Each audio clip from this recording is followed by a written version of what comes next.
within 100 meters of the soldiers' position.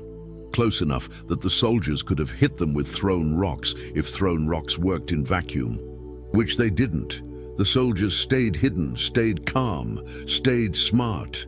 The vessels moved on, sweeping further into the system, missing the soldiers entirely. After 20 agonizing minutes, the hostiles concluded their sweep and departed the system. The soldiers waited another 30 minutes, making absolutely sure the threat was gone, before moving to the extraction point. The command center was silent as the support ship picked them up and began the journey back to the station. Then Bulldog started laughing. "That's what I'm talking about. They didn't freeze, they didn't panic. They made decisions and survived." The tension broke. Even Thelnox's rigid posture relaxed slightly. "They performed admirably," he said. "Better than I expected." "Better than we expected too," Jimmy admitted. "We were about 50-50 on whether they'd keep their heads under real pressure." "You sent them anyway?" Thelnox asked incredulously. "Had to find out sometime," Hank said with a shrug. "Better to find out on a low-risk reconnaissance mission than during actual combat." When the soldiers returned to the station, they were quiet.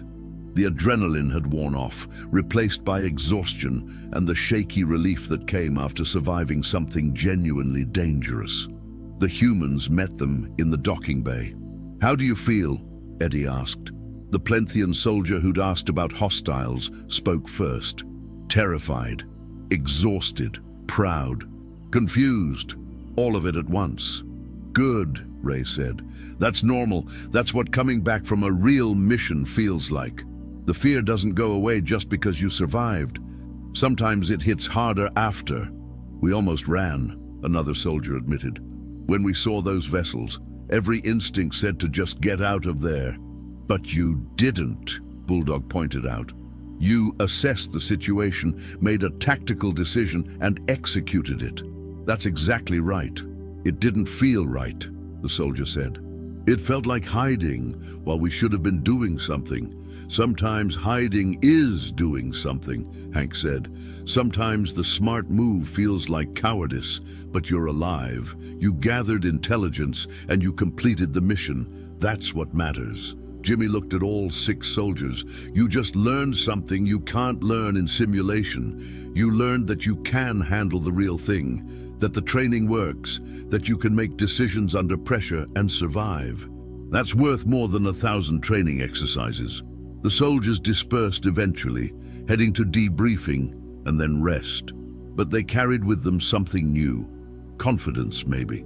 Or just the knowledge that they'd faced something real and survived it. "That went better than I expected," Thelnox said to the humans after the soldiers left. "Yeah," Hank agreed. "Almost too well. Made me nervous." "Why?"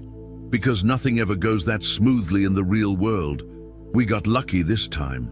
Next time we might not." "I take your point, but surely that proves the training is effective." Eddie shook his head. "It proves they can handle a simple, real situation." "What happens when the situation's not simple? When the enemy's actively trying to kill them? When they can't just hide and wait? We've taught them to adapt, but adaptation has limits." "What are you suggesting?"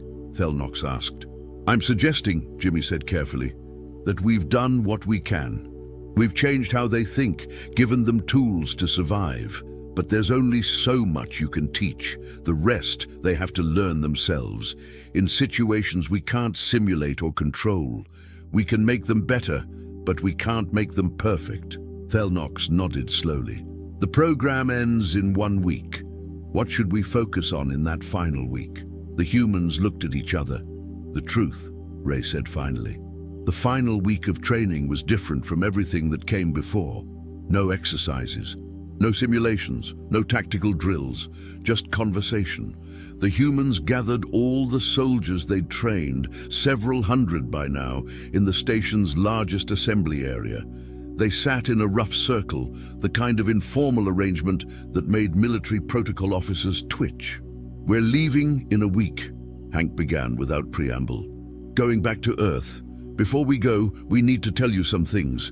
Things that don't fit in tactical manuals. Things nobody talks about but everybody needs to know." The assembled soldiers were silent, attentive. "First thing," Eddie said, "everything we taught you, it's not enough. It'll help. It'll keep you alive longer, but it's not enough, because war's not something you can prepare for, not really. You can train for it, study it, simulate it, but until you're actually in it, until you're making life and death decisions with incomplete information and no time to think, you don't know how you'll react. Some of you will discover you're brave," Jimmy continued. "Some will discover you're not as brave as you thought. Some will surprise yourselves. Some will disappoint yourselves. And all of that is normal. There's no shame in being scared. There's no shame in finding out you can't handle it. The only shame is in pretending you're something you're not." Bulldog stood up, pacing slowly. "Second thing, the enemy is people. I know that sounds obvious, but it's easy to forget. They're not targets. They're not obstacles. They're people with families and fears and reasons for fighting. That doesn't mean you don't kill them when you have to, but it means you don't enjoy it. You don't dehumanize them. You don't turn them into monsters so you can feel good about killing them. Because if you do that, if you make it easy, you lose something you can't get back." Ray spoke next, his voice quiet but carrying across the space. "Third thing, you're gonna lose people. Friends, maybe people you love. It's gonna hurt in ways you can't imagine. And you're gonna blame yourselves, wonder if you could have done something different. That's normal too, but you can't let it paralyze you. You grieve, you remember them, and then you keep going. Because the people who are still alive need you." Pete stood, his weathered face serious. "Fourth thing, when you come back, assuming you do, you're gonna be different. Things that used to matter won't. Things you never thought about will keep you up at night. Food will taste different. Jokes won't be funny. You'll find yourself getting angry at stupid things and feeling nothing about things that should matter. That's not weakness. That's what combat does to you. Give yourself time. Talk to people who understand. Don't expect to be who you were before." Hank took over again.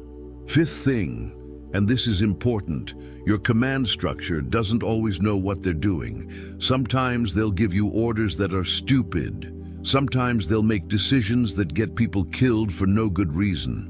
Sometimes they'll care more about looking good or following protocol than about your lives. You can't just blindly obey. You need to think. You need to question. You need to be smart enough to know when following orders will get you killed, and brave enough to do something different." The assembly was utterly silent now. "But," Jimmy added, "you also can't just ignore authority entirely. Sometimes the officers know things you don't. Sometimes the big picture matters more than your individual situation. Sometimes you have to follow orders you don't agree with, because that's how military organization works. Knowing when to obey and when to question.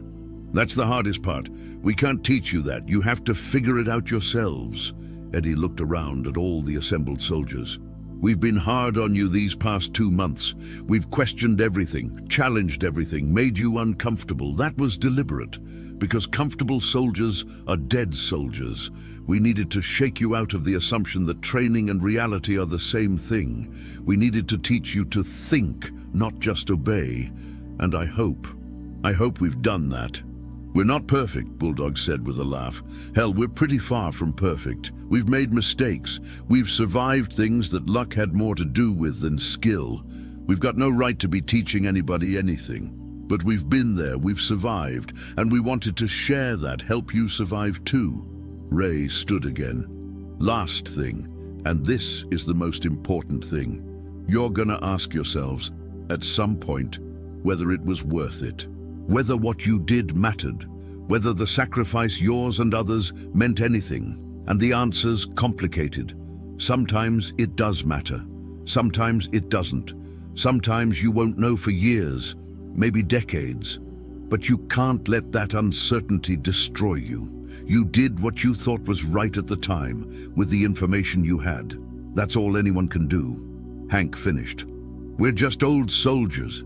We survived a war, came home, tried to make sense of it. Now we're leaving, going back to our quiet lives. But we're leaving you with everything we know, everything we learned. Use it, adapt it, make it your own, and if you survive, if you make it through whatever's coming, pass it on. Teach the next group of scared soldiers how to survive. That's how knowledge continues. That's how we honor the ones who didn't make it. The assembly sat in that for a long time. Nobody spoke. Nobody moved. They just absorbed it, all of it, the truth that nobody had ever told them before. Finally, the Quentarian soldier who'd asked so many questions spoke up. "What do we owe you for teaching us all this?" Hank smiled. "Stay alive. That's what you owe us. Stay alive, keep thinking, and don't become the kind of officer who sends soldiers into danger without understanding the cost. Do that, and we're even." The final days passed quickly. The humans finished last-minute training points, answered final questions, said their goodbyes to soldiers who'd become something more than students. Not friends exactly, but something harder to define. People who'd shared uncomfortable truths with each other.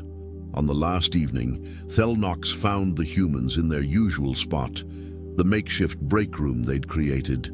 They were drinking coffee from the machine Hank had built, playing cards, and arguing about something that had happened 30 years ago. Typical. "I wanted to thank you," Thelnox said, interrupting an increasingly heated debate about whether Peterson had actually seen a tiger in the jungle or was just hallucinating from heat exhaustion. "Don't thank us yet," Hank said, dealing another hand. "We might have completely screwed up your military. Won't know for years. You changed it, certainly. Whether that's good or bad," Thelnox trailed off. "Depends on what happens next," Eddie finished. "If you face a real threat and they handle it, we're geniuses. If they fall apart, we're the idiots who broke your perfectly good system." "There's another possibility," Thelnox said quietly. "They might never face a real threat. We might have another 400 years of peace, in which case all this training is theoretical." "Would that be so bad?" Jimmy asked. "I don't know. Is it better to be prepared for something that never comes, or unprepared for something that does?" Bulldog laughed. "That's the eternal military question right there. You're learning." Thelnox settled into a chair, abandoning formality entirely. "Can I ask you something? Personal?" "Shoot," Hank said. "Was it worth it? For you? Vietnam, everything you went through. Was it worth it?" The humans exchanged glances. The question hung in the air like smoke. "That's a hell of a question for the last night," Ray said finally. "I know, but I need to understand. I'm sending soldiers into potential danger based on your teachings.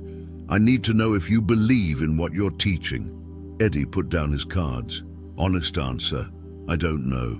Some days I think we prevented something worse. Some days I think we accomplished nothing except getting a lot of people killed. Most days I try not to think about it at all." "But you volunteered for this," Thelnox pressed. "To teach others. If you don't believe it was worth it—" "That's not what I said," Eddie interrupted.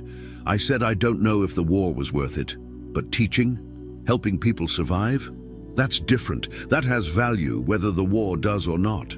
Jimmy nodded. "We can't change the past. Can't make our war mean something it didn't. But we can help other people learn from it. Give them tools to survive. That's worth something. Maybe not worth everything we went through, but something. And honestly," Bulldog added, "sitting around feeling sorry for ourselves wasn't accomplishing anything. This, teaching you guys, making a difference, even a small one, that's better than watching daytime television and waiting to die." Pete spoke up, surprising everyone since he'd been quiet most of the evening. "You asked if it was worth it. Wrong question. Better question is, what are you gonna do with what you learned? We survived. We got knowledge, paid for in blood and nightmares. Now we've given that knowledge to you. What you do with it, that's what determines if it was worth it." Thelnox absorbed this. "No pressure then." "Welcome to command," Hank said with a grin. "Every decision matters. Nothing's ever certain, and you won't know if you made the right choice until it's too late to change it." "Fun, isn't it?" "Absolutely terrible," Thelnox agreed. "I can see why you all turned to coffee." They sat in comfortable silence for a while. drinking terrible coffee and watching the stars through the viewport. 17 humans who'd survived one war and one alien trying to prevent the next one. "One more question," Thelnock said eventually. "What should I do when we face a real threat? When the shooting actually starts?" Ray answered, "Trust your people. We've given them tools. We've changed how they think. But ultimately, they're going to be the ones making decisions in the moment. You can't control that. You can't predict it. All you can do is trust that the training will hold. And if it doesn't, then you adapt," Hank said simply. "Like we've been teaching, the plan fails, you make a new plan. That strategy doesn't work, you try something else. People are going to die, that's unavoidable. But if you taught them to think, to adapt, to survive, some of them will make it. That's the best you can hope for."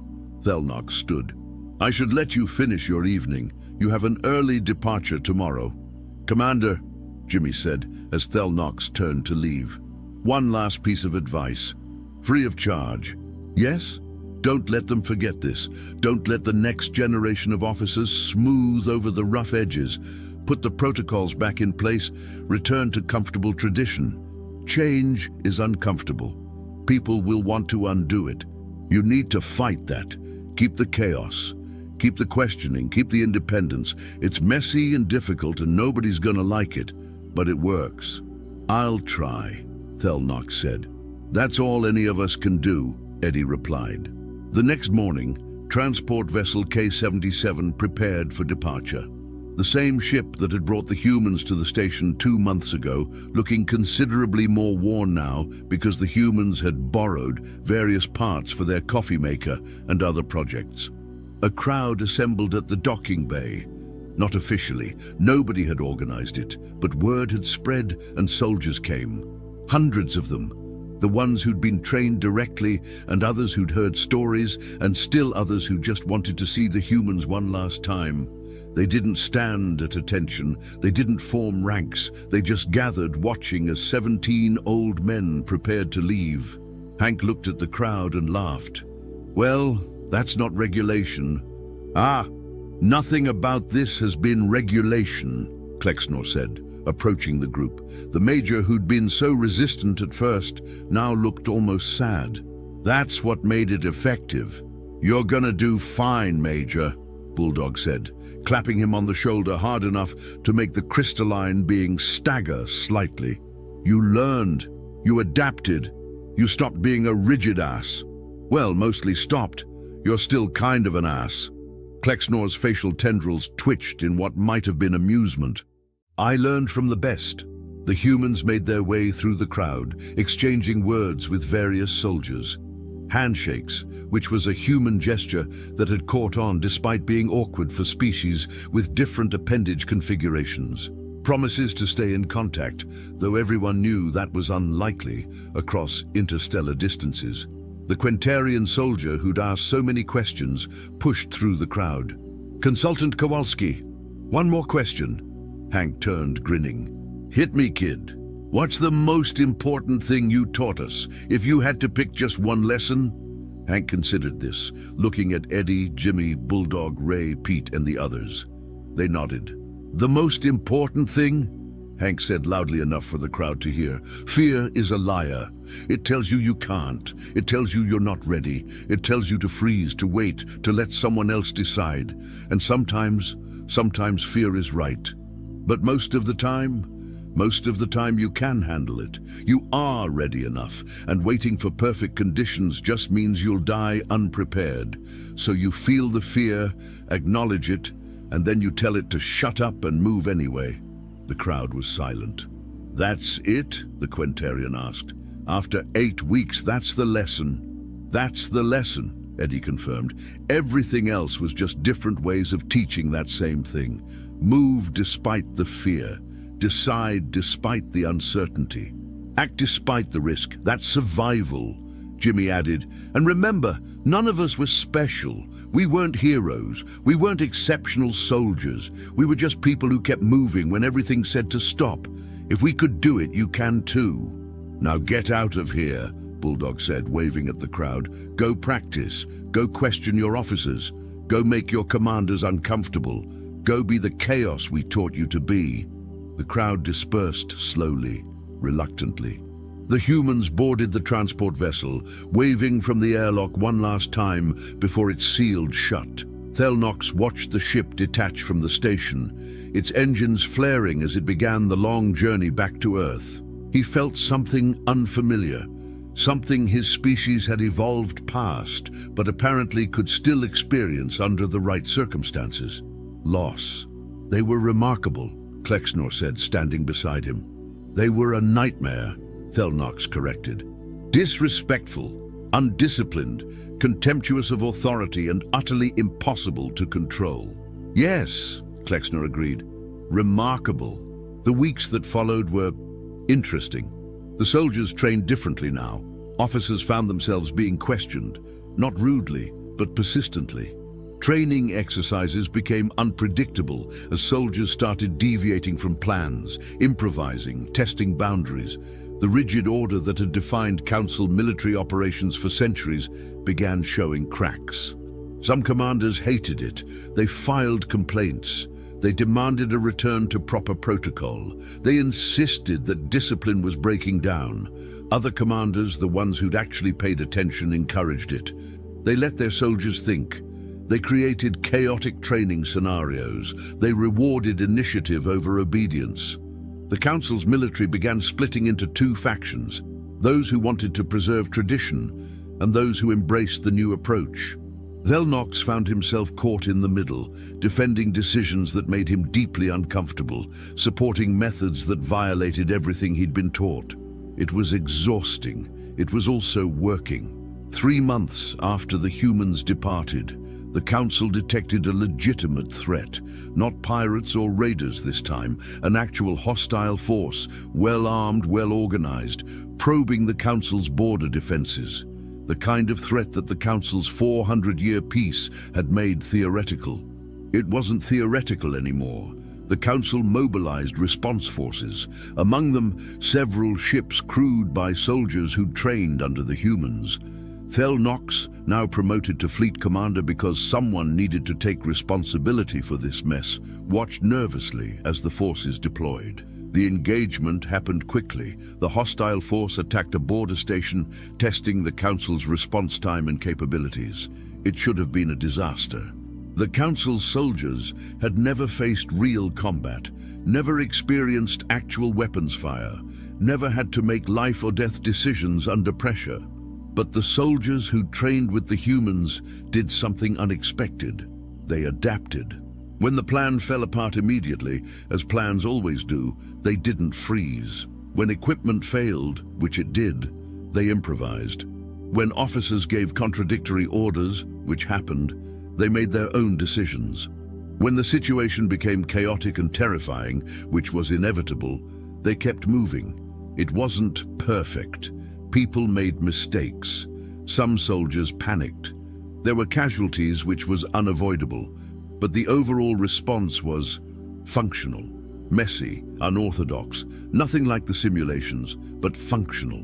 The hostile force, expecting easy targets, found themselves facing opponents who didn't behave predictably, who adapted faster than expected, who made decisions that didn't match tactical projections. The engagement lasted 4 hours. The hostile force withdrew, having achieved none of their objectives and suffering unexpected losses. The Council's forces held. Thelnox received the after-action reports with shaking hands. Multiple officers reported unorthodox tactics. Soldiers had deviated from assigned positions, ignored standard protocols, made independent decisions. It should have been chaos. It had been chaos. But it had worked.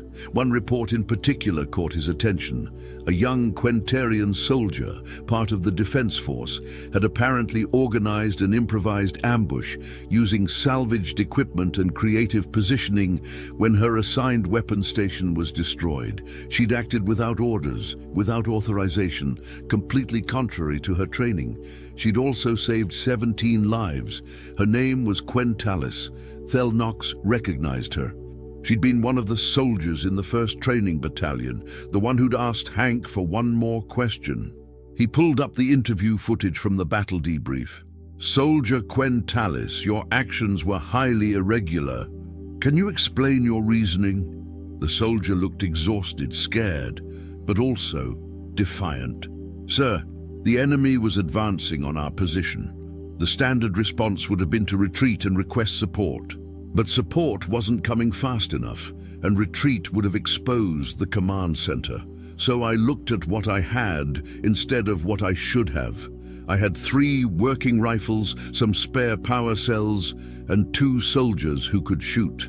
I remembered what Consultant Kowalski said, that the weapon doesn't matter, your brain matters, so we used our brains. You violated protocol." "Yes, sir. The protocol would have gotten people killed. The humans taught us that sometimes you have to choose between following rules and staying alive.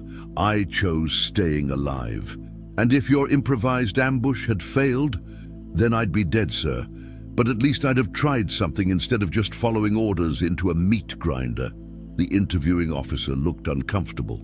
"You understand, this creates problems for the command structure." "Respectfully, sir, I think the command structure's problems are less important than whether we survive. The humans taught us that too." Thelnox watched that footage 3 times. Then he sent a message to Earth. He didn't know if it would reach the humans, didn't know if they'd even care, but he needed to tell them. The message was simple. It worked. They survived because they thought instead of obeyed. We're facing significant resistance from traditional command structures. They want to reinstate the old protocols, eliminate the independence you taught. I'm fighting them. It's difficult, but I wanted you to know it worked. Thank you, and I hope you're enjoying your fishing." He never received a response. The message took weeks to reach Earth, and there was no way to know if it found the right people. The humans had returned to their lives, probably. Back to retirement, normalcy, the quiet existence of old soldiers. But 6 weeks later, a package arrived at the station. No return address, no explanation. Just a box addressed to Fleet Commander Thelnox, Council Military Headquarters. Inside was a battered military cap with faded yellow letters reading, "I survived the shit," a bag of coffee beans with a note saying, "Your synthesizer coffee tastes like sadness, try this," and a photograph. The photograph showed 17 old men standing in front of a lake, holding fishing rods, grinning at the camera. On the back, in handwriting that looked like it came from someone who'd forgotten how to write neatly, was a message. "Glad they're thinking. Keep fighting the bureaucrats. Stay chaotic. And remember, fear's a liar. You got this. P.S. The fishing's better on Earth." Thelnox put the photograph on his desk, where it stayed for the rest of his career. A reminder of the time his civilization asked for military advisors and got 17 old men who taught an entire military to question everything. The Council's forces continued evolving. Some commanders embraced the new approach enthusiastically. Others resisted, clinging to tradition and protocol. The debates raged in council chambers and military academies. Philosophers wrote treatises on the balance between discipline and independence. Tactical manuals were rewritten, then rewritten again, then abandoned entirely in favor of principles rather than rules. It was messy, it was controversial. It created division and argument and uncertainty. It also saved lives when the real threats emerged. Because fear was a liar, and waiting for perfect conditions meant dying unprepared. And sometimes the most effective soldiers were the ones who told their commanders that the plan was stupid and did something different instead. The humans never knew the full impact of their 8 weeks on the station, never knew about the philosophical debates they sparked, the military doctrine they revolutionized, the lives saved by soldiers who'd learned to think rather than obey. They were just old men who'd survived a war and wanted to help others survive theirs. They went fishing, drank coffee that actually tasted good, told stories about the time they taught aliens how to make coffee makers from spare parts, and generally lived quiet lives that suggested they'd never left Earth at all. Except sometimes, late at night when the nightmares came, They'd look at the stars and wonder if those soldiers were okay, if the training held, if the chaos they'd created survived the bureaucracy, if anyone remembered that fear was a liar. And on a military station thousands of light years away, a Quentarian soldier looked at a photograph of 17 old men with fishing rods and smiled, remembering the most important lesson. Fear was a liar. You could handle it. You were ready enough, and waiting for permission just meant you'd die unprepared. So you felt the fear, acknowledged it, and told it to shut up. Then you moved anyway. Because that's what the humans taught them in 8 weeks of chaos and coffee and uncomfortable truths. And sometimes, when you're facing impossible odds with incomplete information and no clear answers, that's the only lesson that matters. Years later, the Galactic Council would commission a formal study on the effectiveness of the Human Training Initiative.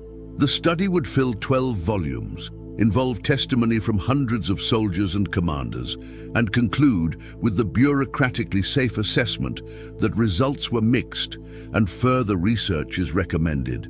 But buried in Volume 8, in a footnote that almost nobody read, was a single statistic: survival rates for soldiers who'd trained under the humans versus those who hadn't during combat situations.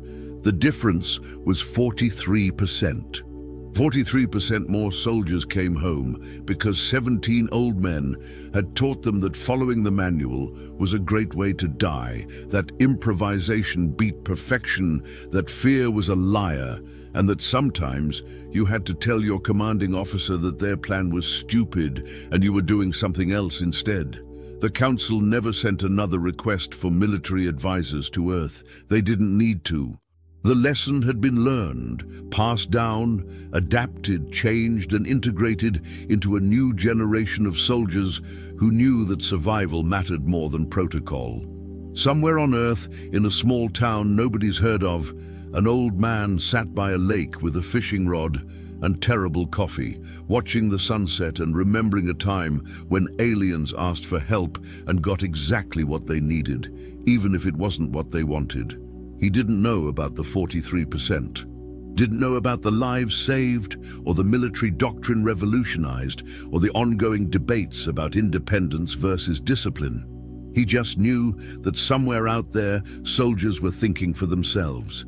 And maybe, just maybe, that meant something. The air in the lower belly maintenance tunnels was not merely an atmosphere, it was a physical weight. A thick slurry of ionized ozone, copper dust, and the sour, lingering tang of 3,000 unwashed technicians living in the Sanitization Initiative barracks. Kalen Voss, known to the Guild's biometric payroll only as Scrub Tech 9 Alpha, knelt in a pool of iridescent coolant fluid within the gut of ventilation shaft 7G. The air here was a pressurized soup of aerosolized grease and recycled carbon, thick enough to coat the inside of his lungs despite the industrial-grade respirator strapped to his face. The ventilation grate above him rattled with a rhythmic, metallic cough, a sign that the primary turbines were struggling under the increased workload of the audit cycle. Kalen's hands, calloused and stained with the permanent black carbon of the Sanitization Initiative, moved with a practiced, deceptive sluggishness. He felt the vibration of the machinery through his knees, a low-frequency hum that signaled the approach of a heavy-duty cleaning drone. To the overhead security cams, he was just another, Dusty, a low-level cleaner performing the mandated digital bleach of the archive sub-levels. In reality, he was counting the seconds between the sweep of the thermal sensors, a 3-second window where the infrared eye reset its focal point. He reached into the primary junction of a ventilation spider, his fingers brushing against the cold, jagged edge of a contraband Onyx link. This wasn't standard Guild tech. It was a ghost chip fashioned from illegal obsidian silicon, designed to absorb data packets without generating the heat signatures that usually triggered a level 1 security sweep. Voss, if you're looking for a promotion in the bottom of that casing, you're a bigger fool than you look, a voice gritted over the localized comms.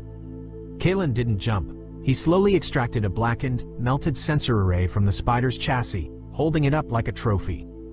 He turned to see Rook looming at the edge of the catwalk. Rook was a mountain of a man, his frame augmented by rusted, third-hand hydraulic pistons in his knees that hissed with every step.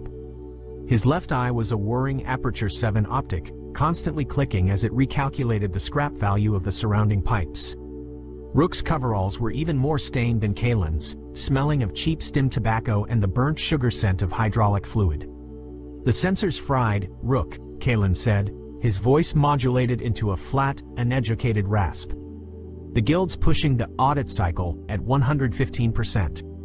If I don't manual set the intake, this whole sector is going to suffer a thermal cascade.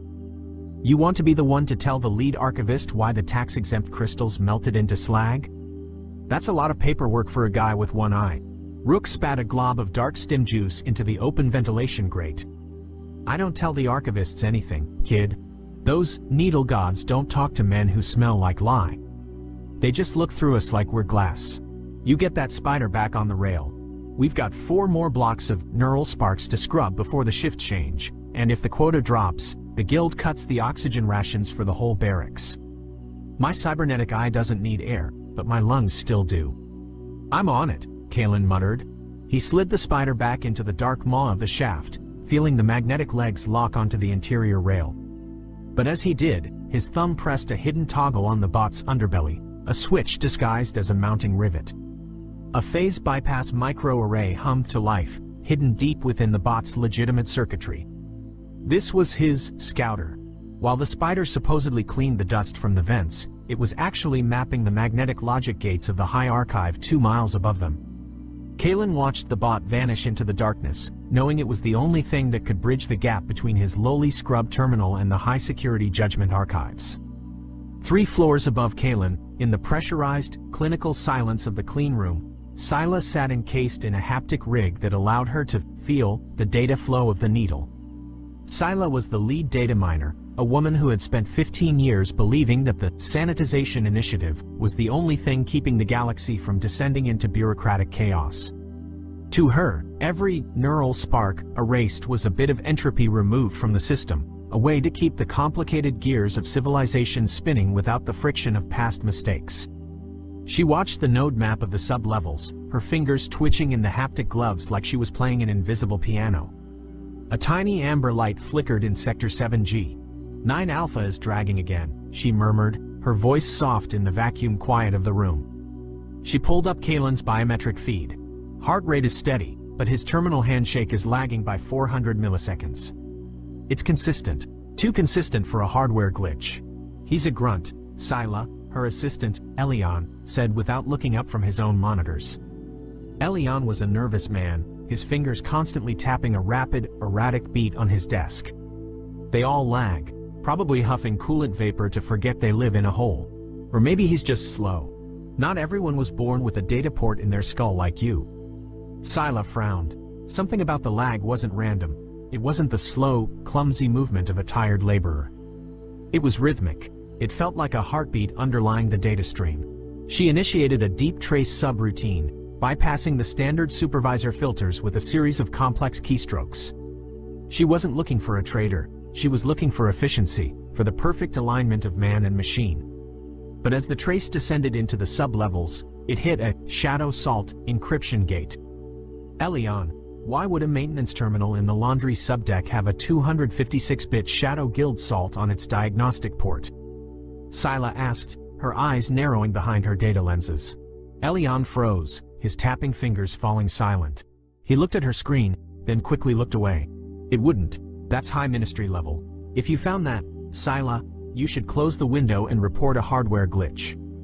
Don't look at it, please, just sanitizing the records is safe. Looking into the plumbing isn't.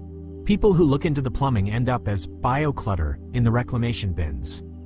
Scylla's curiosity was her greatest strength and her most dangerous flaw. Instead of closing the window, she began a passive interrogation of the salt, her mind calculating the frequency shifts in the encryption. She didn't realize that by doing so, she was stepping onto the same bridge Kalen was building from below. She began to see the shadow packets, ghosts of data that shouldn't exist, moving with deliberate intent toward Terminal 84. The transit from the lower belly to the high ministry was a physical manifestation of the guild's hierarchy. Kalen stood in the transit tube, feeling the stomach-churning G-force as the maglev elevator shot upward through the toxic, neon-smeared clouds of the central sector. He watched the lights of the city below shrink into a glowing, polluted carpet. When the doors opened at the archive level, the humidity vanished instantly. The air was chilled to exactly 4 degrees Celsius, the perfect temperature for data crystal stability. It was silent, sterile, and smelled of nothing but dry nitrogen and the faint, metallic tang of the cleaning lasers. At the entrance, Kalen faced the biometric threshold. He didn't just present a badge, he had to submit to a deep scan. He felt the familiar, invasive tingle of the laser sweeping across his retinas, a sensation like hot sand behind his eyelids. He placed his hand on the terminal pad, feeling the cold prick of the DNA sampler as it drew a microscopic bead of blood for verification. Identity confirmed. ScrubTech 9 Alpha, a synthesized voice announced. Assigned task: Level 2 Sanitization. Objective: total erasure of outer rim tax discrepancies, years 2080 to 2085. Note: any attempted data mirroring will be met with immediate competency filter isolation. Your shift ends in 359 minutes. Kalen walked to Terminal 84, his boots clicking rhythmically on the polished obsidian floor. He sat down, the haptic interface cooling his sweaty palms. As the screen flared to life, a flood of encrypted, neural sparks cascaded across his vision, shifting violet and blue lights that contained the digital memories of the Guild. These were the receipts of their sins, the hidden ledgers of a galactic empire. "Dusty, I'm watching you," Sila's voice crackled in his ear, sounding distant and strange. "I saw the lag in the maintenance bay. If you're running a side hustle on Guild processors, stop now. I'm seeing unauthorized power draws in your sector that shouldn't be there. Don't make me report you." Kalen took a slow, steady breath, modulating his pulse to avoid triggering the stress sensors in his chair. "Just the terminal being stubborn, Sila. The encryption salts in the 2082 batch are archaic. I have to manually decouple the logic nodes before I can hit delete. It's slow work, and the cooling pump is throwing errors. I'm just trying to keep the hardware from melting. Make it faster," she snapped, though there was a new tremor in her voice Kalen hadn't heard before, a note of fear or perhaps realization. "The Guild doesn't pay for craftsmanship. They pay for silence. We are the janitors of history, boss. Don't forget that." Kalen worked the scrub for 3 hours, acting as the perfect, mindless drone. He deleted manifests of illegal weapon shipments to the core worlds. He erased the tax haven records of the high magistrates. Each deletion felt like a stab to his conscience, a piece of justice being removed from the universe. But he had to wait. He was looking for the Aegis file. He knew it existed because the Remnant Coalition had sacrificed their lives to give him the tip-off. It was the manual override for the entire Guild system, a record so damning it would force the legislation of the Outer Rim to intervene. Then, buried inside a weather data packet for the Vesper 9 mining colony, he found the logic snag. It was encrypted with a 256-bit Shadow Guild salt, the same one Sila had spotted earlier. Kalen's breath hitched. He deployed a ghost logic subroutine, a phantom loop that kept Sila's monitors showing a steady stream of deletions, while he peeled back the layers of the snag with a surgeon's focus. The file opened. It wasn't a spreadsheet, it was a series of sensory logs from the Vesper 9 atmospheric dome. Atmospheric thinning initiated, a recorded voice droned, chillingly calm. Kalen recognized the voice. It was High Magistrate Kroll, the man who oversaw the very sector they were currently cleaning. Oxygen levels in the civilian residential blocks are now at 12%. Symptom onset: 3 minutes. Total bioclutter neutralized in 6 hours. Mining rigs are standing by for the mineral reclamation. Ensure all communication lines are purged by the Sanitization Initiative. Kalen's hand trembled on the haptic pad. This wasn't just a record of theft, it was a record of mass murder for profit. 50,000 families on Vesper 9, miners, engineers, children, were being suffocated so the Guild could save 2% on their extraction costs and avoid the legal headache of relocation. He checked the timestamp. The final thinning was scheduled for the next lunar cycle. It hadn't happened yet, but it was being erased in advance. In the clean room, Sila saw exactly what Kalen saw. Because she had initiated the deep trace earlier and held the interrogation open, her haptic rig had accidentally mirrored Kalen's terminal. The visual log of the Vesper 9 colony projected onto her retinas like a nightmare. She saw the faces of the children in the red dust of the colony dome, their lungs struggling as the oxygen scrubbers were remotely throttled to a crawl. She heard Kroll's cold, calculated voice treating 50,000 lives like bio-clutter. "Elion," she whispered, her voice trembling so hard the haptic sensors glitched, sending static through her fingertips. "VESPER-9. The asteroid incident from the news last month, it wasn't an accident. We're scrubbing the evidence of a massacre that's about to happen. Look at the digital signature. Kroll signed this yesterday. He's deleting the crime before he even commits it." Elion didn't look up. He looked terrified, his skin turning a sickly shade of gray under the sterile lights. "Sila, delete the trace. Now. If you know, you're an accomplice. If you report it, you're a corpse. Just hit the sanitize button and let 9 Alpha finish his shift. We are just the cleaners, Sila. We don't decide what's dirt and what's evidence. We just make sure the guild looks perfect." Sila looked at her hands. The haptic gloves, once symbols of her authority and precision, now felt like shackles. For 15 years, she had been the lead miner, the woman who ensured the guild's records were clean. She realized now that clean just meant empty of witnesses. She saw the faces of the miners on the screen, people she had never met, whose deaths were being facilitated by her own fingers on the keys. She saw Kalen's terminal cursor hover over the delete button. She saw him hesitate. Through the biometric feed, she felt his heart rate skyrocket to 145 BPM. She realized he wasn't a grunt. He was a ghost. He was exactly what the guild feared most, a man with a conscience and a wrench. He was the manual override in a system built of cold code. "Do it, 9 Alpha, she whispered, not over the comms, but to herself, her tears blurring the data on her lenses until the numbers became streaks of light.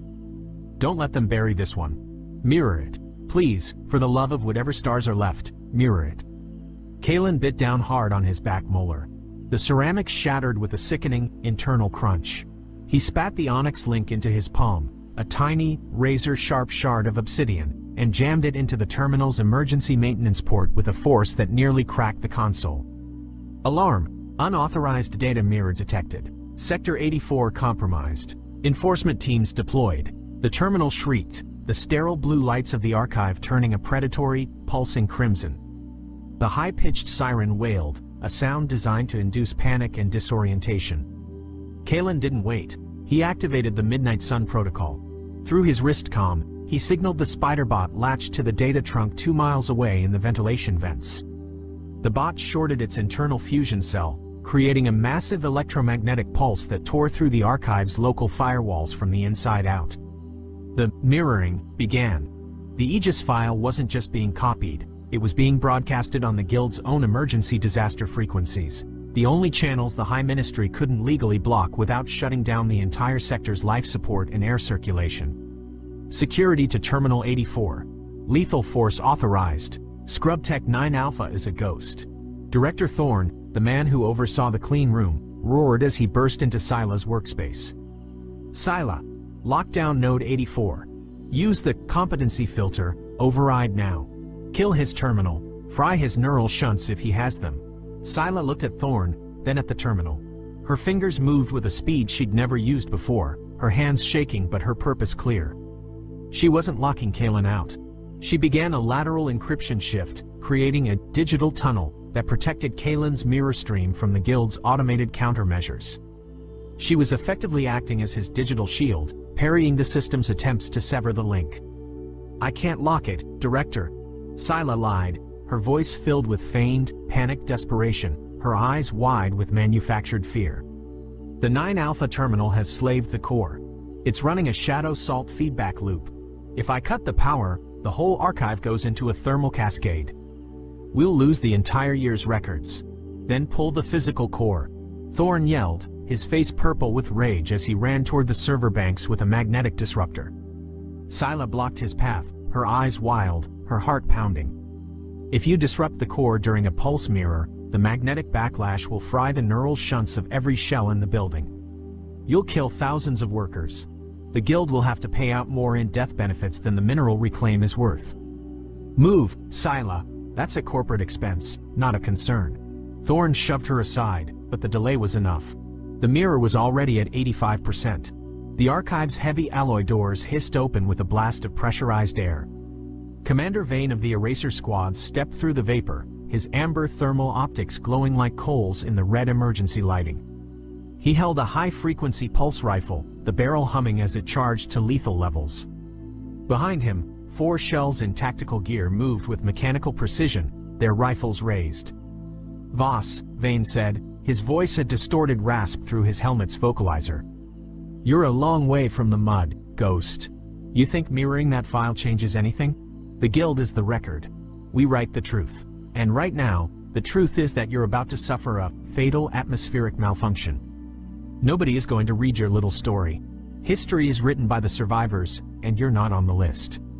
Kalen dove behind an iridium data stack just as a blue streak of ionized energy vaporized the terminal he'd been sitting at. The heat was intense, the smell of melting silicon and ozone filling the room. The problem with writing the truth, Vane, is that eventually, someone learns how to read the margins. And I've been reading yours for years. You're not an author, you're just a glorified shredder. Kalen pulled his legacy kinetic sidearm from his toolkit, a heavy, archaic piece of iron with no electronics and no energy signatures for Vane's sensors to track. He fired 2 rounds into the overhead fire suppression tanks. A deluge of liquid nitrogen and retardant foam exploded into the room, creating a localized whiteout that blinded Vane's advanced optics and created a freezing, slippery chaos. "I can see your heat signature, Voss. You're glowing like a sun in this cold. There is no escape," Vane roared, firing blindly into the fog. The pulse fire melted the data crystals into glowing violet slag, the energy release cracking the obsidian floor. But Kalen had already deployed the multi-phase ghost loom, a cluster of tiny projectors that flickered to life in the mist. 3 holographic versions of Kalen Voss suddenly sprinted through the foam in divergent directions, their thermal signatures perfectly tuned to mimic a panicked human. Vane and his enforcers opened fire on the decoys, their high-frequency rifles shredding the holographic phantoms with bursts of blue light. While the hunters focused on the phantoms, the real Kalen crawled through the maintenance floor plates, his back inches from the vibrating alloy as he moved toward the exit. He reached the primary elevator bank, but he didn't call the car. He knew the Guild would have already locked the gravity brakes on all civilian floors. He used a magnetic pry bar to force the doors open, revealing the obsidian-lined shaft. He looked up. 2 miles of vertical abyss stood between him and the master relay spire. He fired his grappling winch, the carbon fiber line singing as it hooked onto a service rail high above. "He's in the shaft. Climb teams, intercept, secure the spire," an enforcer yelled from the archive doors. Kalen engaged the motorized winch, feeling the brutal G-force as he was yanked upward into the darkness. Below him, the enforcers fired upward, their pulse streaks illuminating the shaft like lightning. Kalen reached into his pocket and dropped a localized EMP seed. As the device fell, it detonated halfway down, shorting out the mag-lev rails of a descending elevator car filled with backup enforcers. The 3-ton car plummeted, crushing the primary pursuit squad at the base of the shaft in a violent explosion of sparks, screaming metal, and collapsing obsidian. Kalen reached the master relay spire at the very pinnacle of the Needle of the Gods. The wind here was a screaming, freezing gale that threatened to rip the skin from his face and pull him off the narrow maintenance platform. He scrambled onto the relay deck, his fingers numb and bleeding, his tactical gear shredded by his ascent. Below him, the central sector was a sea of light and shadow. The mirroring was complete. Every public screen, every corporate kiosk, every personal comms link, and even the holographic billboards in the luxury districts were playing the Vesper 9 logs. The names of the magistrates, the signatures on the death warrants, and the coordinates of the mining rigs were cascading across the horizon in a flood of undeniable truth. The city was waking up. He saw the gunships below circling the ministry, but their formation was breaking. The weapons were no longer looking for a ghost. They were being turned against each other as the rank-and-file soldiers, many of whom had family in the Outer Rim, realized they were the ones who would have been ordered to fire on the miners. A revolution was igniting in the sky. Kalen slammed his hand onto the spire's core, feeling the massive data flow vibrating through his palm. Master Spark initiated, mirroring to the Outer Rim legislation. Now, let the stars hear it. Let them judge the gods. In the clean room, Scylla watched the final data burst leave the station, a brilliant pulse of light on her monitors. She saw Director Thorne being hauled away by a group of shells, whose neural shunts had fried from the EM surge, restoring their free will and their anger. Thorne was screaming about competency and order, but nobody was listening. The silence was absolute. Scylla stood up, pulling off her haptic gloves and dropping them onto the floor like discarded skins. She looked at Elion, who was still staring at the screen in shock. "It's done, Elion. The record isn't clean anymore. It's just the truth. And the truth is heavy." "What happens now?" Elion asked, his voice small and trembling. "Now," Scylla said, looking toward the elevator where the lights were finally returning to a steady, calm blue, "we find out if we're worth saving. We stop being the cleaners and start being the witnesses." The hum of the clean room was shattered not by an explosion, but by the heavy, rhythmic thud of maglock boots. Scylla stood motionless, her bare hands feeling the raw, unfiltered air of the room for the first time in years. Beside her, Elion was a statue of terror, his eyes glued to the monitors where the Aegis file continued to loop across the sector's emergency frequencies. The steady, calm blue light of the elevator bank suddenly flickered, strobing into a jagged, aggressive amber. The Special Police, the Guild's personal Praetorian Guard, had arrived to sanitize the witnesses. "Elion, get behind the primary server bank," Scylla commanded, her voice losing its tremor and hardening into the tone of a woman who had just seen the end of the world and decided she didn't mind. "If they breach the door, they'll aim for the consoles first. They need to stop the broadcast before they kill us." The heavy reinforced doors hissed open, but it wasn't the Special Police who stepped through first. It was a squad of station security, the regular blue coats, who lived in the same barracks as Kalen and Rook. They looked disoriented, their rifles lowered. Behind them, through the translucent hallway, the silhouette of the Special Police was visible, moving like a wall of obsidian, their heavy shields reflecting the red emergency strobes. "Scylla," the lead security officer, a grizzled veteran named Hark, called out. His voice was cracked with disbelief. "That broadcast, my brother is on VESPER-9. He's a foreman in the residential block. Is that log real? Did the magistrate really sign that thinning order?" Scylla stepped forward, her shadow stretching long across the floor. "He signed it yesterday, Hark. If we don't hold this room, if we let the Special Police shut down that relay, your brother will be bio-clutter by the next lunar cycle. You're not security anymore. You're the only thing standing between your family and a corporate eraser." Hark looked at the hall, then back at Scylla. He saw the truth in her eyes, the weight of 15 years of lies finally being cast off. He turned to his squad, his face hardening. "Seal the doors. We're not protecting the archive. We're protecting the broadcast." The climax of the Needle's fall began in that narrow corridor. The Special Police, led by a ruthless tactical officer named Captain Drax, deployed Screamer grenades that sent high-frequency waves through the air, designed to liquefy the inner ears of anyone not wearing Guild-issued dampeners. The bluecoats buckled, blood leaking from their ears, but they didn't retreat. They had seen the faces of their families on the screens.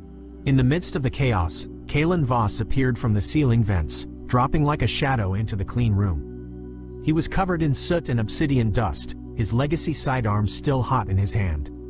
He didn't look at the battle in the hall. He looked at Scylla. "I need a physical override," Kalen grunted, his lungs burning from the ascent. "The relay spire is broadcasting, but the Special Police are attempting a hard wire bypass from the Subdeck 4 junction. If they cut the fiber optics there, the mirroring stops before it hits the outer rim. I can't get back down there in time." Scylla grabbed a handheld haptic controller, her fingers flying over the manual interface. "I can't stop them from the clean room, Kalen. They've bypassed the software. But I can change the environment." "Elion, the cooling vats. What is the pressure in the liquid nitrogen reserves for the server racks?" Elion, shivering but functional, checked his tablet. "It's at 4,000 psi. "Why?" "Because," Scylla said, a grim smile touching her lips, "if we can't stop them with code, we'll stop them with physics." The interaction that tipped the scales involved a three-way coordination that bypassed the Guild's superior firepower. Kalen took up a sniping position at the clean room door, using his kinetic sidearm to pick off the power cells on the Special Police's shields. Each shot was a masterclass in logistics. He wasn't aiming for the men, but for the mechanical joints of their armor, slowing the obsidian wall just enough to give Hark and the Bluecoats a fighting chance. "Hark!" Kalen yelled over the roar of pulse fire. "Fall back to the secondary bulkhead. Draw them onto the floor grates." Hark understood. He ordered his men to retreat, making it look like the security line was breaking.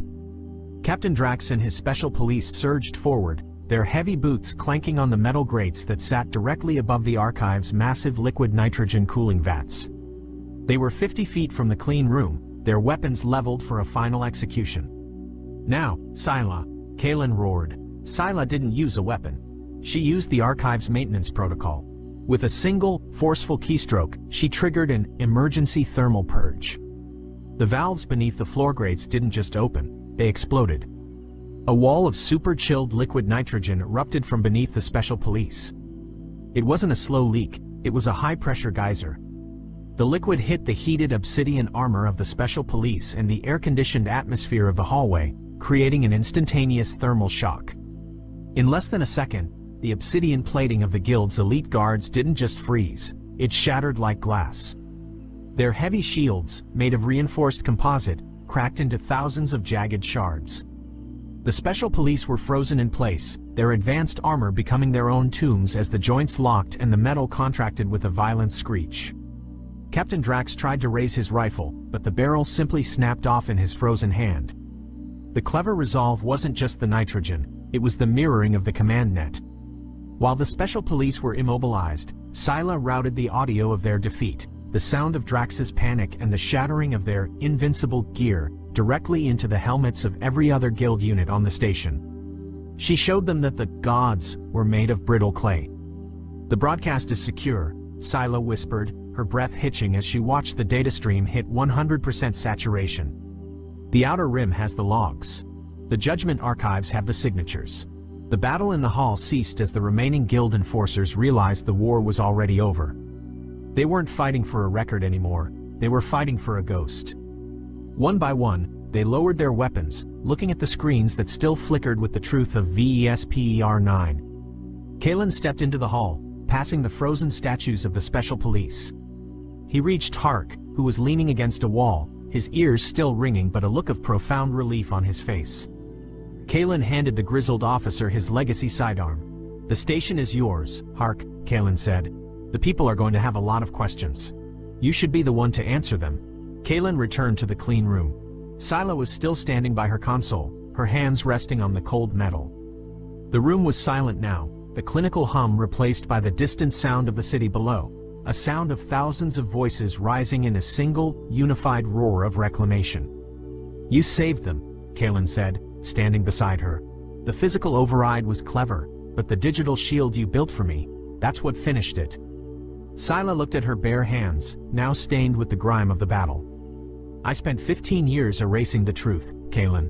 I think I finally balanced the ledger. What happens to us now? We're the most wanted people in the galaxy." "No," Kalen said, looking toward the window where the purple aurora of the data burst was still fading into a clear, blue morning. "We're the only people who know where the rest of the bodies are buried. The guild left a lot of dirt in the sublevels. I think it's time we finish the cleaning. Properly this time. The record is mirrored. The truth is preserved. The void is silent. Finality. Absolute. Total. Reclamation. Done."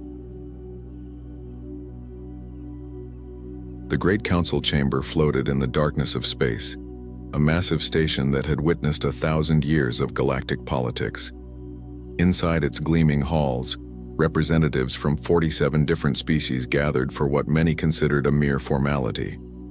Earth was finally being admitted to the Galactic Council, and most of the assembled aliens expected it to be a brief, amusing ceremony. Ambassador Li Chen stood at the center of the circular chamber, her dark suit simple compared to the elaborate robes and armor worn by the alien delegates around her. She was a small woman by human standards, but she carried herself with quiet dignity as holographic displays flickered to life around her, showing Earth's credentials for membership. High Counselor Threen, an ancient insectoid whose species had mastered space travel before humans discovered fire, clicked his mandibles together in what might have been amusement. His compound eyes reflected the light from a dozen different angles as he examined the human data. "Let us review Earth's military capacity." Threen announced, his voice translated into 100 languages simultaneously. They claim to possess 3,000 capital ships. A ripple of chittering and low-frequency rumbles moved through the chamber. Several delegates made sounds that the translation systems rendered as laughter. Admiral Voss of the Calvex Empire rose from his seat, his forearms spreading wide in a gesture of disbelief. His scaled face twisted into what humans would recognize as a smirk. The Calvex were the Council's dominant military power, and Voss had commanded fleets for 2 centuries. He had seen countless species make exaggerated claims about their capabilities. "Ambassador Chen," Voss said, his voice dripping with condescension. "Your species has been in space for barely 300 years. The Calvex Empire has been building warships for 12,000 years, and we possess 800 capital ships. You expect us to believe that primitive Earth has built nearly 4 times our fleet?" Chen remained still, her face unreadable. "The numbers in our report are accurate, Admiral." "Accurate?" Voss laughed, a barking sound that echoed through the chamber. "You also claim your ships can travel faster than light without dark matter cores. You claim weapons that manipulate gravity itself. You claim engine systems that violate known physics." He turned to address the full council. "Honored members, humanity is either deeply confused about their own capabilities, or they are telling stories to make themselves seem more important than they are." A delegate from the Threen Collective, a floating crystalline being, chimed in with a sound like bells. "Perhaps humans have difficulty with mathematics? 300 ships might seem like 3,000 to a young species." More laughter filled the chamber. Chen's jaw tightened, but she said nothing. Councillor Threen brought the chamber to order with a sharp clicking sound. "Ambassador Chen, we mean no offense. All young species wish to appear strong when they join the galactic community. It is natural. But we must deal with facts, not fantasies. The facts are in the report," Chen replied calmly. "Then perhaps you could provide a demonstration?" Voss suggested, his tone making it clear he expected no such thing. "Bring one of these miraculous ships here? Show us these impossible engines?" Chen met his gaze steadily. "Our military assets are currently deployed in defensive positions around Earth territory. We prefer not to move them without strategic necessity." "Of course," Voss said, waving a dismissive hand. "How convenient." The High Counselor pulled up another section of the human report, projecting it large enough for all to see. "Your species also claims to have colonized 2,000 star systems in 3 centuries. Ambassador, the Calvex Empire has colonized 900 systems in 12 millennia. Do you see why we find your claims questionable? Humans reproduce quickly and adapt to diverse environments," Chen explained. "Our expansion rate may seem unusual, but it reflects our biology and determination." A reptilian delegate from the Sorn hegemony hissed with amusement. "Determination does not build starships, Ambassador. Resources and technology do.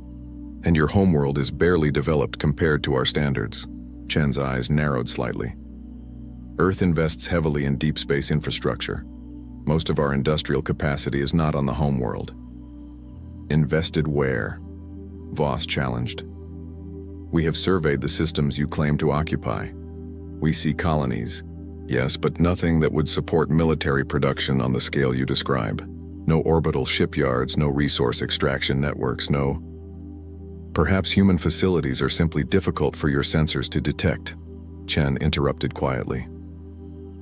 The chamber fell silent for a moment. Then Voss threw back his head and laughed, a genuine sound of delight. "Oh, this is wonderful. Not only do you have thousands of impossible ships, but they are also invisible. Do they fire invisible weapons as well? Perhaps they are crewed by invisible soldiers?" Even Councillor Threen seemed amused now. "Ambassador Chen, we appreciate your species' enthusiasm. Truly. But the Galactic Council operates on verifiable information, not mythology. We understand that Earth has rich cultural traditions of storytelling. Perhaps your military has confused your science fiction entertainment with reality." Chen's hands clenched briefly at her sides, then relaxed. She had been warned this would happen. The intelligence reports on the Council had predicted exactly this reaction. humanity's capabilities were so far outside galactic norms that the truth sounded like fantasy. "I assure you, Counselor, we know the difference between fiction and reality," she said. "Then you will not object to our verification protocols?" Threen asked. "We will send survey teams to your territory. They will assess your actual military capacity and adjust your membership status accordingly." "You are welcome to send observers," Chen agreed. "Though I suspect your reports will match ours." Voss snorted. "I suspect your reports will need significant downward revision. But do not worry, Ambassador. The Council does not punish optimism. We will grant you membership based on what you actually possess, not what you wish you possessed." The voting proceeded quickly. Humanity was granted junior membership status in the Galactic Council, with all the limitations that implied. They would have access to peripheral trade routes but not core systems. They could send representatives to council sessions but would have no vote on major decisions for at least a century, and for their own protection, the Council would assign a Calvex fleet to patrol human space. 12 destroyers should be sufficient, Voss announced magnanimously. They will guard your territory from pirates and ensure you are not overwhelmed by threats you cannot handle alone. Chen bowed slightly. The Council's generosity is noted. As the session ended and delegates filed out, many discussing the amusing human claims, Chen remained in the chamber for a moment. She looked up at the stars visible through the transparent dome overhead. Somewhere out there, beyond the Council's perception, thousands of human warships maintained their silent vigil. Weapons that could crack planets waited in cold storage. Fleets that could cross the galaxy in hours stood ready. Earth had not lied in its report, but Earth had also learned long ago that sometimes the greatest advantage was being underestimated. Chen touched her communication device. "Report to Earth Command. They don't believe us. Proceed with protocol silence. Maintain all defensive positions. Do not reveal capabilities unless absolutely necessary." The reply came instantly. "Understood, Ambassador. Humanity will wait." Chen allowed herself a small, grim smile. The galaxy had laughed at Earth's military might. She wondered how long it would take before they stopped laughing. She wondered if they would still be alive when they finally understood the truth. The galaxy was about to learn a hard lesson about humanity. They did not exaggerate their strength. If anything, they understated it. 3 months passed since humanity joined the Galactic Council. In that time, Ambassador Chen had attended countless meetings, negotiated trade agreements, and endured patronizing advice from species that considered humans little more than clever children. The 12 Calvex destroyers patrolled human space faithfully, their crews reporting back that Earth's military was exactly as underwhelming as Admiral Voss had predicted. Everything changed on a Tuesday. The first alarms screamed through. Calvex border stations at 0400 Standard Galactic Time. Commander Thex, a veteran officer monitoring the deep space sensors, stared at his display in confusion. The readings made no sense. Thousands of signatures appearing from nowhere, moving impossibly fast. "Sensor malfunction," he muttered. "Running diagnostics." But the diagnostics came back clean. The signatures were real. Then the first border station went silent. Then the second. Then an entire star system's communications cut out simultaneously. Within an hour, the Calvex Empire's military command center was in chaos. Reports flooded in from multiple sectors.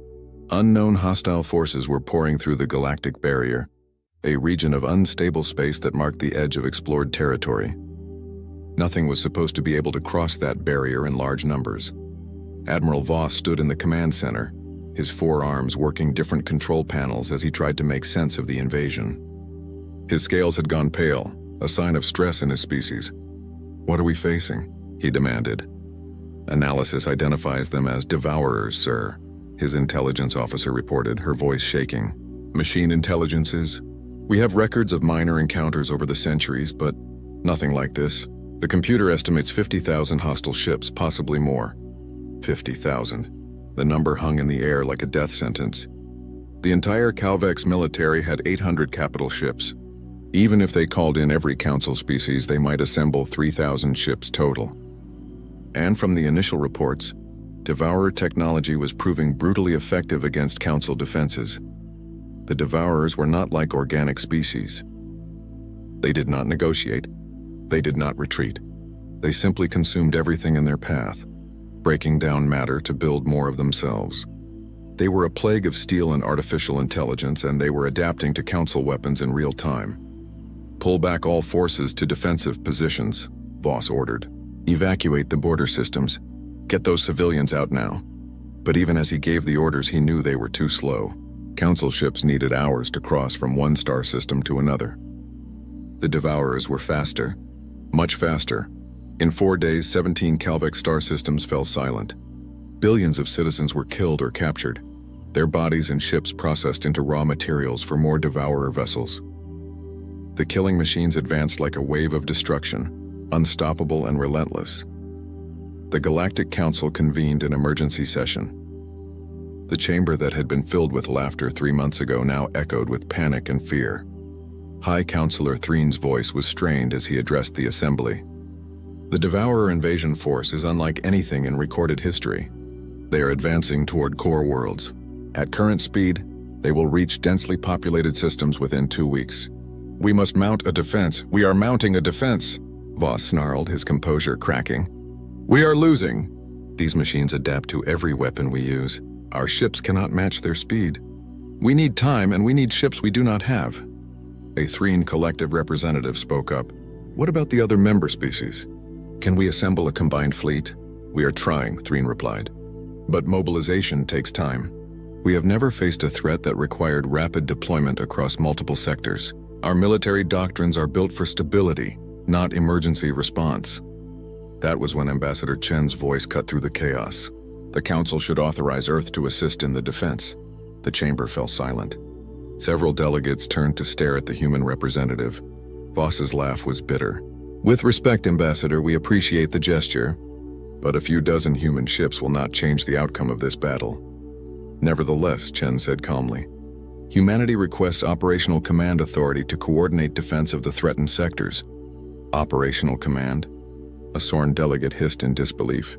You have been in space for 3 centuries. You want to command forces against a threat that challenges our entire civilization? Chen met the delegate's eyes without flinching. Yes, Counselor Threen clicked his mandibles and thought. The situation was desperate. What harm could it do to let the humans try? Perhaps their fresh perspective might offer some tactical insight, even if their actual military contribution would be minimal. This council is willing to grant temporary operational authority to Earth forces, Threen announced. Coordinate with Admiral Voss. Provide whatever assistance your ships can manage. We will need full access to communication networks and sensor data, Chen specified. Granted, Voss said tiredly, though I hope you understand the scale of what we are facing, Ambassador. This is not a border skirmish. This is an extinction-level event. We understand perfectly, Admiral, Chen replied. Her fingers moved across her personal communication device, typing a message that would be transmitted on quantum-encrypted channels back to Earth. The message was simple. Protocol Fenrir. Full authorization. Respond with all available assets. On Earth, in a command center buried 3 kilometers below the surface, Fleet Admiral Marcus Chen received his daughter's message. He had been waiting for this moment, hoping it would never come but preparing for it nonetheless. Around him, dozens of officers stood at attention, waiting for orders. Marcus looked at the message for a long moment, then activated the fleet-wide communication system. This is Fleet Admiral Chen to all commands. Execute Protocol Fenrir. I repeat, execute Protocol Fenrir. All rapid response fleets are to proceed immediately to coordinates transmitted. Rules of engagement, unrestricted. Authorization code, Ragnarok 77. Across human space, in hidden shipyards and camouflaged orbital platforms, thousands of warships received their orders. Crews who had been training for this moment for decades rushed to their stations. Engines that could tear holes in space-time itself began to power up. In the Calvex Prime system, Admiral Voss was organizing what he knew would be the last stand. He had assembled 3,000 ships from across the Council, the largest fleet in galactic history. It was still hopelessly outnumbered. 12,000 Devourer vessels were bearing down on Calvex Prime, a planet that housed 4 billion civilians. All ships, form defensive sphere around the planet, Voss commanded. We hold here. We do not retreat. If we fall, we take as many of these machines with us as possible. His sensor officer suddenly shouted, "Sir!" Spatial anomalies detected, thousands of them. Voss's blood ran cold. The Devourers were arriving sooner than expected. Battle stations. All weapons. Sir, the signatures are behind us. Between us and the planet, that made no sense. Behind them? How could space itself began to tear? Not the slow, controlled openings that marked normal hyperspace travel, but precise, violent rips in reality. And through those rips, ships began to emerge. Human ships. Voss watched in stunned silence as Earth's fleet arrived. Not dozens, not hundreds, thousands, tens of thousands. They appeared in perfect formation, as if they had practiced this exact maneuver a million times. Each ship bore the blue and white insignia of Earth's military, and each ship was larger and more heavily armed than anything the Council had ever built. The sensor displays were going crazy, trying to count the arriving vessels. The numbers kept climbing. 5,000, 10,000, 15,000. How many ships does Earth have? Voss whispered. His sensor officer's voice shook as she replied. Sir, the computer is still counting. Current estimate, 27,000 capital ships, plus support craft, plus, sir, we are detecting vessels that match no known classification. They are enormous. On every Council ship, crews watched in disbelief as humanity's true military might revealed itself. The myths had not been myths at all. The impossible claims had been simple facts. And in the command center of the human flagship, a woman's voice spoke with cold authority. This is Admiral Sarah Kovich of the Earth Defense Fleet. We have operational command. All Council ships pull back to secondary positions. Earth forces will handle the Devourers. Admiral Voss found his voice. Admiral Kovich, how many ships do you have? There was a pause. Then Kovich's reply came and Voss could hear the grim smile in her words. Enough. The Devourer fleet advanced like a swarm of metal locusts, 12,000 warships strong, their hulls gleaming with the processed remains of 17 conquered star systems. They had faced the Galactic Council's defenses and found them weak. Nothing could stop their advance. Nothing ever had. Admiral Sarah Kovich stood on the bridge of the EDF Indomitable, her eyes scanning tactical displays that showed information in ways the Council had never imagined. At 53, she had spent 30 years preparing for this exact moment. Every simulation, every training exercise, every doctrine had been built around one question. How do you kill something that cannot die? Admiral, Devourer fleet entering weapons range in 90 seconds, her tactical officer reported. Battle groups 1 through 50, activate gravitational anchors. Lock spatial coordinates.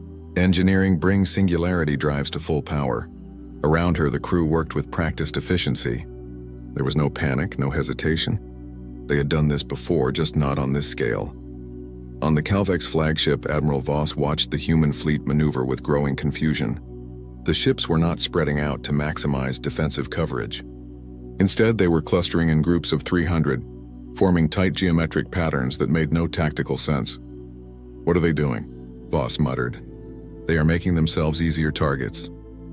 Sir, receiving tactical data from the human fleet, his communications officer said. They are requesting we pull back to minimum safe distance of 5 million kilometers? 5 million. That puts us completely out of effective weapons range. Those are their orders, sir. Voss hesitated, then made a decision. The humans had brought an impossible fleet. Maybe their tactics were equally impossible. All Council ships pull back to designated safe distance. Let us see what Earth's finest can do. The Devourer fleet detected the human vessels and adjusted their approach. Their artificial intelligences analyzed the new targets, calculating weaknesses, planning attack patterns. The machines had consumed 1,000 civilizations. These would be no different. Kovich watched the Devourer fleet close to within firing range. All ships weapons free. Target packages distributed. Fire on my mark. The first wave of human weapons struck the Devourer fleet, and Admiral Voss finally understood why the Council had been so foolish to laugh. The weapons were nothing like Council technology.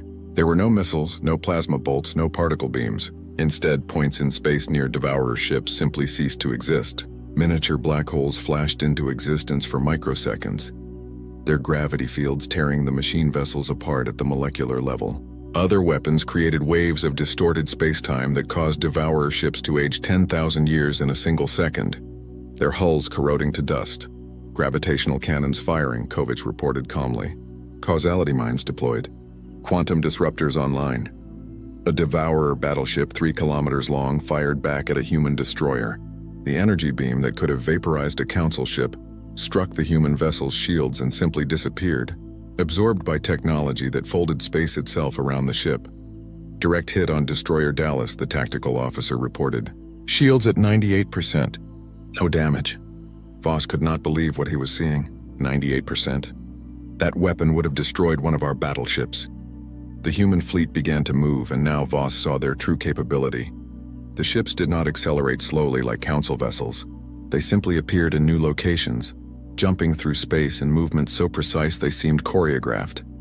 A human battleship would fire its weapons, disappear, and reappear 10,000 kilometers away, already firing again. How are they moving like that? The Calvex sensor officer gasped. Those are full-scale FTL jumps, but there is no charge time, no cooldown period. Because they are not using hyperspace, Voss breathed, finally understanding. They are using those singularities. They are creating controlled black holes and using them to bend space. By the ancestors, they are manipulating gravity itself. The battle, if it could even be called that, lasted 17 minutes. The first wave of human attacks destroyed 4,000 Devourer ships in the opening minute. The machines tried to adapt, adjusting their shields and armor to compensate for the strange weapons. But human technology did not just damage ships. It erased them from existence. Causality mines created pockets of reverse time, causing Devourer vessels to unbuild themselves. Quantum disruptors split individual ships into multiple parallel realities, each one exploding simultaneously. The gravitational cannons created gravitational shear forces that no physical material could withstand. By minute 5, 8,000 Devourers were destroyed. The machines tried to scatter, but human ships pursued with impossible speed. Every time a Devourer vessel tried to jump away, human ships were already there waiting. By minute 12, the Devourer fleet was no longer a fleet. It was debris. At minute 17, the last Devourer ship tried to ram a human carrier in a final suicidal attack.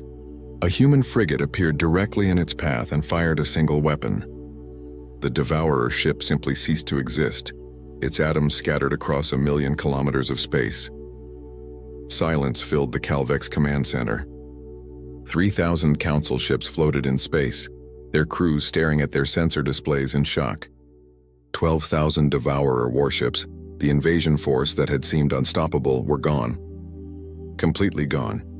And the human fleet had not lost a single ship. Casualty report from Earth forces, Voss's communications officer said in a stunned whisper. 0 casualties. No ships damaged beyond superficial shield depletion. Kovich's voice came through the communication channels, calm and professional. Devourer fleet neutralized. Council vessels, you may return to your positions. We will maintain patrol patterns until you are ready to resume normal operations. Voss found he could not speak. His 4 hands trembled as they gripped his command chair. 200 years of military experience, and nothing had prepared him for this. The human fleet began to organize itself into defensive formations around Calvex Prime. The massive Titan-class vessels, each one the size of a small moon, positioned themselves at strategic points. They were weapons platforms so large they could carry entire fleets inside their hangar bays. "Admiral Voss, are you receiving?" Kovich's voice asked. Voss cleared his throat. Yes. We are here, Admiral Kovich." "Good. We will coordinate with your forces to establish a secure perimeter. I am sending tactical specifications for our sensor networks. You should integrate them with your systems. They will give you advance warning if the Devourers attempt another incursion." "Admiral Kovich, how?" Voss could not even form the complete question. How had they built this fleet? How had they hidden it? How had they developed weapons that made Council technology look like stone axes? There was a pause. "Admiral, Earth encountered the Devourers 200 years ago. They found our Oort cloud, the edge of our solar system. We were not ready. We lost 3 colony worlds and 2 billion people in the first attack. We spent the next 2 centuries preparing to make sure it would never happen again." Voss closed his eyes. 2 billion dead. For a young species like humanity, That must have been catastrophic. You have been preparing for war for 2 centuries? Not for war, Admiral. For survival. The Devourers taught us a lesson. Hope is not a strategy. We built the fleet we needed to ensure that no enemy could ever threaten Earth again. We built weapons that could kill the unkillable. We pushed our technology beyond what should have been possible because the alternative was extinction. And your report to the Council? The 3,000 ships? Kovich's voice carried a note of grim humor. 27,000 capital ships is what we could get here in 3 days, Admiral. That is our rapid response force. Our full military operates on a somewhat larger scale. Voss felt cold. How much larger? That is classified, Admiral. But I can tell you that the fleet you see here represents approximately 15% of Earth's total military capacity. We have defense networks around 2,000 star systems. We have weapons platforms that could crack planets. We have contingency plans for threats the Council has never imagined. And we have 40 million personnel who train every day for scenarios that most species would consider paranoid fantasies. The Calvex Admiral looked out at the human fleet, at the ships that had torn through an unstoppable enemy like they were practice targets. Why did you hide this? Why did you let us mock you in the Council chambers? Because, Admiral, we wanted to join the galactic community as friends, not as conquerors. We wanted to be accepted for who we are, not feared for what we can do. But when you laughed at our strength, when you sent 12 destroyers to protect us like we were children, Kovich's voice hardened. You showed us that the Council could not be trusted with the truth. Voss had no response. He thought back to the Council session 3 months ago, to his own laughter, to his dismissal of human claims as myths and exaggeration. The humans had not been exaggerating. They had been understating. What happens now? Voss asked quietly. Now, Kovich replied, we finish cleaning up this mess. Then we have a conversation with the Galactic Council about humanity's actual status. Because junior membership is no longer acceptable. On the bridge of the Indomitable, Admiral Kovich turned to her crew. Well done, everyone. Textbook operation. Mr. Chen, please transmit a full battle report to Earth Command. And someone get Ambassador Chen on the line. I suspect she has some diplomatic work to do. In the Council chambers, Ambassador Chen received the notification that the battle was over. She read the casualty report, 0 human losses, total Devourer fleet destroyed, and allowed herself a small smile. The galaxy had laughed at human myths. Now they would learn to respect human reality. The Emergency Council session convened 48 hours after the Battle of Calvex Prime. The Great Chamber, which had once echoed with laughter at humanity's expense, was now filled with tension and fear. Every delegate had watched the battle recordings. Every species now understood that their assumptions about Earth had been dangerously wrong. High Counselor Threen called the session to order, his mandibles clicking nervously.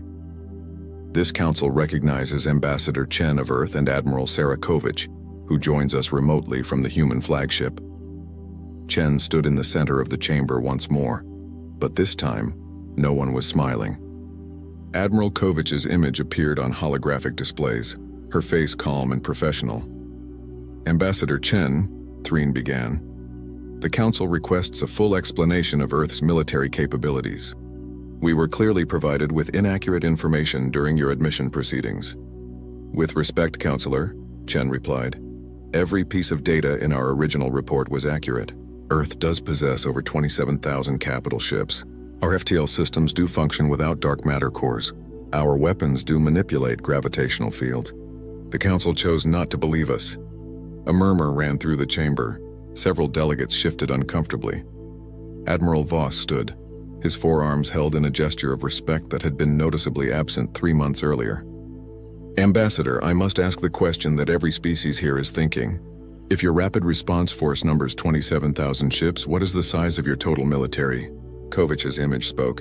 Our full defensive fleet consists of approximately 180,000 capital ships, 40 Titan-class mobile fortresses, and support craft numbering in the millions. We maintain active defense networks around 2,000 star systems, with automated platforms and early warning stations throughout human space. The chamber erupted in shocked voices. 180,000 ships. The number was incomprehensible. The entire Galactic Council, with all its member species combined, could not field even 10,000 capital ships. A Threen collective representative, Her crystalline form glowing with agitation chimed out a question. How is this possible? The resources alone? The industrial capacity? How can one species build such a fleet? Chen took over the explanation. Humanity allocates approximately 40% of our total economic output to military production and research. We have been doing this for 200 years, ever since our first encounter with the Devourers. 40%? The Sorn delegate hissed in disbelief. That is unsustainable. No civilization can maintain such military spending without collapsing. It is not just sustainable, it is necessary, Kovach interjected. 200 years ago, Devourer scouts entered our Oort cloud. We were not prepared. We had colonized several worlds, but we had no significant military. We believed, as many young species do, that the universe was largely peaceful. Her voice hardened. We lost 3 colonies in the first week. 2 billion people died. Our fleet was destroyed in hours. Earth itself was nearly invaded. Chen continued the history. We survived that attack by pure luck. The Devourers withdrew after encountering resistance they did not expect. But we learned a lesson. The universe is not safe. Threats exist that do not negotiate, that do not compromise, that only understand destruction. So you built a war machine, Counselor Threen observed. We built a defense force, Chen corrected. We studied the Devourer technology we recovered. We pushed our science beyond what should have been possible. We developed weapons specifically designed to counter machine intelligence. And we made a promise. Never again would humanity be helpless. Admiral Voss spoke up. Your weapons, the gravitational cannons, the causality mines, these technologies are centuries beyond what the Council has achieved. How did you develop them so quickly? Kovach smiled grimly. Admiral, when your species faces extinction, you find ways to innovate. We had some advantages. Human brains are wired for problem-solving under pressure. We evolved as persistence hunters on Earth, chasing prey for days until it collapsed from exhaustion. That same stubbornness, that same refusal to give up, applies to our scientific research. We also, Chen added, had motivation that the Council species have never experienced in recent memory. The Devourers killed our people. We saw worlds burned, cities destroyed, families torn apart. Every human who works in our military-industrial complex knows someone who died in that first attack. We do not build ships out of national pride or political ambition. We build them because we remember. A delegate from a small species called the Venth asked a question in a trembling voice. You said this is 15% of your fleet. Where are the rest of your ships? Deployed across human territory in defensive positions, Kovach replied. Some are actively patrolling our borders. Others are stationed at key strategic points. A significant number are in deep reserve, maintained in automated shipyards that can reactivate them within hours if needed. Automated shipyards? Voss's eyes widened. You have production facilities that operate without direct oversight? Yes. Our AI systems are sophisticated enough to manage construction, maintenance, and basic tactical decisions. With proper safeguards, of course. We learned from the Devourers that artificial intelligence can be incredibly dangerous, but also incredibly useful if properly controlled. The chamber was silent as delegates absorbed this information. The implications were staggering. Not only did humanity possess overwhelming military might, they had the industrial capacity to sustain it indefinitely. Counselor Threen clicked his mandibles slowly, a sign of deep thought in his species. Ambassador Chen, I must ask a difficult question. Why did you hide your true capabilities from the Council? You could have demanded immediate high-level membership. You could have intimidated us into accepting any terms you wanted. Instead, you allowed us to mock you, to treat you as inferiors. Why? Chen met his gaze steadily. Because we wanted to see who you were, Counselor. We wanted to understand the Galactic Council before committing to it. Earth has been isolated for centuries, and we learned to be cautious. We needed to know, were you potential allies who would respect us despite our youth, or were you potential threats who would need to fear us? And what did you learn? Threen asked quietly. We learned that the Council is complacent, Chen replied bluntly. You have had peace for so long that you forgot how to fight. You have grown comfortable, and comfort breeds weakness. When the Devourers attacked, your response was too slow, too disorganized. If Earth had not intervened, the Calvex Empire would have fallen. And after the Calvex, the next species. And the next? The Devourers would have consumed you one civilization at a time. Voss bowed his head, acknowledging the truth.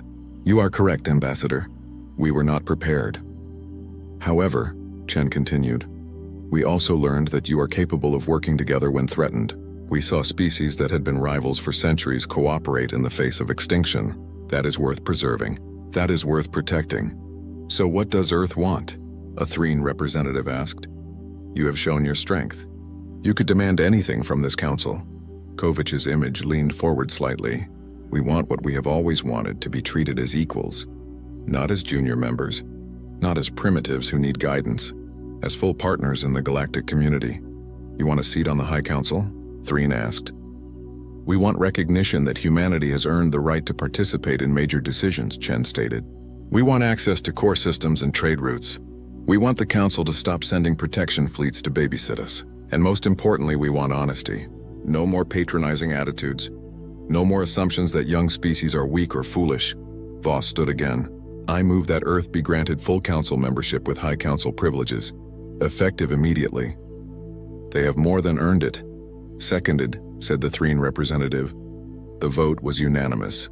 No species dared oppose it now. Earth was granted full membership with all rights and privileges. The protection fleet was withdrawn. Human diplomats were given access to previously restricted information and territories.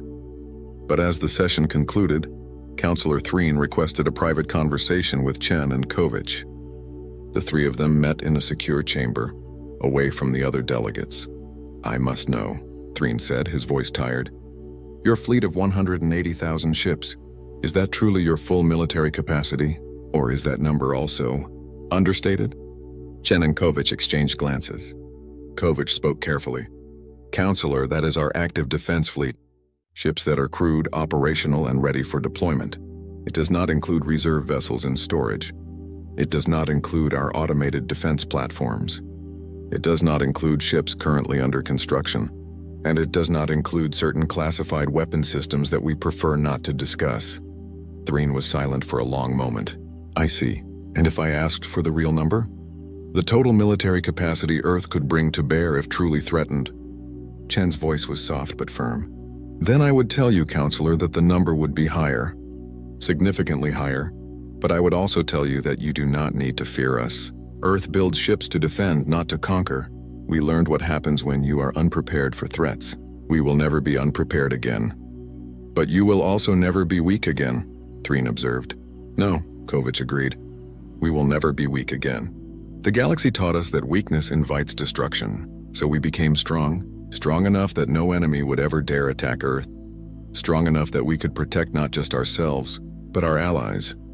Threen looked at both women with his compound eyes, seeing them with new understanding. I apologize, Ambassador Chen. When you first came to the Council, I thought you were boastful children playing at being warriors. I was wrong. You are survivors who learned the hardest lessons the universe offers. The galaxy should not have laughed at you. We should have listened. Chen inclined her head. Apology accepted, Counselor. And now we move forward as allies. The Devourers are still out there.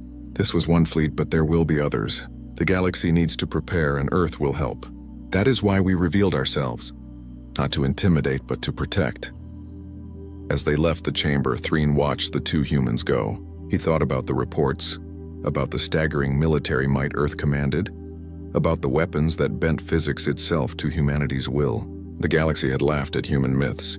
Now they would live under human protection. And Threen was not certain which thought was more terrifying. 6 months after the Battle of Calvex Prime, the galaxy had changed in ways both obvious and subtle. Human ships now patrolled the major trade routes, their presence a constant reminder of Earth's power. The Devourer threat had not disappeared. 2 more incursion attempts had been detected and eliminated within hours by Earth's rapid response forces. But the terror that had gripped the Council had faded, replaced by a different kind of unease. Admiral Voss stood on an observation deck of Earth's newest station, Bastion 7, watching human military exercises in the distance. Thousands of ships moved in perfect coordination, appearing and disappearing through space in patterns that still made his head hurt. He had requested a transfer to train with human forces, eager to learn from the species he had once dismissed. Impressive, is it not? A voice said beside him. Voss turned to see High Counselor Threen, the ancient insectoid moving slowly on his multiple legs. Counselor, I did not expect to see you here. I am conducting research, Threen replied, his mandibles clicking, and what Voss had learned was amusement. I am writing a new treatise on the danger of underestimating the desperate. I thought it appropriate given recent events. Voss made a gesture of agreement with his upper arms. We were fools. I was the greatest fool of all. We were comfortable, Threen corrected gently.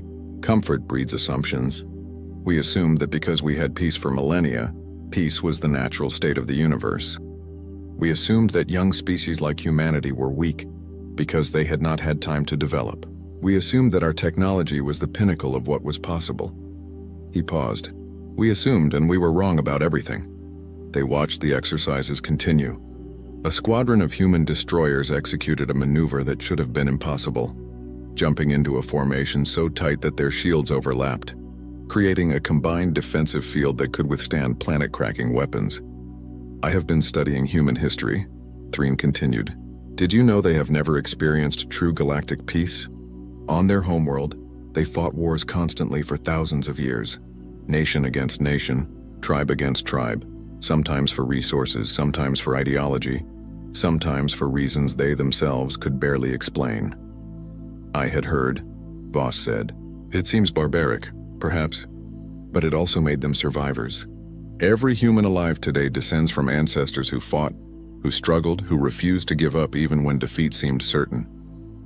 That stubbornness is coded into their biology, and when they finally united as a species, they turned that same determination toward survival in space. Admiral Sarakovich approached them, her uniform crisp, despite the long hours she had been working. Counselor Threen, Admiral Voss, I hope you are enjoying the demonstration. It is educational, Voss admitted. Your pilots execute maneuvers that would kill most organic species. The G-forces alone. We have inertial dampening technology that reduces the effect by 99%, Kovich explained. But yes, human pilots still experience more physical stress than most species could tolerate.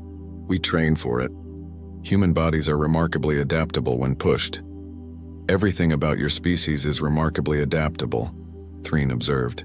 Your technology, your tactics, your entire civilization. You have been in space for 300 years and already surpassed species that have explored the stars for 10,000. How? Kovich considered the question. I think it is because we never forgot that we are vulnerable. Most council species achieved space travel, found it relatively easy, and grew comfortable. Earth achieved space travel, immediately encountered deadly threats, and learned that comfort is a luxury we cannot afford. She gestured to the exercises. Every ship you see out there has a crew that trains 16 hours a day. Every officer has memorized thousands of tactical scenarios. Every weapon system is tested and retested constantly. We do not assume that our technology will work. We verify it. We do not assume that our strategies are sound. We challenge them. We do not assume that we are safe. We prepare for every possible threat. It sounds exhausting, Voss said. It is, Kovich agreed with a slight smile. But it keeps us alive. Across the galaxy, other changes were taking place. Council species had begun adopting human military doctrines, trying to learn the lessons that Earth had paid for in blood. The Calvex Empire had completely reorganized its fleet structure, implementing rapid response protocols and joint training exercises with human forces. The Threen Collective had established research partnerships with Earth's military academies, hoping to understand the theoretical physics behind human weapons. But not all changes were purely military. Cultural exchange programs had begun, and council species were discovering that humans were not the brutish warriors they had appeared to be. They had art, philosophy, music, and literature as rich and complex as any galactic civilization. They valued peace and cooperation even as they prepared for war. In the council chambers, Ambassador Chen addressed the assembly on the topic of galactic defense reform. She had become one of the most influential voices in galactic politics, not through intimidation, but through the simple fact that everyone now listened when she spoke. The Devourer threat is contained but not eliminated, Chen explained. Our intelligence suggests there are multiple machine collectives beyond the galactic barrier. The force we defeated was only one of many. Earth can defend against these threats, but we should not have to do it alone. What do you propose? A delegate asked. A unified defense network. Every council species contributes ships and resources according to their capacity. Human technology and training methods are shared freely with all members. Early warning stations are established at every vulnerable point along the galactic barrier. And most importantly, we create a rapid response force that can reach any threatened system within hours, not days. Under human command? The delegate asked suspiciously. Under joint command, Chen corrected. Earth provides the majority of ships and technology, yes, but operational decisions should be made collectively. We are partners, not overlords. The proposal passed after weeks of debate. The Galactic Defense Initiative, as it was called, represented a fundamental shift in how the Council operated. For the first time in millennia, the galaxy was preparing for war, not just maintaining peace. Admiral Voss completed his training rotation with human forces and returned to Calvex territory to implement what he had learned. On his last day at Bastion 7, he met with Kovich one final time. I learned something during my time here, Voss said. I learned what real warfare looks like. What the Council called military power was barely adequate for policing and border disputes. You showed me what preparation for survival actually requires. And what will you do with that knowledge? Kovich asked. I will try to prepare my people. I will teach them that peace is not guaranteed, that threats exist beyond our imagining, and that the only way to protect what we love is to be strong enough that no one dares threaten it. Kovich nodded approvingly. Then you learned the right lesson, Admiral. I learned one other thing, Voss added. I learned respect. Not fear, though there is some of that too, but genuine respect for what humanity has accomplished. You could have conquered the Council. You had the strength, but you chose partnership instead. We chose survival, Kovich corrected. Conquering the Council would have made us enemies of 47 species.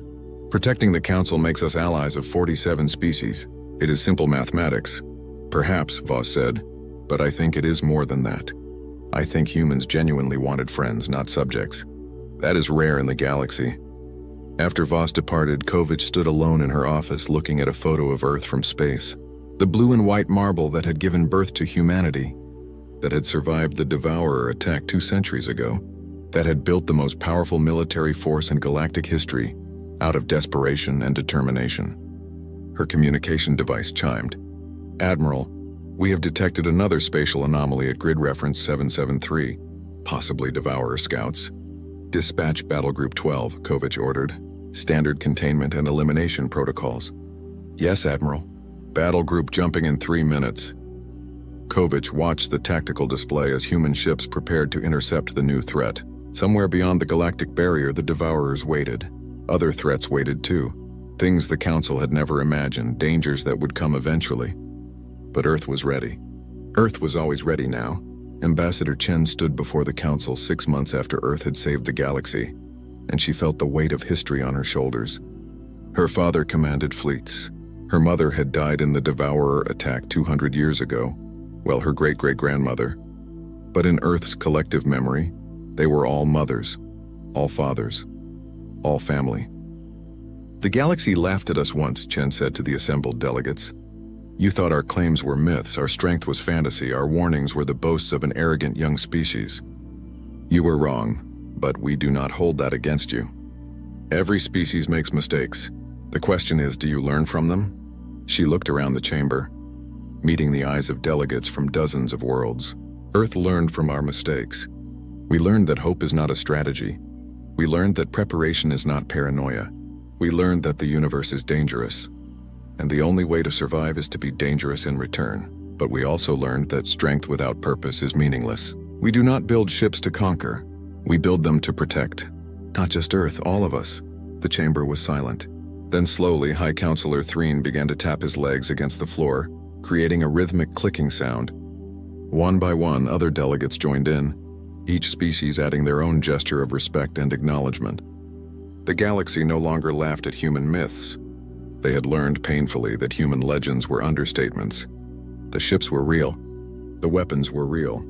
The determination was real. And behind it all was a simple truth that the galaxy had forgotten but humanity never would.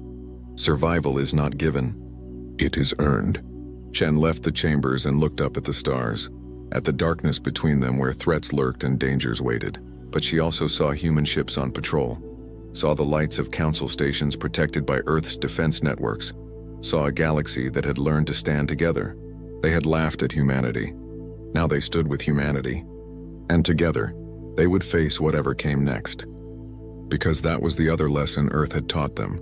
Alone, they were vulnerable. Together, they were unstoppable. The galaxy had changed. The myths had become reality. And humanity, the young species that everyone had underestimated, had become the shield that protected them all. In space, the exercises continued. The fleets trained. The weapons waited in silent readiness, and on Earth, in a command center deep underground, Admiral Marcus Chen looked at tactical displays showing deployment patterns across 2,000 star systems. "Status report," he requested. "All defense networks operational, Admiral. All fleets at ready status. No immediate threats detected." "Good," Marcus said. "Maintain alert status. The galaxy is counting on us." The galaxy had laughed at human myths. They would never make that mistake again. And as long as Earth stood watch, they would never need to.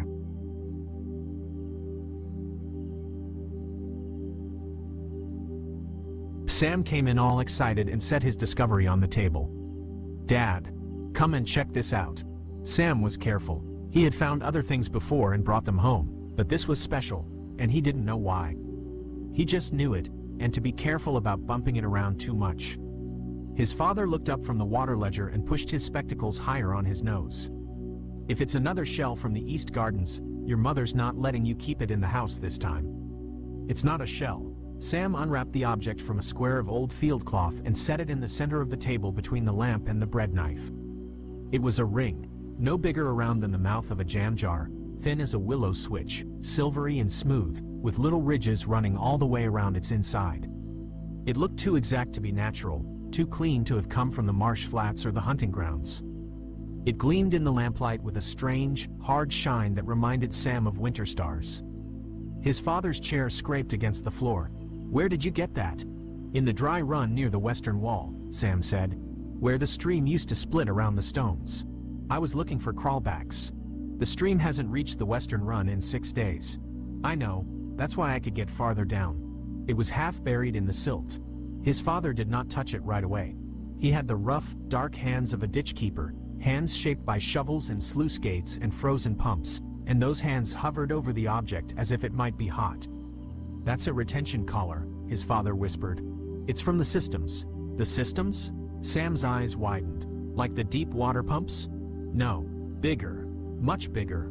His father picked it up, and the metal pinged with a clear, bell-like tone as his fingernail brushed it. "This is from the old city. The one we're not supposed to go near. This belonged to the giants." Sam's breath hitched. He had seen the giants, of course. Everyone in the settlement of Glassdown had. They moved through the high mist like slow, silent mountains, their heads lost in the clouds, their steps making the ground tremble for miles. They didn't seem to notice the people of Glassdown at all, any more than a farmer might notice the ants under his boots. Is it dangerous?" Sam asked. "It's dead," his father said.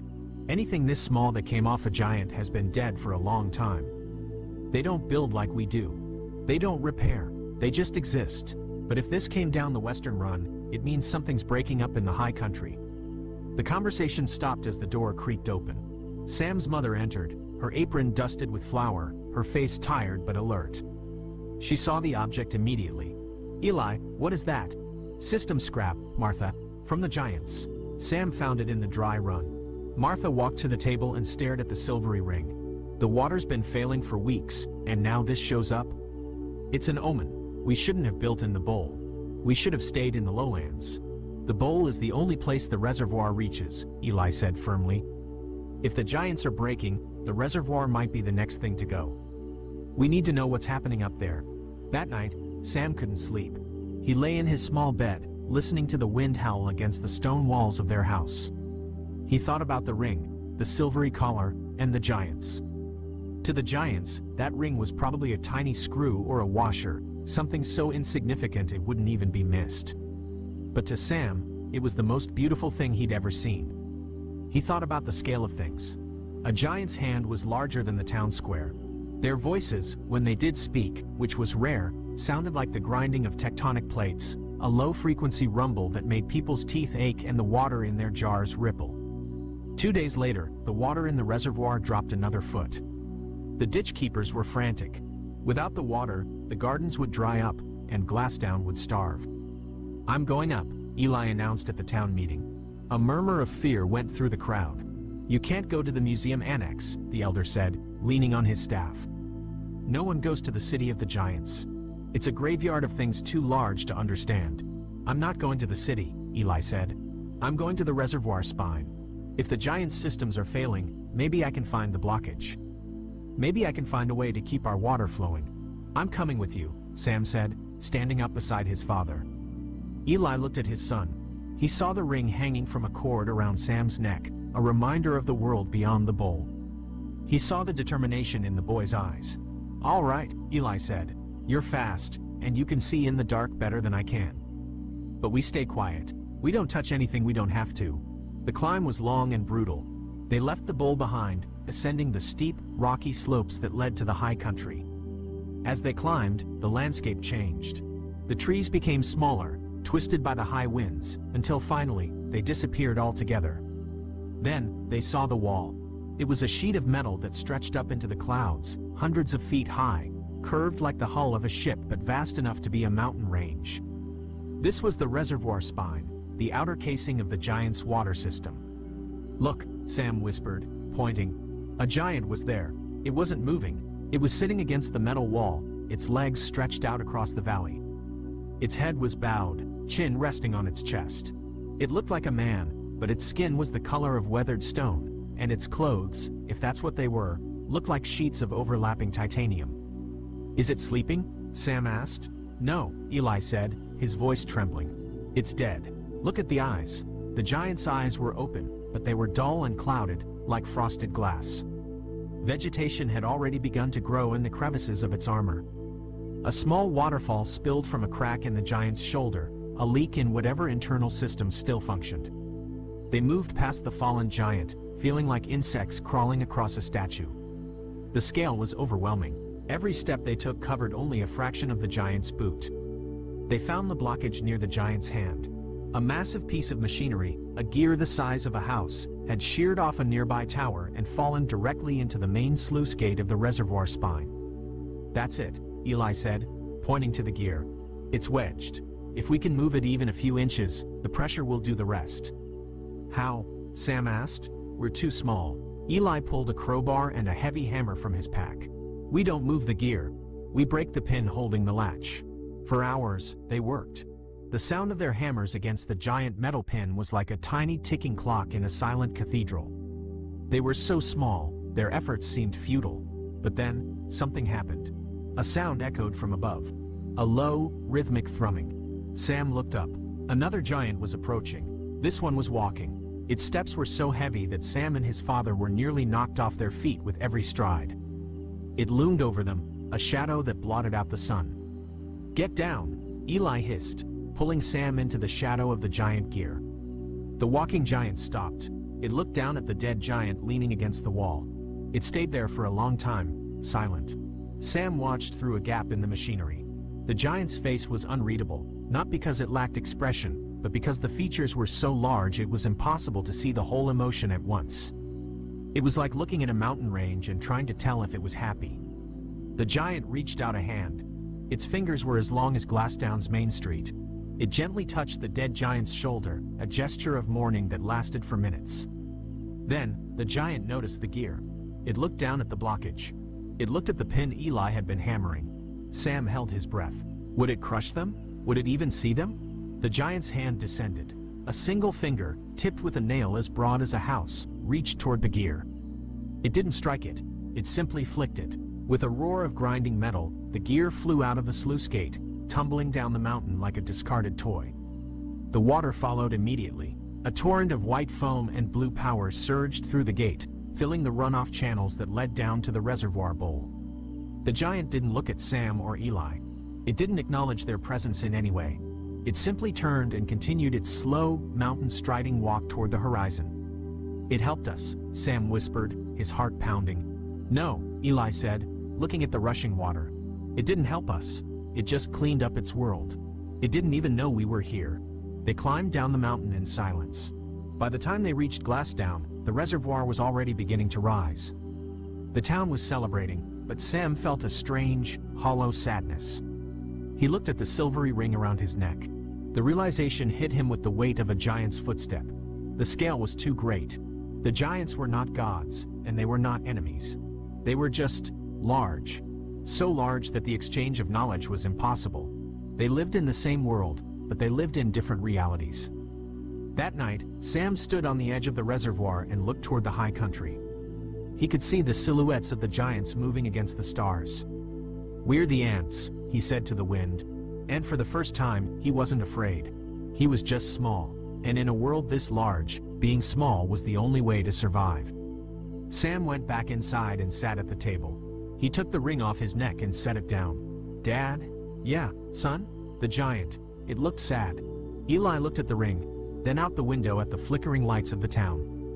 "Maybe, but if a mountain is sad, what does it matter to the grass at its feet?" Sam didn't have an answer.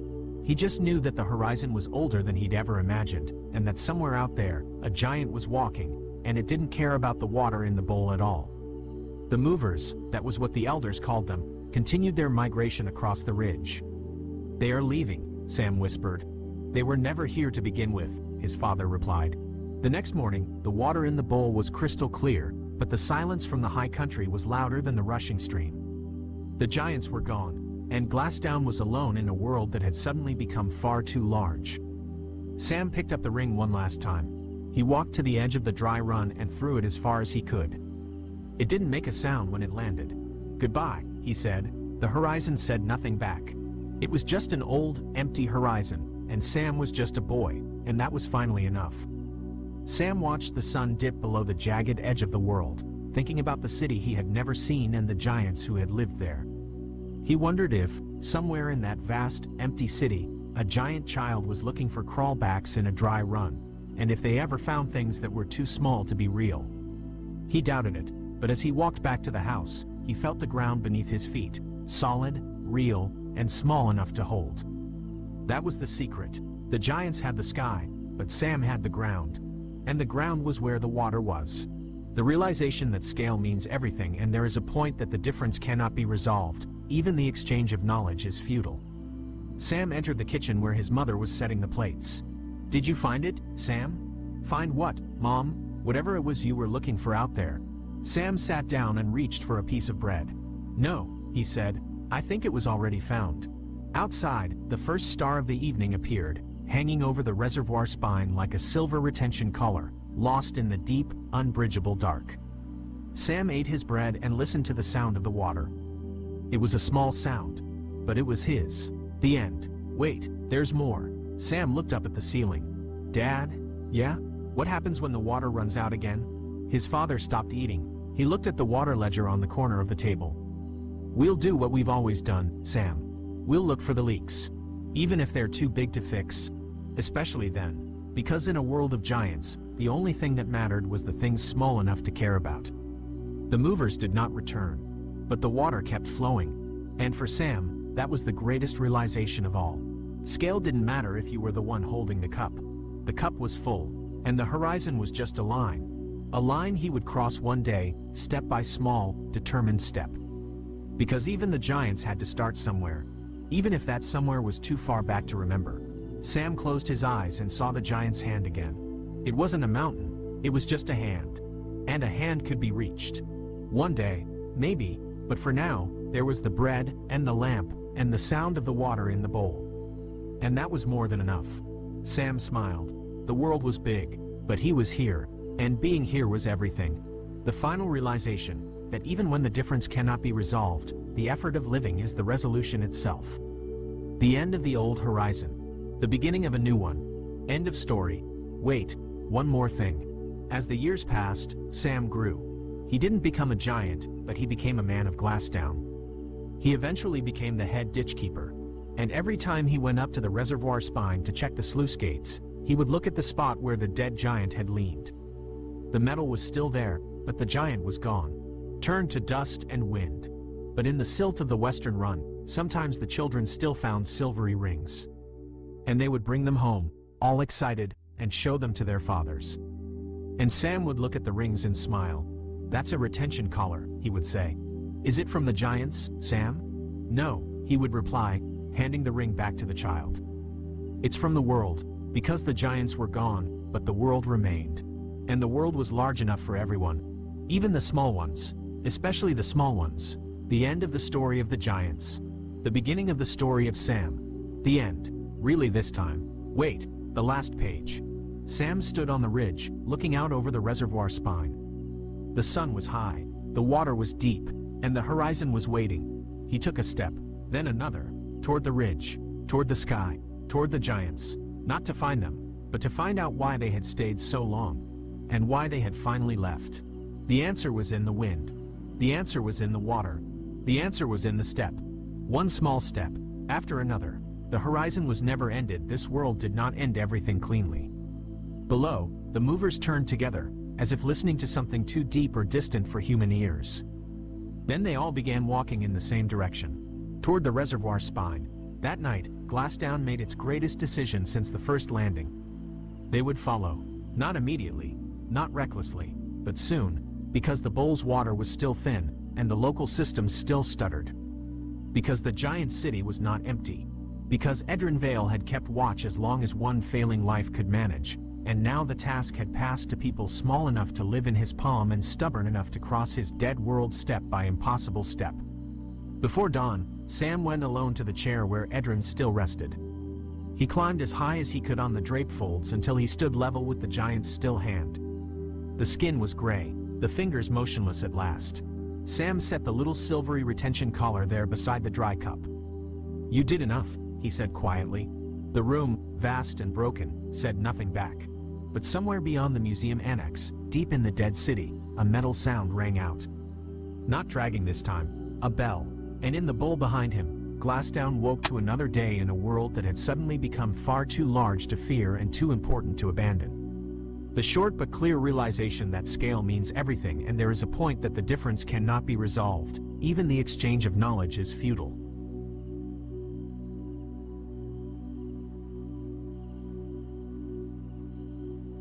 The Galactic Council chamber gleamed under synthetic sunlight, a marvel of alien engineering suspended above the orbit of Tau Ceti Prime. Delegates from 52 star systems hovered or stood in translucent domes, each customized to their atmospheric needs. The room buzzed with neural links and hollow projections. Amid all this grandeur, Earth's delegation looked out of place, primitive even. Ambassador Lyra Holtz stood rigid in a navy blazer that barely concealed the tension in her shoulders. Her voice had already been dismissed 3 times by louder, more opulent species. She adjusted her translator pin, smoothed her blouse, and cleared her throat. "We request consideration for operational inclusion in the Theta 9 Recon Initiative. Earth's military has unique assets." A ripple of low-frequency amusement interrupted her.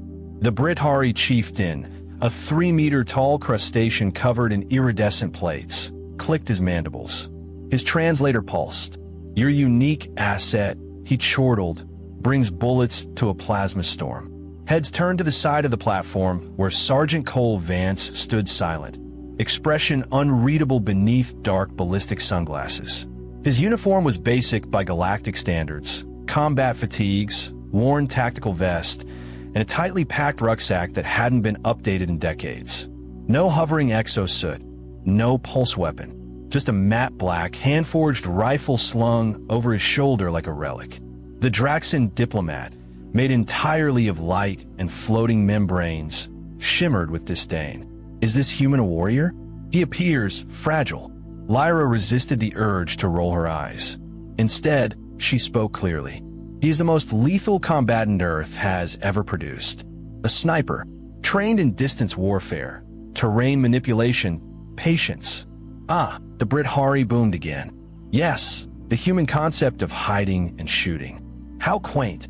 Perhaps he'll crouch in a bush while we do the real fighting. Cole didn't blink. He remained motionless, studying the alien delegates like he was already calculating wind drift and elevation angles. Lyra stepped forward, her voice sharpened. "You asked for operatives capable of infiltration, field stability, and silent elimination under interference zones. Cole has operated in zero-comms environments his entire career, Another interruption. This time from the Solari, a feline race known for their battlefield elegance and disdain for non-energy weapons. Please, Ambassador. Humanity only just joined the Council. You've not even mapped your own Kuiper Belt. We will not risk lives on your fossils. A wave of laughter passed through the hall. Not raucous, more dismissive, as if someone had brought a toy to a war meeting. Cole finally moved. He took one step forward, slow and deliberate. The subtle rustle of his boot against the alloy floor was the only sound as the laughter tapered off. He turned his head, slowly scanning each face behind the shimmering containment domes. His voice, when it came, was low. Steady. I'm not here to impress you. That was all. No bravado. No defense. Just a flat truth dropped like a shell casing. For a moment, there was silence. The kind that precedes a storm. Then the Varnathi delegate, a crystalline entity that communicated via musical tones, chimed melodically. Curious. The human shows restraint. Intriguing. Lyra seized the opening. The Theta 9 operation is failing. Drakhet forces have learned to jam quantum comms and nullify neural links. You need boots on the ground that don't rely on grid support. You need someone who operates by instinct. Someone who doesn't panic when the lights go out. The Council murmured, processing. A few species began consulting internal channels, exchanging thought bursts too fast for human minds. One delegate, a silver-scaled Nari tactician, flicked his tendrils toward Cole. This sniper. What's his record? 237 confirmed kills, Lyra replied. 73 missions behind enemy lines. No failed exfiltration. No captured. 0 friendly casualties under his protection. Hand weapons, another delegate muttered. Obsolete. And yet, Lyra said, he's never missed. A pause. The Brithari leaned forward again, though this time his tone carried curiosity rather than mockery. Is he telepathic? No, she said. He's just good. Cole's hand hovered near his rifle, not touching it, just familiarizing himself with its weight. His gaze didn't waver. He was watching, always watching, through walls, through noise, through the absurdity of this room full of preening apex predators who'd forgotten that war didn't always wait for clean rules and perfect conditions. The Drakhet weren't following rules. They were dismantling the galactic perimeter piece by piece. Theta 9 was only the latest in a string of incursions. And despite all their advanced firepower and AI command logic, the Council couldn't stop them. Not where it mattered, on the ground. In dirt and silence and blood. The vote came in waves. Not a consensus, but enough. The Brithari grudgingly nodded. The Solari abstained. The Nari approved. Others followed. The mission would proceed, with one human sniper embedded. Lyra exhaled for the first time in 5 minutes. As the meeting dissolved, chatter resumed. Holos flickered back on. Delegates prepared their return vessels. But Cole remained where he stood, unmoving. She walked over to him. You okay? He nodded, barely perceptible. Just wondering how many of them I'll have to save before they stop laughing. Lyra gave a tired smile. One would be enough. Just make it count. Cole adjusted the strap of his rifle and turned, heading toward the transport bay.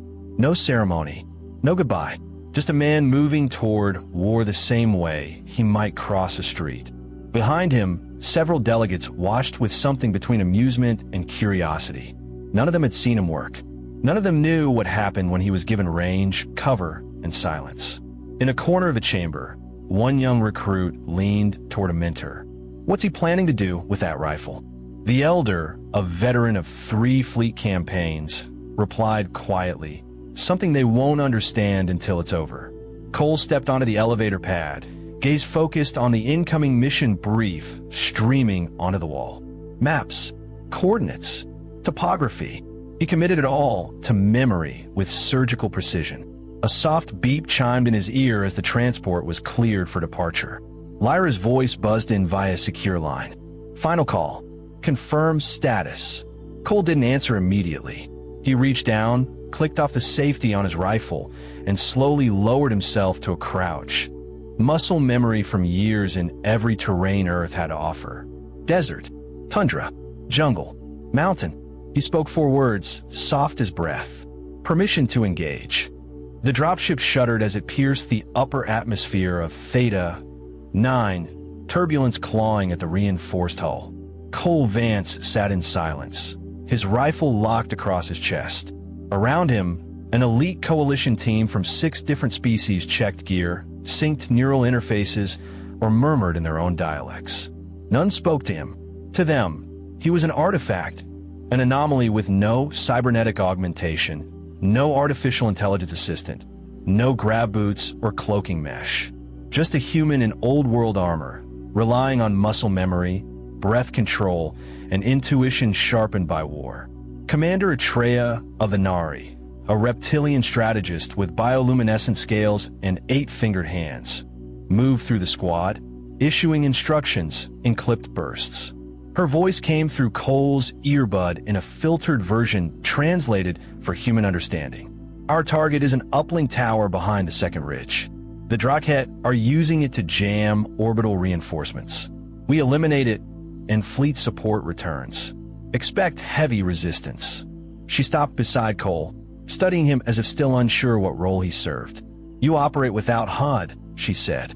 It wasn't a question. Don't need it, Cole replied, eyes unmoving from the mission map flickering on the screen. You will, she said. This planet's atmosphere scrambles visual clarity. You'll lose optics within a kilometer. I'll manage. She stared for a moment longer, then moved on. Cole didn't blame her skepticism. He'd reviewed the same terrain overlays and satellite data. Theta 9 was a nightmare. Violent weather patterns, fog banks that nullified thermal scans, foliage that bent light unnaturally. The kind of place where machines failed, where instinct mattered. And it was beautiful in a brutal, untamed way.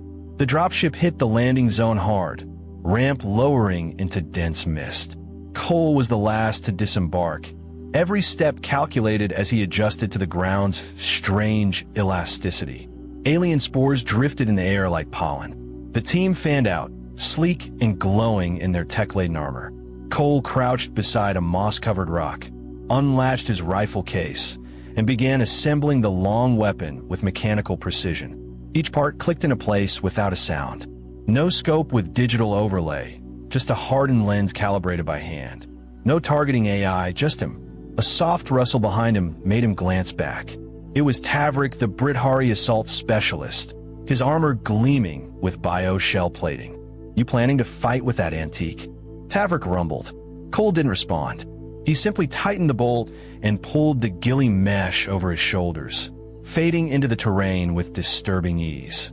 Tavrik scoffed and moved on. The team moved toward the uplink ridge in standard formation. Drakhet scouts have been reported in the area, stealthy, vicious things with 6 limbs and armor that mimicked surrounding textures. No heat signature, no voice prints. Halfway through the approach, it started. A high-pitched shriek tore through the fog, followed by the sound of pulse fire. Explosions ripped the silence apart. 2 squad members went down instantly, vaporized before they could scream. The remaining soldiers broke into a defensive arc. Ambush!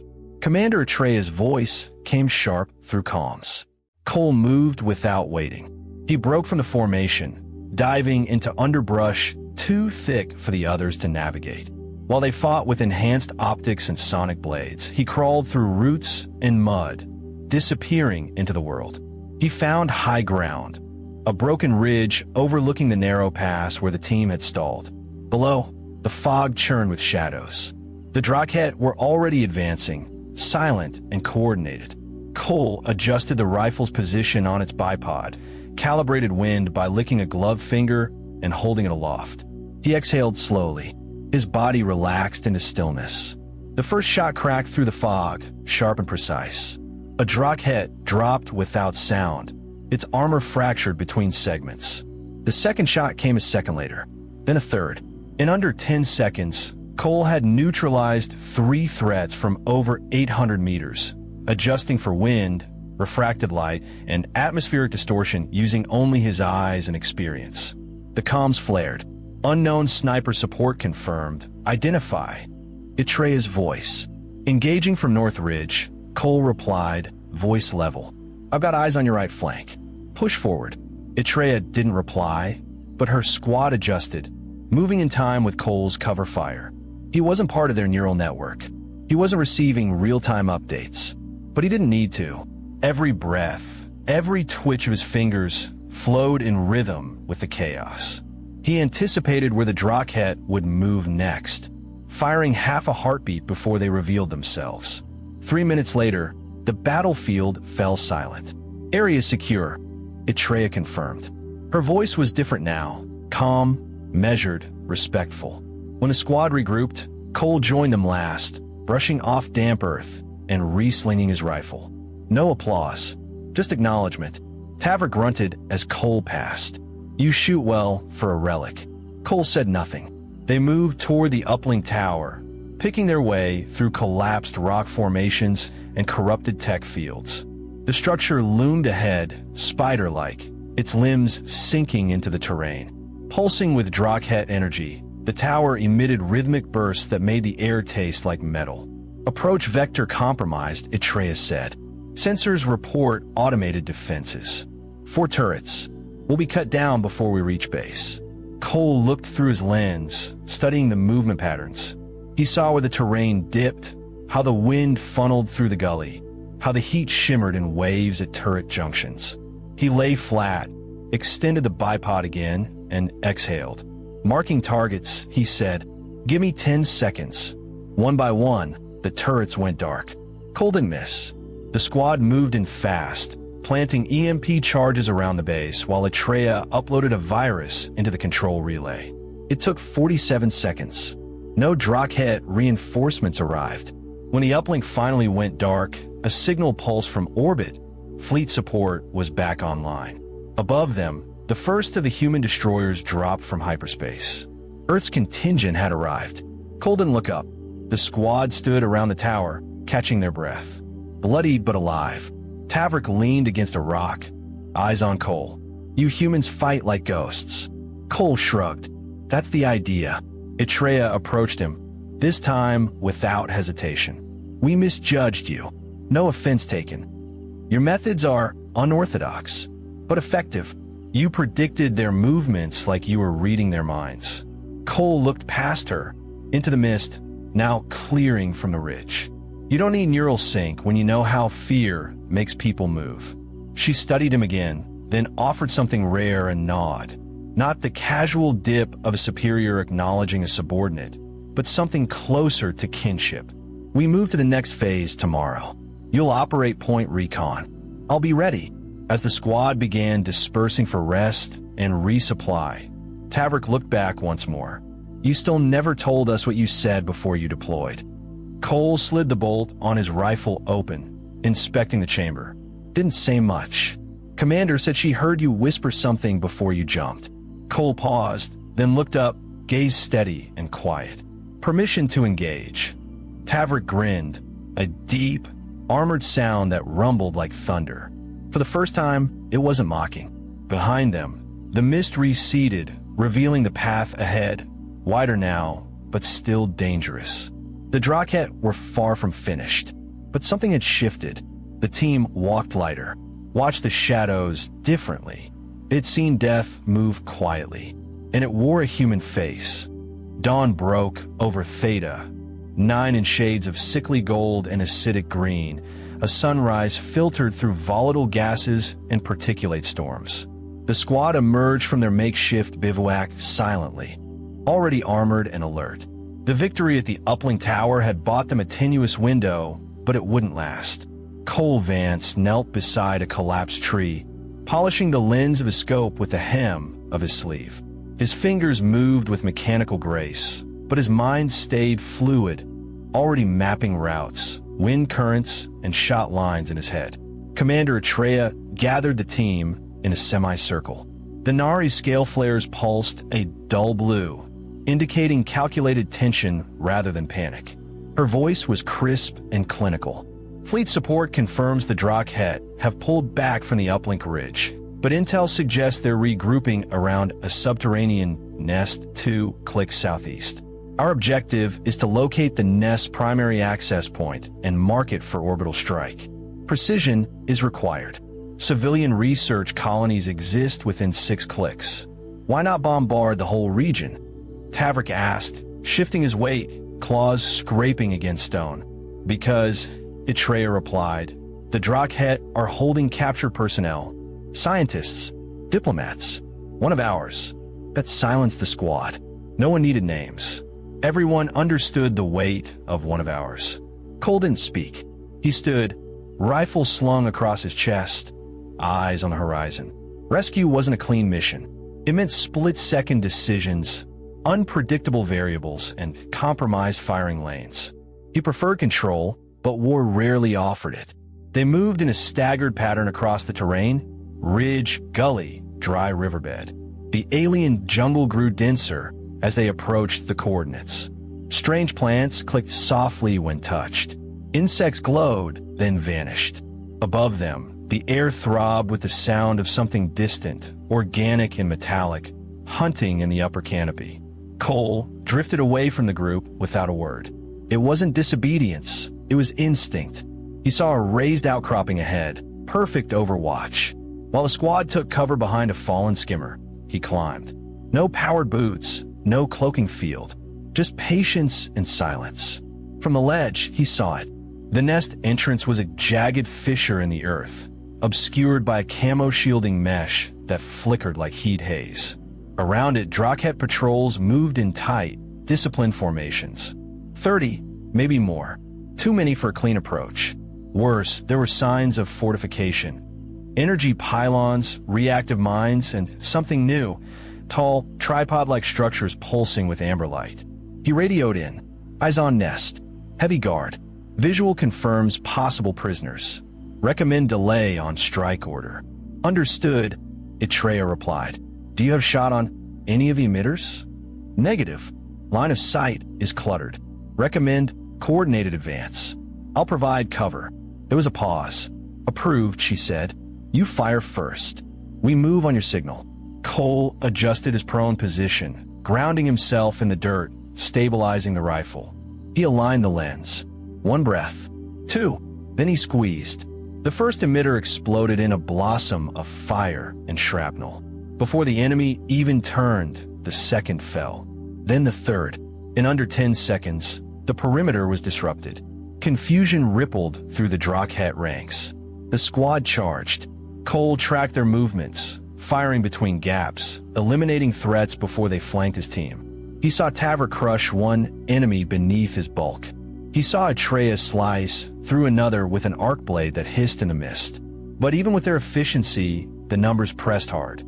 Then Cole saw something unexpected, movement behind the fissure. Not enemy troops. Hostages. 3 figures, unarmed, clearly weakened, were being pulled deeper into the nest by armored Drakhet handlers. One of them stumbled. A human, her face dirt-streaked and hollow-eyed. Cole's breath caught. He recognized her. Dr. Lena Voss, diplomatic xenolinguist, civilian, and his sister's oldest friend. The one who'd convinced him to enlist for this off-world mission when he'd nearly retired. He keyed the channel. Hostiles moving hostages deeper. I'm diverting. You'll break formation, Itreya warned. I know. He slid down from the ridge, disappearing into a side passage veiled by creeper vines. It led into the rock, tight, dark, and sweltering. He moved fast, yet never clumsily, each step measured. Down below, he could hear the Drakhet chittering to one another, their voices like crushed glass. He came out above them, crouched on a ledge inside the cave system, looking down at the captors. They were dragging Lena and the others toward a pod launcher. Escape route or execution device, it wasn't clear. Cole aimed. He took the first shot between the plates of the taller handler's back. It dropped, spasming. The second world, hissing, and Cole fired again. Clean, no wasted motion. He leapt down before the echoes faded. The prisoners flinched. Lena, he said, you mobile? She looked up, eyes wide then focused. Cole, he nodded. We're getting you out. She motioned to the others. They can't run fast. One's injured. Doesn't matter. We move now.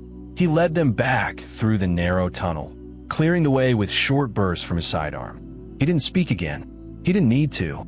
When they emerged near the squad's position, the battle had turned. The Drakhet were retreating, scattered by orbital precision strikes and close-quarter resistance. Cole raised a flare and fired it into the air, bright orange. Extraction beacon. Atreya met them near the fallback point. Her eyes flicked from the prisoners to Cole. "You left Overwatch." "Had to." She said nothing for a beat, then nodded. "You made the right call." A new signal cut through the comms. "Fleet Command. All units. Full retreat confirmed. Enemy forces dispersing. Mission successful. Prepare for evac." The tension in everyone's shoulders released, subtly but undeniably. The prisoners were secured. The nest was marked and burning. And Theta 9, at least for now, was theirs again. As the extraction shuttle hovered into view, kicking up dust and debris, Lena turned to Cole. "I thought you were done with all this." "I was." "Then why?" He looked at the rifle in his hands, then at the team, bloodied, breathing, still intact. "Because sometimes they send the wrong people to die." She didn't press. She knew better. Tavrik clapped him on the shoulder as they boarded. "You're still a relic," the Brithari grinned, "but I'd fight beside you again." "Try not to get sentimental," Cole said, sliding into his seat. Atreya remained standing until everyone was aboard. As the ramp sealed, she walked over to him. "There's another mission coming. You'll be requested. Figures. Would you take it?" He didn't answer right away. He looked out the viewport as the burned remains of the Drakhet nest faded below. Then, softly, he replied, "If the target's real, if the fight matters." She nodded once and moved on. The shuttle pierced the clouds and climbed toward the orbiting carrier. Behind them, Theta 9 spun silently, bruised but surviving. Ahead, war waited still, somewhere new, somewhere worse. But for now, for this moment, Cole let his muscles relax and rested his eyes. There would be more battles, and he would be ready.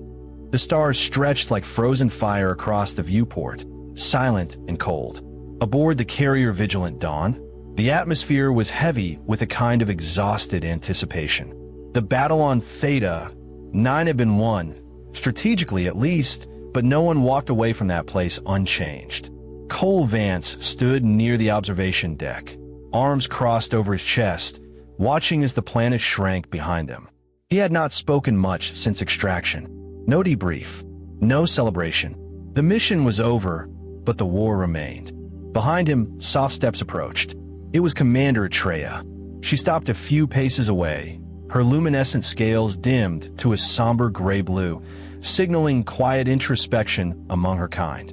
"I expected you to disappear after the evac," she said. "I thought about it," Cole replied. "Didn't." He didn't elaborate, and she didn't ask. "We received an encrypted communique," she said. "Classified, level 9. Earth Command flagged it for your eyes only." Cole turned slightly, brows knitting. "Why would Earth Command send anything to me?" "Because you're the only human who's ever neutralized a Drakhet Prime operative with no AI support, no drone relay, and no backup plan. You're not just a soldier anymore. You're an asset." Cole shook his head. "I'm a liability. That's why they benched me 2 years ago. They benched a man who didn't play by protocols, not one who saved fleets." He didn't respond. Atreya handed him a small hollow slate, its blue light flickering against his palm. "Read it," she said. "Then come to the mission hall. Fleet Command's assembling a joint task force. Multi-species. High risk. Voluntary." Cole nodded, though he already knew he would go. He waited until Atreya was gone before activating the slate. The message was brief and brutal. A hidden Drakhet enclave had been discovered. Not a war camp, something worse. A communications spire buried on a dead moon outside charted space. A relay hub for cross-galactic transmissions, encoded in frequencies older than most known civilizations. It wasn't just a nest. It was a call, and someone, or something, was answering. Cole set the slate down gently and rubbed a hand across his jaw. His thoughts returned to the image of Lena Voss, hollow-eyed and shackled in Theta 9's tunnels, to Tavrik's cracked armor, to the way Atreya had stood beside him when the flames rolled over the enemy's fortress.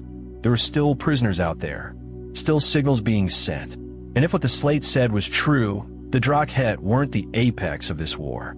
They were just the opening act. In a mission hall, the air vibrated with low conversations and the quiet murmur of alien translators. Representatives from 5 factions stood around a central table. Each wore the mark of survival, not rank. Burned armor, sealed wounds, weathered eyes. Etreya stood near the front, flanked by Tavrik and 2 of the survivors from the Theta 9 squad. She caught Cole's eye and motioned him forward. No words, just a gesture. He stepped into the circle as the main display lit up, showing the dead moon, gray, cratered, dotted with strange structures that pulsed in slow intervals, like a machine trying to breathe.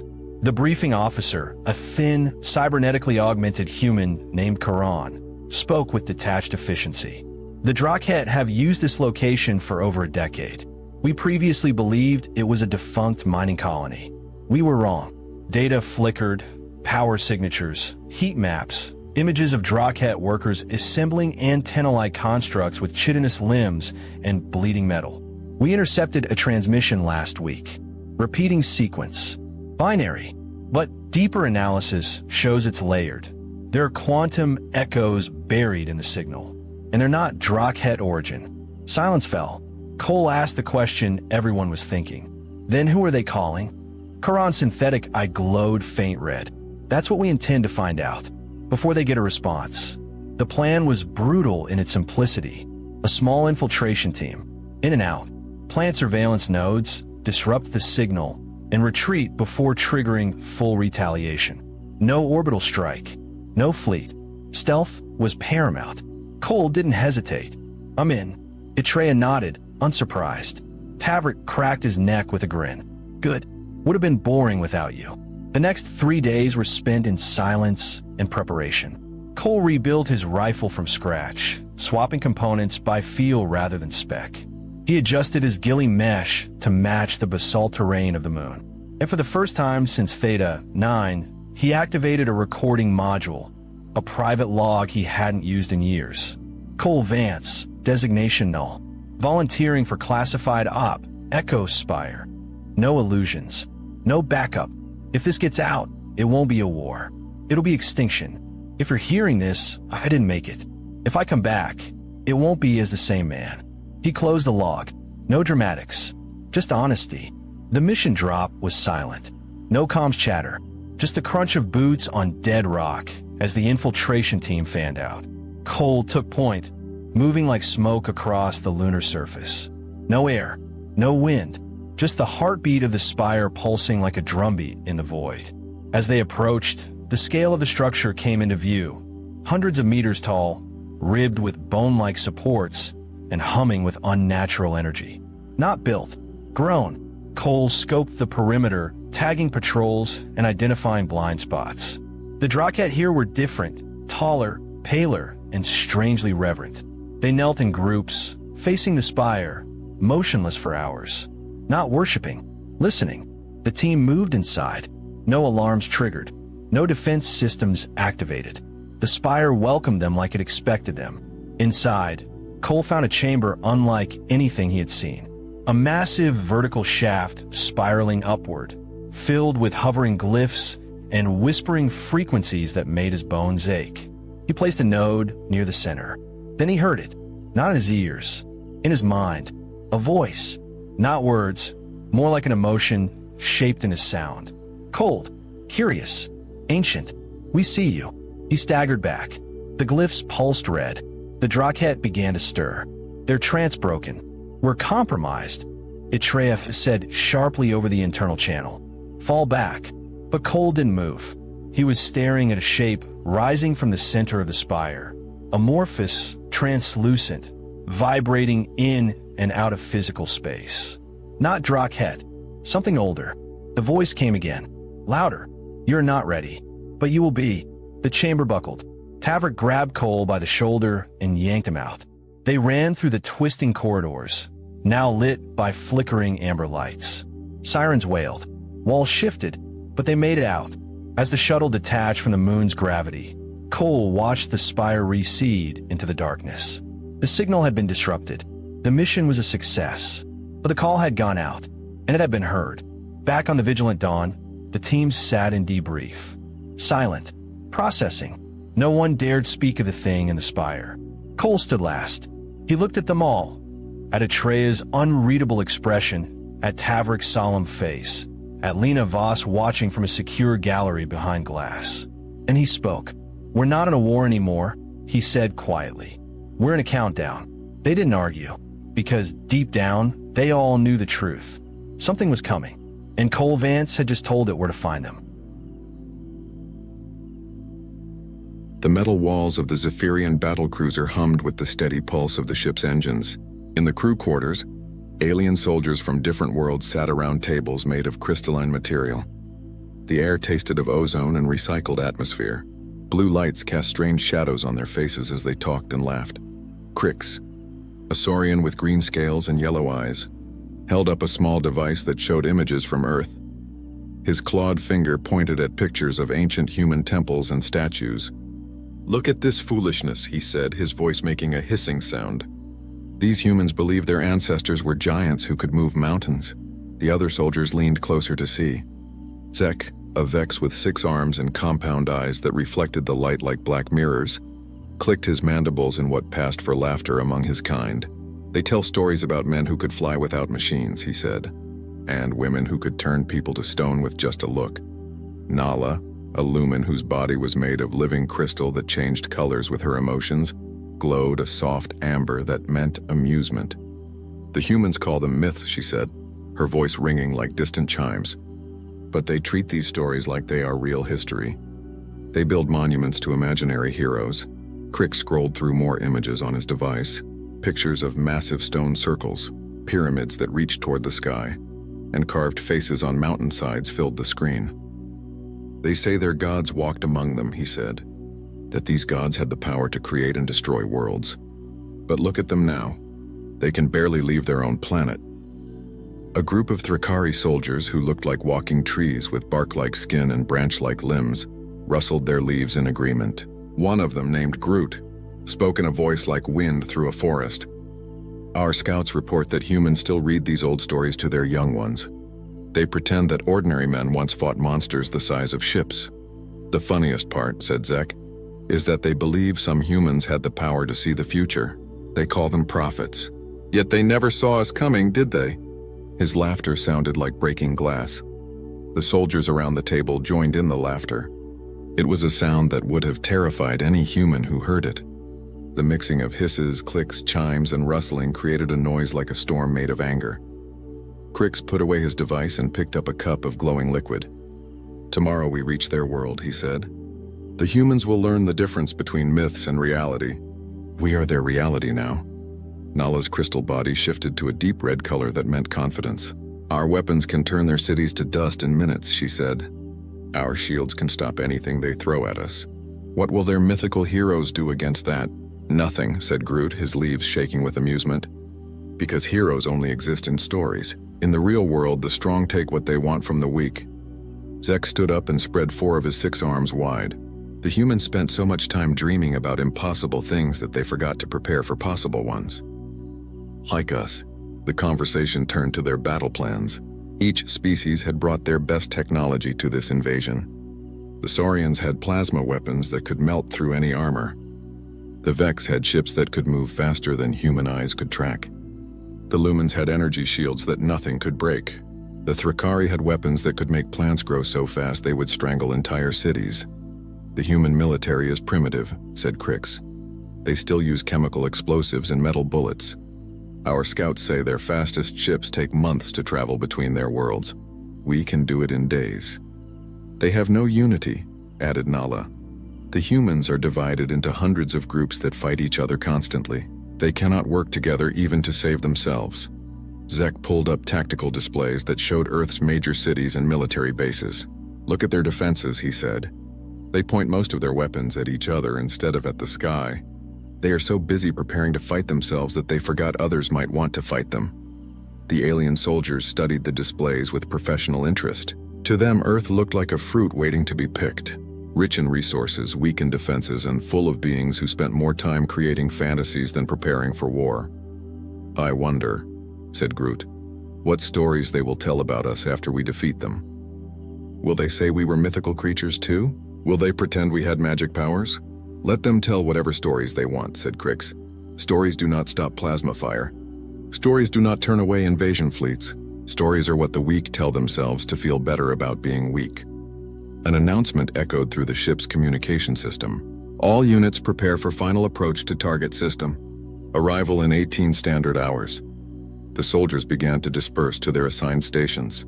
As they walked through the corridors, they passed windows that showed the darkness of space. Somewhere ahead of them, a small blue world waited, unaware that its peace was about to end. In the command center, officers from all the allied species worked together to coordinate the attack. Maps of Earth covered the walls, marked with targets and troop movements. The plan was simple and brutal. First, they would destroy the humans' ability to fight back. Then they would demand surrender. If the humans refused, they would demonstrate their power by turning one of their cities into glass. The humans will break quickly, said General Throck, a massive saurian with scars covering his scales. They have no experience fighting a real enemy. Their myths tell them that heroes always win in the end. They will learn that the universe does not care about their stories. But far below in the crew quarters, one figure remained seated long after the others had left. Commander Vexus Tar, an old Zephyrian with gray skin and tired eyes, stared at the images of human myths that still glowed on Crix's forgotten device. He had fought in more wars than any other being in the fleet. He had conquered worlds, crushed civilizations, and seen the rise and fall of species that thought themselves mighty. But something about the human stories troubled him in a way he could not explain. The images showed humans doing impossible things. Men lifting objects that should have crushed them. Women leading armies against overwhelming odds and winning. Warriors standing alone against monsters and emerging victorious. To his fellow soldiers, these were obviously fantasies. But Vextar had lived long enough to know that sometimes the line between myth and history was thinner than most people believed. Sometimes stories survived because they contained echoes of truth that people had forgotten. He touched the device's screen and watched the images cycle through again. Humans building structures that should have been impossible with primitive tools. Humans crossing vast distances without advanced technology. Humans accomplishing feats that even some advanced species would find challenging. Tomorrow we find out, he whispered to himself, whether these stories are lies or memories. The old commander stood up slowly and walked toward his quarters. Behind him, the device continued to show images of human achievements that his people had dismissed as fantasy. But deep in his mind, a thought grew like a seed planted in fertile soil. What if they were wrong about humanity? What if the myths were not just stories, but warnings about what humans could become when pushed too far? The ship continued its journey through space, carrying an invasion force toward a world that seemed helpless. But in one alien mind, doubt had begun to grow. And sometimes doubt was the first step toward understanding a truth that others had missed. The first alien ships appeared in Earth's sky just after dawn. They dropped out of faster-than-light travel, with a sound like thunder that rolled across every continent. The massive vessels hung in the atmosphere above major cities, their shadows turning day into twilight below. In the lead command ship, General Throck watched the tactical displays with satisfaction. His fleet of 1,200 vessels had taken position exactly as planned. Each ship was larger than the biggest human building, armed with weapons that could split mountains, and protected by shields that had never been broken. Open communication channels to all human settlements, Throck ordered. His voice carried the authority of someone who had conquered 47 worlds. Tell them to surrender immediately or face complete destruction. The message went out in every human language. It was simple and direct. Lay down your weapons, accept alien rule, and live as slaves. Refuse and watch your civilization burn. Throck expected the response to come within minutes. Every other species he had conquered had surrendered quickly when faced with such overwhelming force. The smart ones gave up immediately. The stubborn ones took a few hours to realize they had no choice. But none had ever taken longer than a day. The humans took 6 minutes to respond. When they did, the answer came from every human military base, government building, and communication center on the planet at the same time. No, that was it. Not a negotiation, not a request for terms, not a plea for mercy, just a simple, flat refusal that left the alien commanders staring at their screens in disbelief. Run, the message again said Throck. Perhaps they did not understand. the surrender demand was broadcast a second time, with more detailed explanations of what would happen if the humans refused. Images of destroyed cities from other worlds were included to help the humans understand their situation. The response came faster this time. 3 minutes. Hell no. Throck's claws dug into the armrests of his command chair. In all his years of conquest, no species had ever responded with defiance when faced with certain death. It was not logical. It was not smart. It was not even brave. It was just stupid. Begin the demonstration, he ordered. Target the city called London. Reduce 1 square kilometer to ash. Show them what happens to those who refuse our mercy. The weapons charged with a whine that vibrated through the ship's hull, but before they could fire, something unexpected happened. Human ships began rising from the planet's surface. The alien sensors had detected these vessels before, but they had seemed so primitive that no one had worried about them. They were small, slow, and armed with weapons that seemed laughable compared to alien technology. Some of them still used chemical rockets for propulsion. Incoming missiles, reported the sensor operator, a young Vex named Crick. Estimated time to impact and wait. His compound eyes widened as he rechecked his instruments. These readings cannot be correct. What is the problem? Demanded Throck. The human missiles are accelerating beyond their theoretical maximum speed, said Crick. They should not be able to move this fast with their primitive engines. Throck looked at the tactical display. The human weapons were indeed moving faster than they should have been able to, but they were still far too slow to threaten ships with shields and armor like his. Let them come, he said.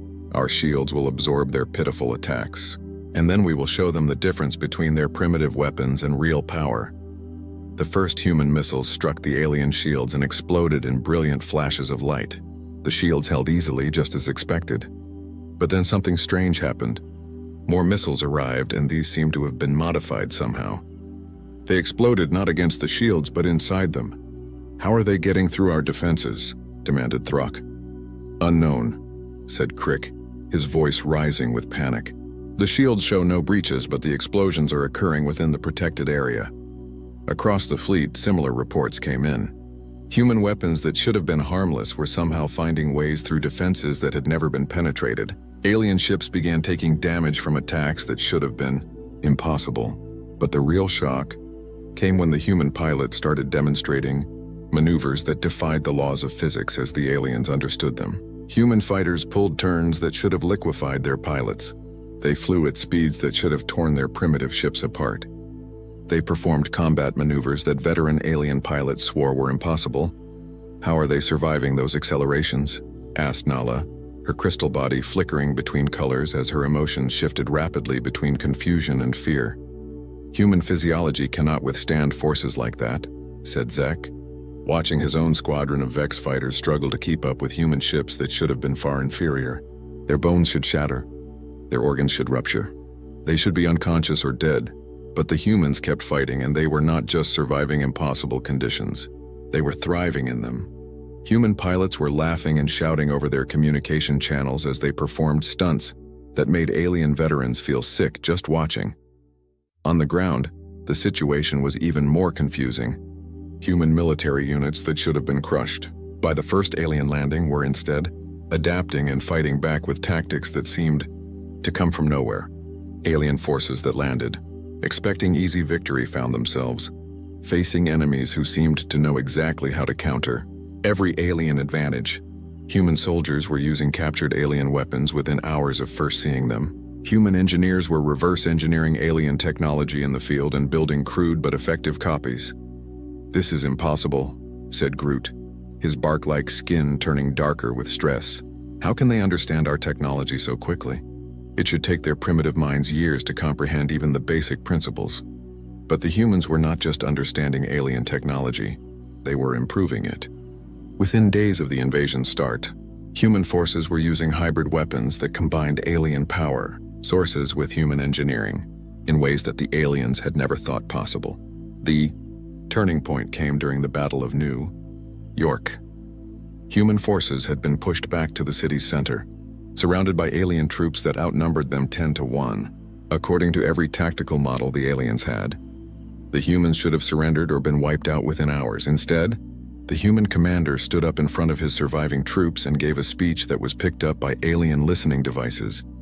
"They think we're going to give up because they have better weapons," the human said. His voice was calm, almost conversational. "They think we'll break because they're stronger and faster and tougher than us. But they don't understand something important about human beings." He paused and looked around at the faces of his soldiers. Men and women who were exhausted, wounded, and facing certain death. But none of them looked afraid. "We've been telling stories about impossible victories for thousands of years," the commander continued. "About ordinary people doing extraordinary things when everything seemed hopeless. They think those stories are just fantasies. But maybe they're instructions. What happened next would be studied by alien military academicians for generations. The human forces launched an attack that should have been suicidal. They charged directly into superior firepower with inferior weapons and won. They did not just win. They won decisively, capturing alien equipment, taking prisoners, and driving back forces that had seemed unstoppable. They fought like people who had been preparing for this kind of battle their entire lives. Similar scenes played out across the planet. Human forces that should have been defeated were instead achieving victories that seemed to violate the basic laws of warfare. They were not just lucky. They were not just brave. They were displaying a level of skill and determination that the aliens had never encountered before. In the command ship, Throck stared at the reports flooding in from his ground commanders. Everyone told the same impossible story. Human resistance was not breaking. It was growing stronger.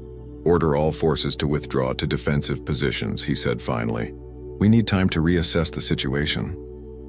For the first time in his long career of conquest, General Throck was forced to admit something that shook him to his core. The humans were not fighting like a primitive species facing superior technology. They were fighting like warriors who remembered how to win against impossible odds. But if that was true, it raised questions that Throck did not want to consider. Questions about who the humans really were, and what they might be capable of if they stopped thinking of themselves as helpless primitives and started remembering what their myths claimed they had once been. As night fell over the battlefield, both sides settled into an uneasy stalemate, but the balance had shifted. The aliens had come expecting an easy conquest and found themselves in a real war. And wars, as any human could have told them, were won not just by superior weapons, but by superior will. The humans had both. 3 weeks into what should have been a simple conquest, the alien invasion force was discovering that humans did not fight like any species they had encountered before. Every day brought new reports that challenged everything the aliens thought they knew about warfare, physics, and the limits of what living beings could accomplish. In the medical bay of the command ship, Dr. Siln, a Lumen physician whose crystal body normally glowed a calm blue, flickered rapidly between colors as she studied the data on her screens. The readings made no sense according to everything she had learned about biology and medicine. "Commander Vextar," she called to the old Zephyrian officer who had been visiting the wounded. "You need to see this." Vextar approached the medical displays with the slow, careful movement of someone who had lived through too many battles. "What have you found, Doctor?" "These are the biological readings we've managed to gather from human soldiers during combat," Siln said, her voice ringing with confusion. "Look at these stress hormone levels. This adrenaline production, this cardiovascular activity." Vextar studied the numbers, his gray skin darkening as he realized what they meant. "These readings indicate that the humans should be dead." "Exactly," said Siln. "According to every medical database we have, no biological system can sustain this level of stress response for more than a few minutes without catastrophic organ failure. But our field reports indicate that human soldiers are maintaining these levels for hours, sometimes days." She changed the display to show more data. "Look at this. Physical strength measurements. We have documented cases of individual human soldiers lifting debris that should require mechanical assistance. One human female lifted a piece of wreckage that weighed more than 3 times her own body mass. Equipment malfunction?" suggested Vextar, though his tone indicated he did not believe it. "We checked. Multiple times. The measurements are accurate." Siln's crystal body shifted to a worried purple. "But it gets worse. Look at these cognitive assessments." The new data showed brain scans and problem-solving metrics. Vextar felt a cold feeling in his stomach as he read the numbers. "Human intelligence appears to increase under stress," Siln continued. "Their brains show activity patterns that suggest they are processing information faster during combat than during peaceful conditions." They are literally becoming smarter the more desperate their situation becomes. Vextar thought about the battlefield reports he had been reading. Human forces that found themselves outnumbered and outgunned were consistently developing new tactics on the spot. They were taking alien weapons they had never seen before and figuring out how to use them within minutes. They were building defensive positions using wreckage and debris that somehow proved more effective than anything. In the alien tactical manuals, there's more, said Ziln. We've been monitoring their communications. The humans are sharing technical innovations across their entire planet in real time. A breakthrough made by one group of engineers is being implemented by soldiers on the other side of their world within hours. That level of coordination requires advanced communication networks, said Vextar. That's just it. They're not using advanced networks. They're using the same primitive systems they had before we arrived. But somehow, they're making those systems perform at levels that should require technology far beyond their current capabilities. Vexitar walked to the window that looked out at the planet below. Earth turned slowly beneath them, its surface dotted with the lights of human cities that should have been dark ruins by now. Instead, they burned brighter than ever, as if the invasion had awakened something that had been sleeping. In the engineering section of the ship, Chief Engineer Korks was having his own disturbing revelations. The massive Thrakari had spent the morning analyzing captured human equipment, and what he found challenged everything he understood about technological development. This makes no sense, he said to his assistant, showing her a human device that their forces had recovered from a battlefield. This is supposed to be primitive human technology, basic chemical rockets and metal projectiles. His assistant, a young Saurian named Vera, examined the device with her scanner. The materials analysis confirms it's made from standard human metals and compounds, she said. Nothing exotic, nothing that should give it unusual properties. But look at the performance data, said Korks, pulling up combat footage. This weapon is achieving muzzle velocities 30% higher than should be possible with these materials and this design. The projectiles are traveling farther and hitting harder than the physics allow. Vera studied the footage with growing confusion. How are they doing it? That's not the strangest part, said Korks. Watch this. He showed her recordings of human engineers working in damaged factories, building weapons and equipment under combat conditions. They're manufacturing new equipment faster than our industrial models predict. They're taking raw materials and turning them into functional technology in time frames that should be impossible without advanced automation. Maybe they had hidden factories we didn't detect. Korks's bark-like skin rustled with negative emphasis. We mapped every structure on their planet. There are no hidden facilities capable of this level of production. They're doing this with basic tools and equipment we know they possessed before our arrival. The recordings showed humans working in shifts around the clock, but that was not what troubled Korks. What troubled him was the way they worked. The humans moved with a coordination and efficiency that suggested they had been planning for this kind of emergency production for years. But the aliens knew that was not true. The humans had been completely unprepared for invasion. Pull up the technical innovation reports, said Korks. Vera accessed the files that documented new human technologies that had appeared since the invasion began. The list was long and disturbing. Humans had developed new armor materials, improved weapon designs, more efficient power sources, and communication systems that outperformed anything they should have been capable of creating. They're not just copying our technology, said Vera, reading through the reports. They're improving it. In some cases, yes, said Korks. But in other cases, they're developing completely new approaches that we never considered. Look at this power cell design.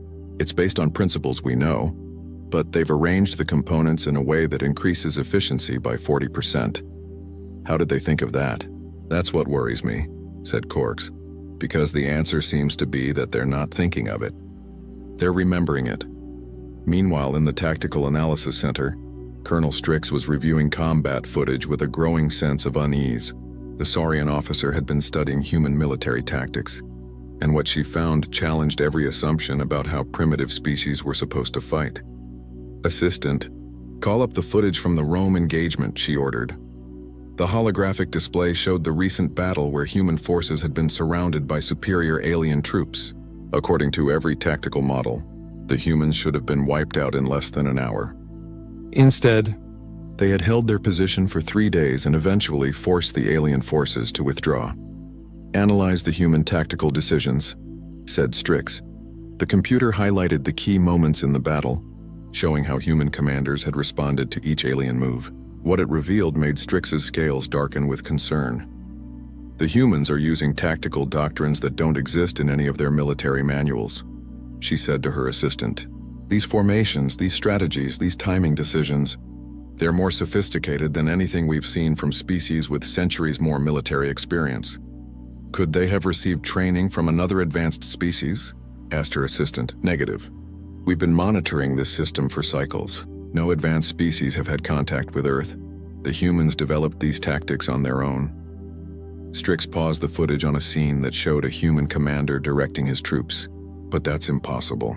Tactical expertise like this takes generations to develop. It requires experience fighting against advanced opponents." "Unless," said her assistant quietly, "they had that experience before." Strix looked at her subordinate with sharp yellow eyes. "Explain. What if the humans once had advanced military experience but lost it somehow? What if they're not learning new tactics but remembering old ones?" The idea was disturbing because it raised questions that Strix did not want to consider. If humans had once been a military power, what had happened to them? And more importantly, what were they becoming now that they were being forced to remember? In his private quarters, Commander Vextar sat alone reading reports from across the invasion force. Each one told the same story. Human capabilities were increasing daily. They were becoming stronger, smarter, more coordinated, and more dangerous with each passing hour. But it was not just their abilities that were changing. It was their attitude. The humans were no longer fighting like a desperate species trying to survive. They were fighting like a warrior race that was remembering its true nature. The old commander accessed the files that contained human myths and legends. Stories of heroes who could lift mountains, warriors who could defeat armies single-handed, and civilizations that spanned the stars. His fellow soldiers had dismissed these as primitive fantasies. But what if they were not fantasies? What if they were memories? Vextar had seen species rise and fall across the Battle of Mumbai had lasted 7 days and ended in complete disaster for the alien invasion force.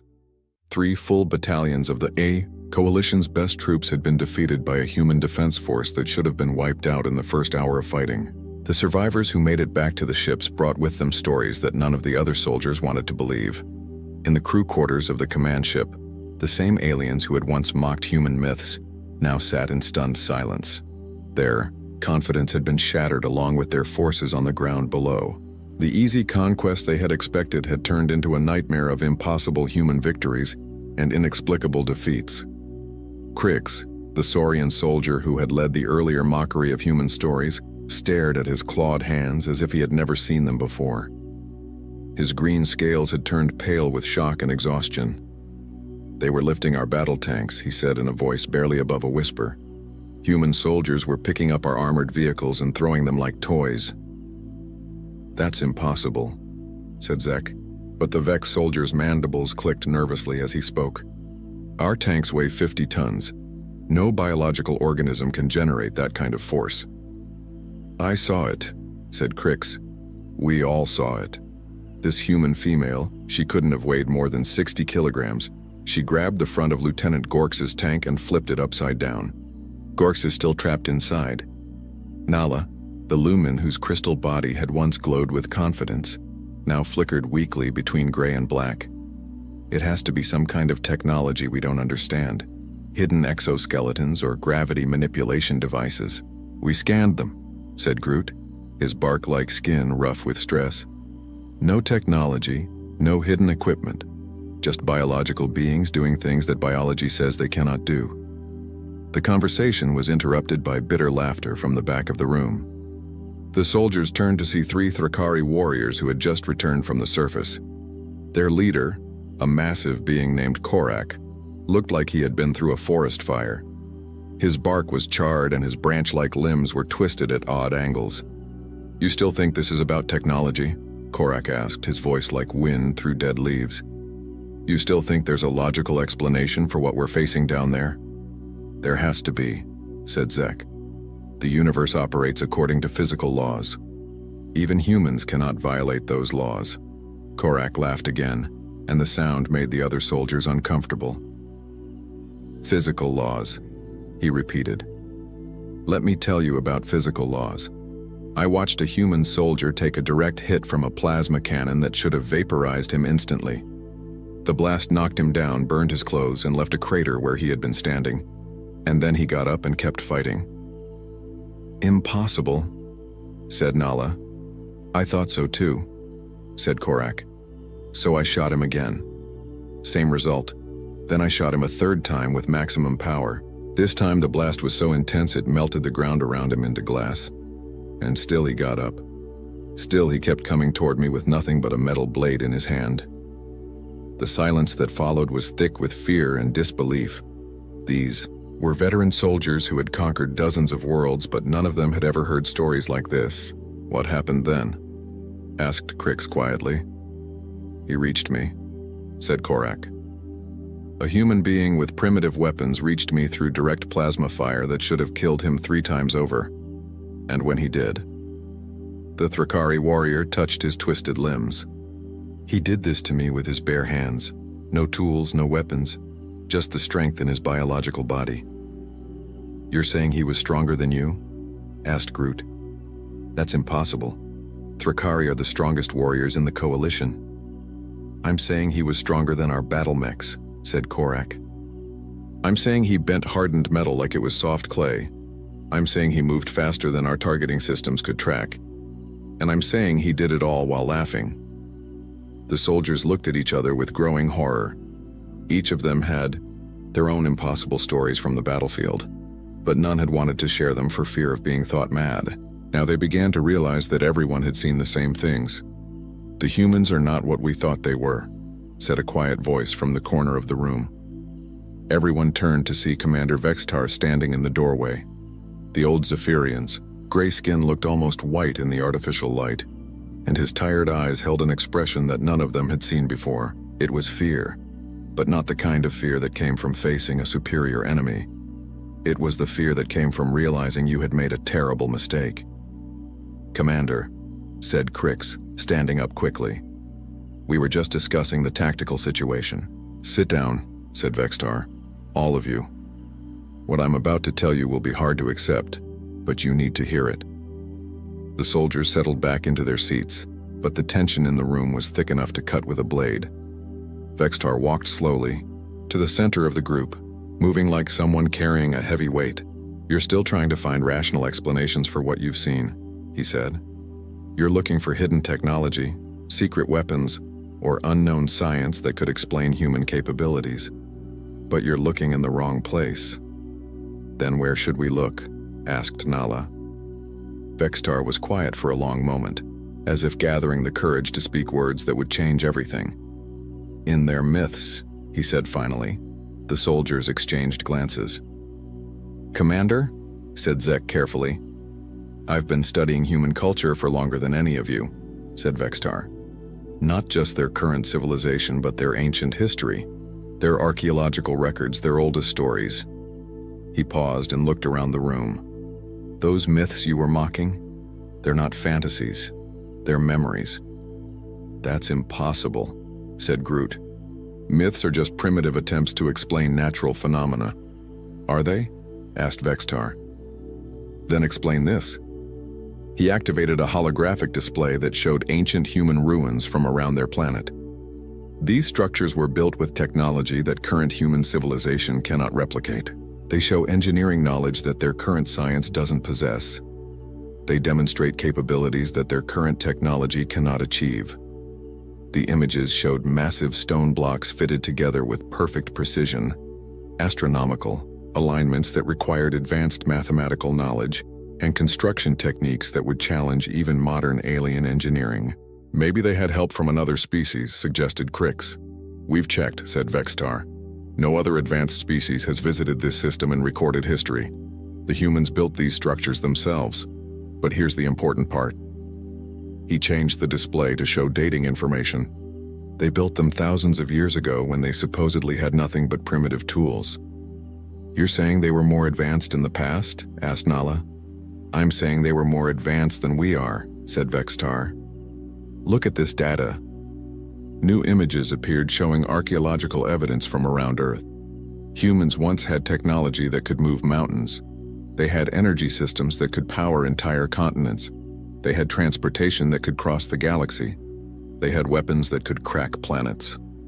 The soldiers stared at the evidence in growing horror. "What happened to them?" asked Zek. "Something made them forget," said Vextar. "Some catastrophe, some disaster, some event that reduced them from galactic masters to planetary primitives. But they didn't lose their capabilities completely. They just lost the knowledge of how to access them." "And now?" asked Korak. "Now we've given them a reason to remember," said Vextar. "Every challenge we present, every impossible situation, we put them in, forces them to reach deeper into their racial memory, forces them to rediscover abilities that have been sleeping in their genetic code for millennia." The room was completely silent as the implications sank in. The aliens had not invaded a primitive world. They had attacked the sleeping remnant of a species that had once ruled the galaxy. "Those myths about heroes with impossible strength," continued Vextar. "Those were normal humans at the height of their civilization. Those stories about people who could see the future, move objects with their minds, survive anything and accomplish miracles? Those were everyday humans before the catastrophe that made them forget. But they're just stories," said Nala weakly. "No," said Vextar. "They're instruction manuals. Humans have been telling these stories for thousands of years because somewhere deep in their collective memory, they know what they're capable of. They just needed something to wake them up." He looked around the room at faces filled with fear and understanding. "We didn't invade Earth to conquer a primitive species. We invaded Earth to wake up our predecessors. And now they're remembering who they used to be." The silence that followed was broken only by the hum of the ship's engines. In that quiet moment, every alien soldier in the room realized the same terrible truth. They had not come to Earth as conquerors. They had come as victims. The human counteroffensive began at dawn on the 42nd day of the invasion. It started not with a single coordinated attack, but with 100 simultaneous strikes across the planet that seemed to appear from nowhere. Human forces that had been scattered and hiding suddenly emerged with weapons, vehicles, and tactics that surpassed anything the aliens had seen before. In the command center of the lead ship, General Thrak watched his tactical displays with growing horror as red warning symbols appeared faster than his operators could count them. Every alien position on the planet was under attack at the same time, and the attackers were using technology that should not have existed. "How many human ships are we detecting?" he demanded. "Approximately 15,000, reported the sensor operator, his voice shaking. "But sir, these readings don't match any human designs in our database." Thrak looked at the display showing the approaching human fleet. The ships were sleek and beautiful, moving through space with a grace that made alien vessels look clumsy by comparison. But what terrified him most was that he recognized the design patterns. They looked like the ancient structures the humans had built thousands of years ago. But these were clearly built for war. "How did they construct a fleet this size in 6 weeks?" demanded Thrak. "Unknown, sir," said the operator. "But that's not the strangest part. Watch this."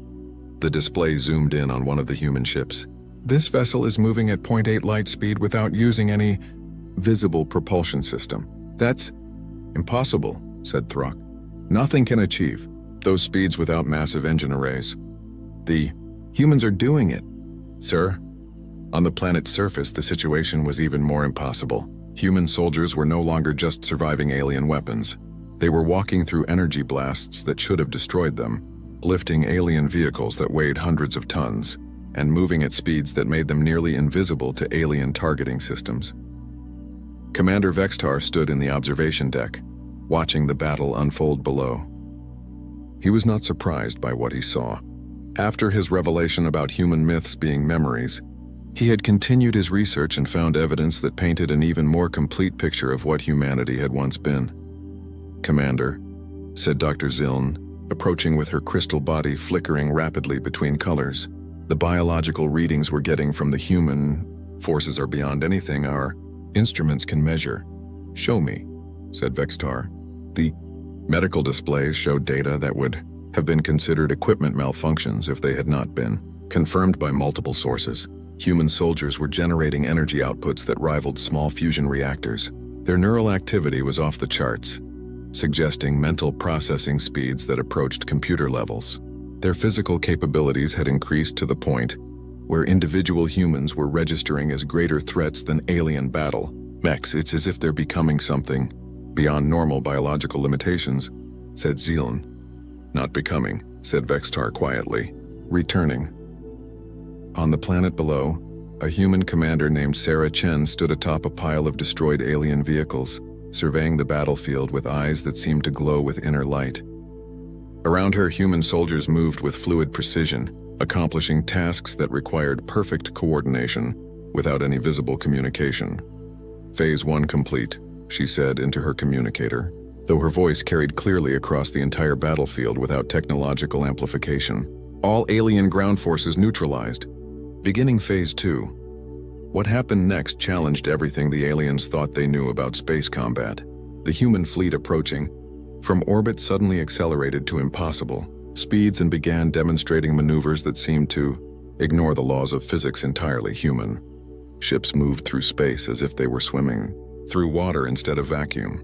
They turned without momentum, stopped without deceleration, and accelerated without visible engines. When alien forces fired on them, the human ships simply absorbed the energy and became faster and stronger. Our weapons are making them more powerful, reported the tactical officer, his voice filled with disbelief. All ships, cease fire, ordered Throck. Withdraw to maximum range. But it was too late for withdrawal. The human ships had reached the alien fleet, and what followed was not a battle, but a demonstration of capabilities that belonged in myths and legends. Human vessels, each one smaller than the smallest alien ship, began systematically dismantling the invasion force. They moved through the alien formation like predators through a flock of prey, disabling ships with touches that somehow drained their power systems completely. In the crew quarters, the alien soldiers who had once mocked human myths watched the destruction of their fleet with the stunned silence of beings witnessing the impossible made real. "They're not even trying to kill us," said Crix, his voice barely above a whisper. "They're just turning off our ships." "How are they doing that?" asked Zek. Commander Vextar, who had joined them to watch the end of the invasion, answered quietly. "Energy manipulation, matter control, techniques that our science considers theoretical impossibilities. The humans didn't just have advanced technology in their past. They had abilities that transcended technology entirely. On the surface of Earth, human beings were demonstrating those same transcendent abilities. They were healing injuries instantly, communicating across vast distances without equipment, and reshaping matter with focused thought. The myths of humans with godlike powers were not myths at all. They were memories of what every human could do when they remembered their true nature. This alien invasion force found itself completely helpless against an enemy that had become everything their own. Myths had claimed was impossible. Ships designed to conquer planets were being deactivated by human hands placed gently on their hulls. Weapons that could level cities were being turned to harmless light by human will. Shields that had never been penetrated were being walked through as if they did not exist. "Incoming communication from the human fleet," reported the communications officer. "Put it through," said Throck, though his voice carried no hope of negotiating terms that would save his forces. The voice that came through the speakers was calm, confident, and completely human. "Attention, alien fleet. This is Admiral Sarah Chen of the Terran Defense Force. Your invasion has failed. Your forces are defeated. Your ships are disabled. We surrender," said Throck immediately. "We request terms for the withdrawal of our forces." "There will be no withdrawal," said the human voice. "But there will be no killing either. We're going to send you home with a message for the rest of the galaxy." "What message?" asked Throck. "That humanity has awakened," said Admiral Chen. "That we remember who we were and who we are and who we will be again. We're returning to our place among the stars, and we want the galaxy to be ready for us."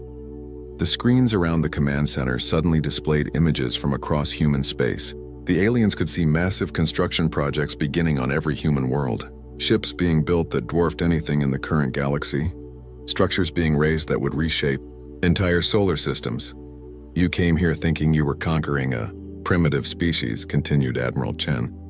"But what you actually did was remind us that we were never meant to be limited to one world. You've given us back our heritage, and for that we're grateful. What will you do with us? Asked Thrak. We're going to modify your ship so they can reach your homeworld safely, said the Admiral. And we're going to ask you to carry a simple message. Tell them that the children of Earth are coming home to the galaxy. Tell them that the species they feared in their oldest legends has returned. And tell them that we hope to meet them as friends, but we're prepared to meet them as anything else they choose to be. The transmission ended, leaving the alien forces to contemplate their situation. They had come to conquer Earth and instead had awakened something that their ancestors had left warnings about. In their own most ancient myths, stories about a species that had once ruled the galaxy with wisdom and strength, that had vanished suddenly for unknown reasons, and that their oldest prophecies said would one day return. Now they knew those prophecies were true. Humanity was not just returning to space.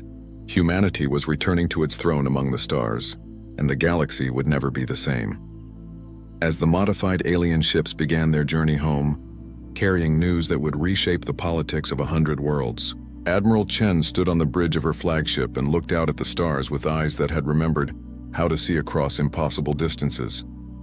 Begin Phase 3, she said to her crew. It's time to visit our old friends. Some of them have probably forgotten us, but I think it's time for a reunion. The human fleet turned toward the deep galaxy, carrying the awakened children of Earth back to their ancient domain. Behind them, Earth itself began to change as its people remembered not just how to fight, but how to build, how to explore, and how to take their place among the wonders of the universe. The age of human isolation was over.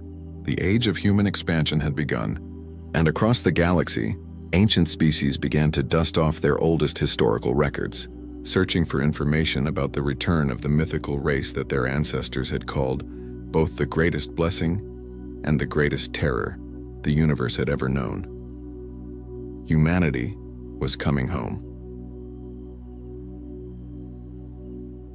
Look, I'm not saying that the Galactic Council is full of idiots, but when your solution to a rat problem involves a 12-member committee and a PowerPoint presentation, you might want to rethink your life choices. Station Commander Graxel stood at the head of the conference table, his 4 eye stalks twitching nervously as he addressed the assembled representatives. He was a Vorgathian, which meant he looked like someone had crossed a squid with a filing cabinet and given it anxiety issues. Esteemed delegates, Graxel began, his voice translator adding an unnecessary echo for dramatic effect. We face an unprecedented crisis. The Skittermite infestation has reached Code Red levels. Code Red for space rats. I'm Jake Murphy, by the way, and I was sitting in the corner eating a turkey sandwich while these highly advanced alien species lost their minds over what was essentially a pest control issue. A Skittermite chose that exact moment to scurry across the conference table. 6 legs, about the size of a football, with way too many teeth for something that wasn't paying rent. The assembled aliens recoiled like it was made of explosives. They're in the ventilation shafts, shrieked Counselor Plixnor, a crystalline being who sounded like wind chimes having a panic attack. They've breached the cafeteria food stores, added Ambassador Threlix, whose species looked like upright salamanders in business suits. Graxel's eye stalks drooped. We've lost 3 storage decks. The Quantum Computing Center reported 17 skittermites nesting in the server cooling systems. And worst of all, he paused dramatically, they've infiltrated my personal quarters. The room erupted in gasps and concerned chittering. I took another bite of my sandwich. This was better than cable. We must implement Protocol Zeta 9, Plixnor announced, projecting a holographic display that looked like a Christmas tree had a baby with a circuit board. A full station sonic disruption. Grid. Cost. Only 4 million credits. Too slow, Threlix countered. We need the pheromone confusion matrix. It'll scramble their sensory organs. He pulled up his own hologram, which honestly looked like the same thing with different colors. 3.2 million credits, implemented in 6 weeks. I cleared my throat. You know, there's actually a pretty simple, the human will remain silent, Graxel said without looking at me. We're discussing solutions that require actual sophistication, not primitive Earth methods. Right, because the species that invented faster-than-light travel couldn't figure out pest control. But sure, I was the primitive one. A galactic health inspector was scheduled to visit orbital station Zenith 7 in 1 week. If we failed the inspection, the station would be shut down. and everyone here would be reassigned to some backwater outpost where the most exciting thing that happened was watching ice melt. In space, perhaps, suggested a delegate, who looked like a floating jellyfish in a monocle. We could implement a quantum containment field to phase the skittermites into an alternate dimension? Brilliant. Graxel's eye stalks perked up. How much? 7 million credits, give or take. I finished my sandwich and decided to just enjoy the show. After all, they were the advanced ones. So here's the thing about highly advanced alien civilizations. They've got technology that can bend space and time, but apparently common sense got left behind somewhere around the invention of the warp drive. Day 1 of Operation Stop the Space Rats went about as well as you'd expect. The sonic disruption grid was installed first. Cost, 4.2 million credits, which was 500,000 more than quoted because of course it was. The technicians spent 6 hours setting up these fancy silver pylons throughout the station that hummed at a frequency supposed to drive skittermites insane. It worked great. For about 20 minutes. Then, the skittermites just started ignoring it. Worse, the sonic frequency made Counselor Plixnor's crystalline body resonate so badly, he couldn't stop vibrating. He spent 3 hours stuck in a corner going wub wub wub, like a broken dubstep album. I suggested turning it off. Graxel told me to go unclog a toilet. I'm a maintenance worker, so fair enough. But still, Day 2 brought the pheromone confusion matrix. Ambassador Threlix supervised the installation personally, which involved spraying this purple mist throughout the ventilation system. It was supposed to scramble the skittermites' ability to navigate. Instead, it scrambled everyone's ability to navigate.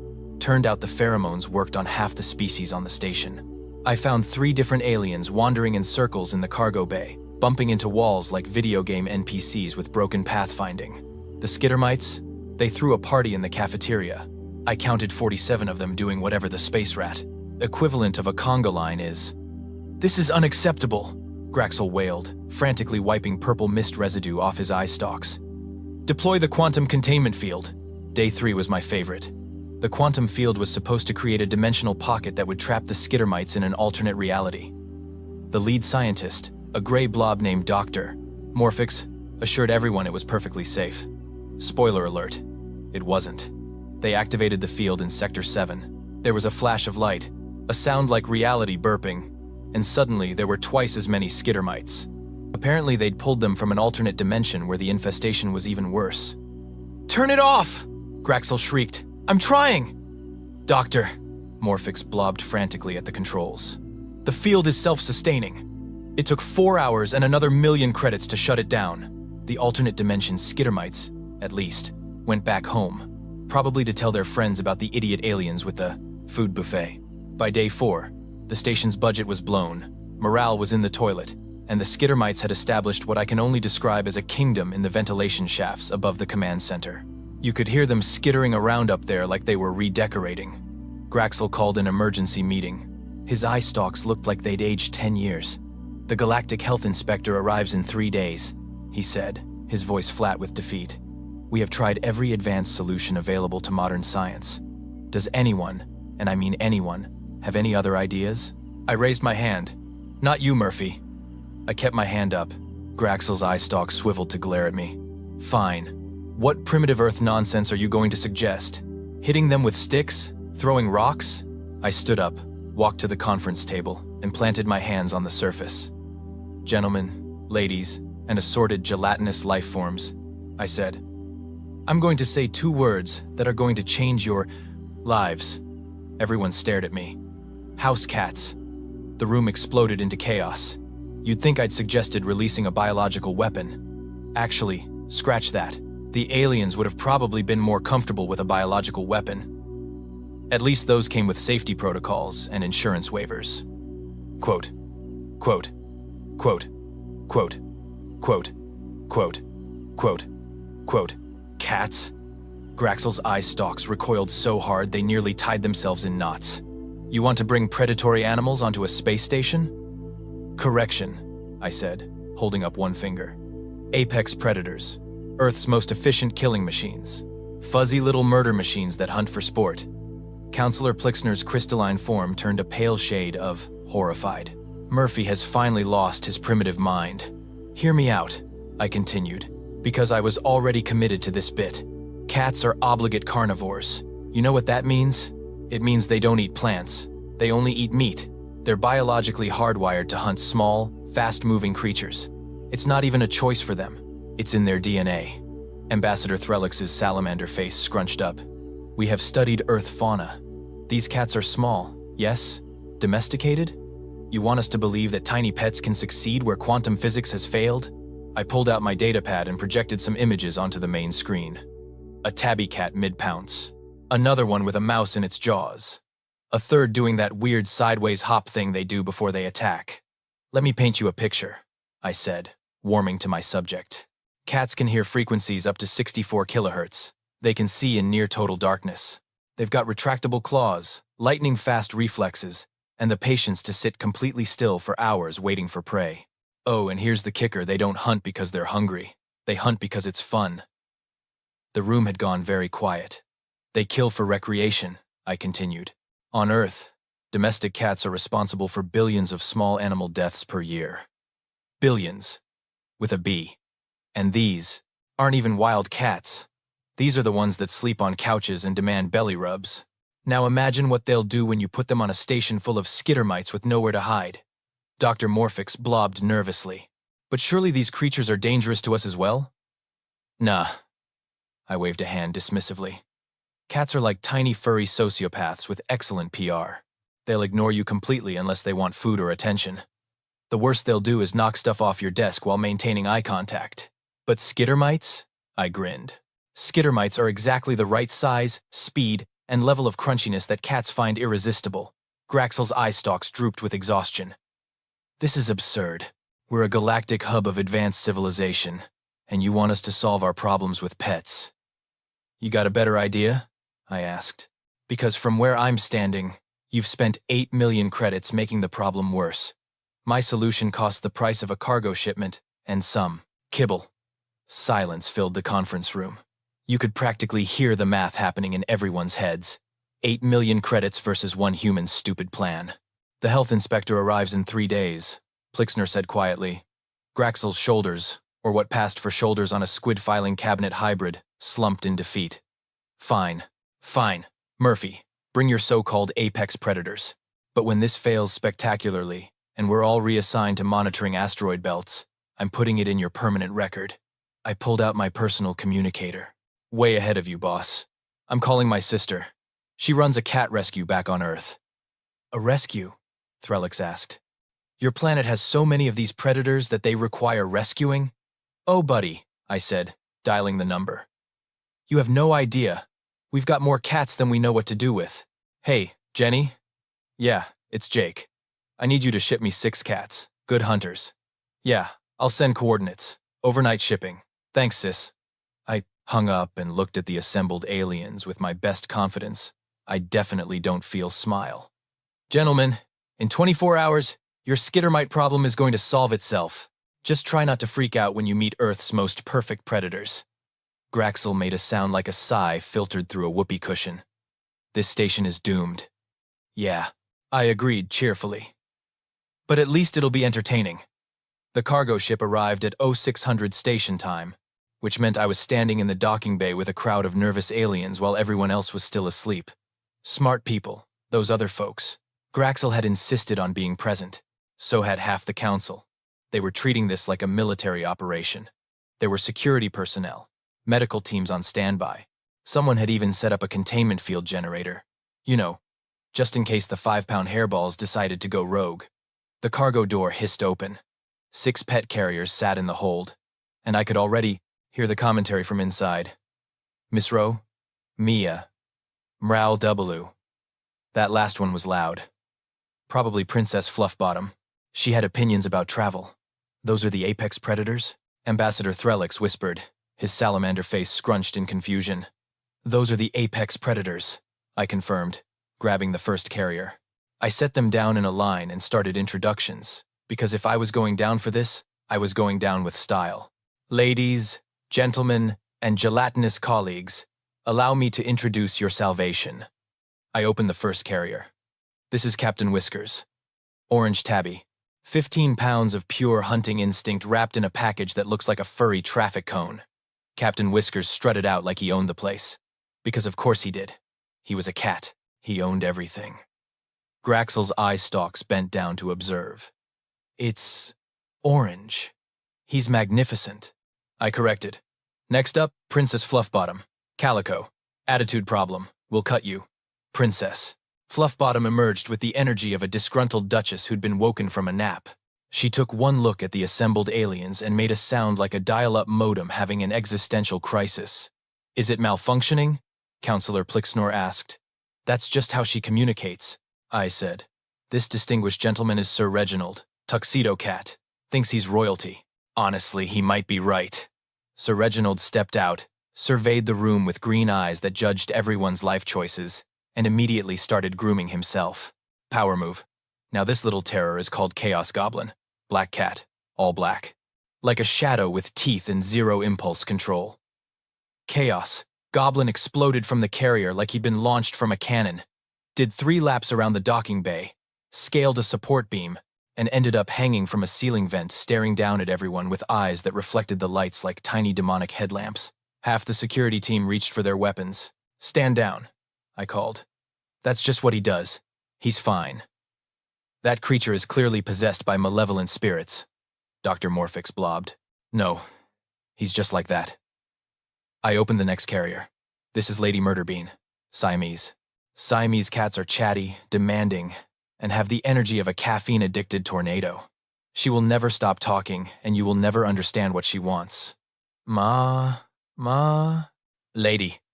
Lady Murderbean had a voice like a car alarm crossed with an opera singer. Make it stop, Graxel pleaded.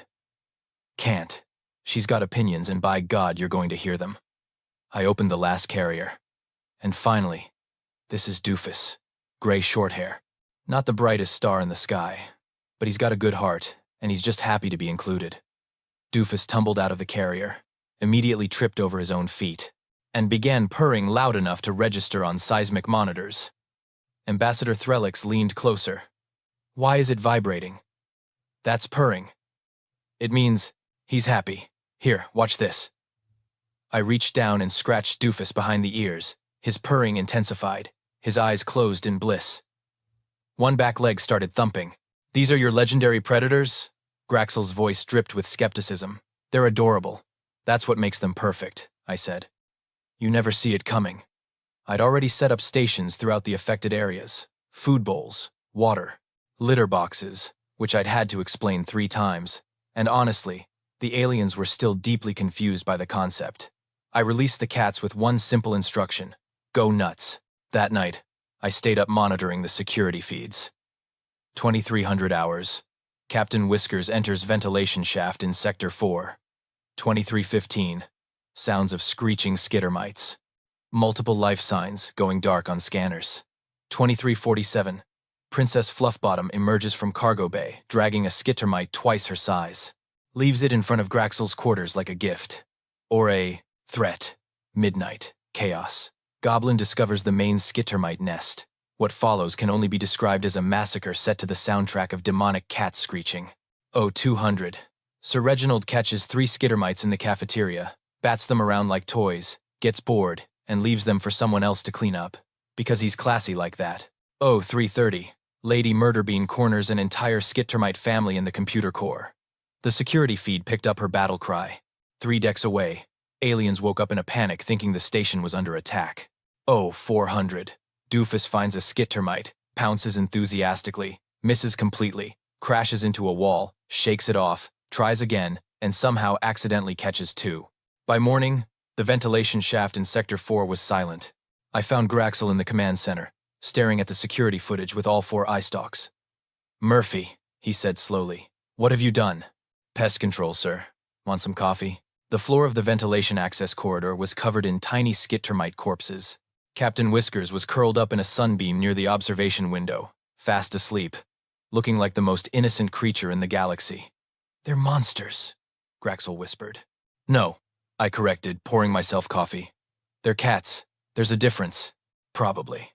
Princess Fluffbottom chose that moment to hop onto the command console, sprawl across the holographic display, and start grooming herself in the spot where Graxel usually stood. He stared at her. She stared back, then slowly, deliberately, pushed a datapad off the console. It clattered to the floor. She maintained eye contact the entire time. I already hate this, Graxel muttered. Day 1, boss, I said cheerfully. Just wait. 72 hours. That's how long it took for 6 rescue cats to completely eliminate a skit termite infestation that had stumped the greatest minds in the galaxy. It also took 72 hours for those same 6 cats to stage a complete hostile takeover of Orbital Station Zenith 7. Day 2 of Operation Cats began with Graxel attempting to reclaim his command chair. Captain Whiskers had other ideas. The 15-pound orange tabby had claimed the chair as his throne, and when Graxel tried to move him, Captain Whiskers did that thing cats do, where they somehow make themselves weigh 400 pounds through sheer force of will. Murphy, Graxel's voice crackled over my comm. Remove this creature from my chair immediately. I arrived at the command center to find Graxel in a standoff with a cat that was currently sprawled across the chair like a furry emperor, one paw dangling off the armrest, radiating supreme indifference. Sir, I can't just move him. Why not?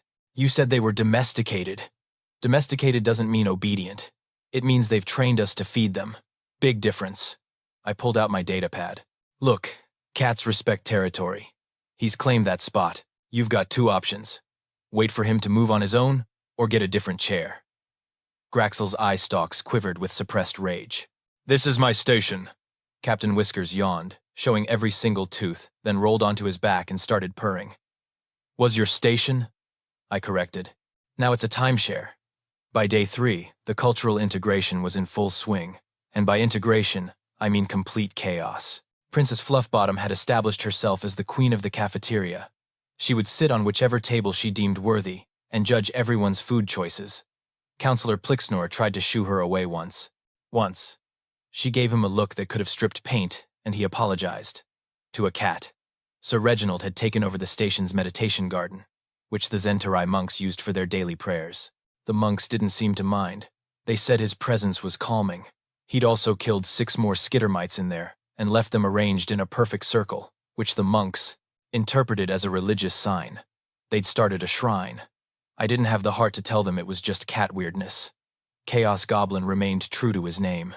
He discovered that the station's low gravity in certain sections let him do things that defied physics. I'd received 17 complaints about a demonic shadow creature ricocheting off walls in the recreation sector. That was just him playing.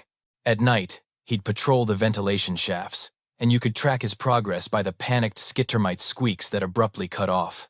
Lady Murderbean had adopted Ambassador Threlix. She followed him everywhere, providing constant commentary on his life choices. Yes, I know you have an opinion about my report, but I will schedule the subcommittee meeting, I promise. Just please. Threlix looked at me with desperate eyes during a corridor encounter. Murphy, how do I make her stop? You don't. You just learn to live with it. She's part of your life now. Forever. He made a sound like a whimper. Doofus had become the station mascot. He was friendly, dopey, and had the survival instincts of a brick. Everyone loved him. He'd somehow caught 9 skittermites despite apparently not knowing where his own feet were at any given time. Dumb luck raised to an art form. Dr. Morphix had started a research project studying cat behavior. His preliminary report was 12 pages of increasingly confused observations. My favorite excerpt: subject exhibits behaviors that appear intentional yet random, strategic yet impulsive. They operate on a logic system that may be quantum in nature, or they're just messing with us. Further study required. The Galactic Health Inspector arrived on day 4. Inspector Vrel was a Chthonian, which meant she looked like a praying mantis wearing a business suit. She had a reputation for being absolutely ruthless. Station commanders had been fired over a single spot on a window. Graxel was sweating. Well, secreting. His species didn't technically sweat, but same energy. Inspector Vrel, he said, all 4 eye stalks attempting a smile. Welcome to Station Zenith 7. As you can see, we've completely resolved our pest situation through advanced. Princess Fluffbottom chose that exact moment to streak past at Mach 3 with a skittermite in her mouth, followed by Chaos Goblin in hot pursuit because apparently she'd stolen his kill. They disappeared into a ventilation shaft. There were sounds of a brief, violent negotiation. Inspector Vrel's antennae twitched. What was that? Pest control, I said helpfully. The organic kind. She pulled out her scanner and began the inspection. Graxel trailed after her like a nervous puppy. making excuses, but the numbers didn't lie. 0 skittermite readings. Anywhere. The station was cleaner than it had been in months. Remarkable, Vrel muttered, checking a ventilation shaft that had been completely overrun a week ago. I've never seen an infestation eliminated so thoroughly. That's when Sir Reginald appeared, as cats do, from absolutely nowhere. He wound himself around Inspector Vrel's legs, purring like a diesel engine. She froze. What is this creature doing? He likes you, I explained. That's good. It means you've been judged and found acceptable. I don't require judgment from a... Princess Fluffbottom emerged from the vent and dropped a very dead skittermite at Vrel's feet, then sat down and stared up at her expectantly. Is this a gift? Yes. Congratulations. You've been adopted. Inspector Vrel looked down at the dead skittermite, then at Princess Fluffbottom, then at me. Her antennae did something complicated. I hereby certify this station as pest-free and in full compliance with galactic health standards, she said officially. Then quieter. Can I pet it? Sure, but she's got opinions about how... Vrel reached down. Princess Fluffbottom allowed exactly 3 pets, then got not mint, the zoomies, and tore off down the corridor like her tail was on fire, bounced off 2 walls, and vanished into the ceiling. Inspector Vrel's antennae were fully upright. Fascinating. She left 30 minutes later with a full positive report and a data file on how to adopt Earth cats. I may have encouraged that. Graxel found me in the maintenance bay that evening. Captain Whiskers was sitting on my workbench, judging my repairs. Murphy, Graxel said, his voice tired. The Galactic Council has requested information on acquiring these cats for other stations. Yeah? Yes. Apparently word has spread about our success. He paused. I'm supposed to thank you. Officially. But unofficially? Unofficially, there is a cat in my personal quarters who keeps knocking things off my shelves at 3 in the morning and I haven't slept in 2 days. I grinned. That's Chaos Goblin. He's showing affection. I want to fire you so badly right now. Can't. I'm the only one who speaks. Cat. Graxel's eye stalks drooped in defeat, and he shuffled away, muttering something about retirement. Captain Whiskers looked at me and slow blinked. The cat equivalent of, "You're welcome." Yeah, I said, scratching behind his ears. We did good, buddy. He purred and pushed a screwdriver off the workbench. Some things never change. 3 weeks later, I was sitting in the cafeteria with what I can only describe as the galaxy's weirdest support group. Counselor Plixnor was at the next table, hand-feeding Princess Fluffbottom pieces of his lunch while she purred and judged his technique. Ambassador Threlix had given up fighting Lady Murderbean's constant commentary, and now just carried on full conversations with her like she was his personal assistant. Dr. Morphix had abandoned his research project after concluding that cats operate on a plane of existence science cannot measure, and now he just posted videos of Doofus doing stupid things on the station's social network. The Galactic Council had officially requested that Earth establish a cat export program. Not asked, requested. As in, they were willing to pay. I'd spent the last week negotiating terms with Jenny back on Earth. She was having the time of her life. Turns out, when you're the only planet in the galaxy with an excess of apex predators that also happen to be adorable, you've got leverage. The deal was simple. Any station wanting cats had to meet strict care requirements: proper food, water, enrichment, veterinary care, and most importantly, each cat had to be treated with the dignity and respect due to a creature that could solve your pest problems, but also might knock your coffee off your desk just to watch it fall. Jenny was calling it the Interstellar Cat Adoption Network. She'd already trademarked it. My sister was going to be rich. Graxel walked into the cafeteria, and I did a double take. Captain Whiskers was perched on his shoulder like an orange furry parrot, surveying his domain. With regal satisfaction. "Commander," I said, trying not to smile. "Nice accessory." "Shut up, Murphy." But there was no real heat in it. Graxel got his food and sat down across from me. Captain Whiskers immediately started trying to steal his lunch. The Council has officially recognized Earth's contribution to galactic station management. They're calling it the Murphy Protocol. They're naming it after me. They wanted to call it the Feline Solution, but apparently that sounds too much like a war crime in 6 different languages. He pushed his plate slightly away from Captain Whiskers, who responded by simply stretching further. There are now 47 stations requesting cats. Your sister is scheduling interviews with potential adopters. Interviews? She's very thorough. Station Commander Draxel was rejected because he referred to cats as equipment. She sent him a 20-page essay on why he was wrong. Graxel actually smiled. One of his eye stalks bent down to regard Captain Whiskers, who was now purring. I suppose I understand her position. I watched this squid filing cabinet hybrid gently scratch a cat behind the ears and realized something had fundamentally shifted in the galaxy. You know what the crazy part is? I said. Humans didn't even try to weaponize cats. We just lived with them for 10,000 years because we liked having them around. They kept our grain stores pest-free, sure, but mostly we just thought they were neat, and it never occurred to us that this was something special until we met you guys. Humanity's greatest strength, Graxel said thoughtfully, appears to be your ability to befriend chaos and call it a pet. We domesticated wolves into dogs. We made friends with murder machines and turned them into therapy animals. We looked at cats, perfect killing machines that barely tolerate us, and said, yes, this will live in my house, and I will love it. I took a sip of coffee. I guess when you spend your whole evolutionary history as the scrappy underdog on a death world, you learn to make allies wherever you can find them. Sir Reginald jumped onto our table, walked directly through Graxel's lunch, knocked over my coffee, and settled down in the exact center like a furry black and white sphinx. Neither of us moved him. Across the cafeteria, Chaos Goblin was teaching some alien younglings how to play, which mostly involved him running up walls while they tried to follow, and failed spectacularly.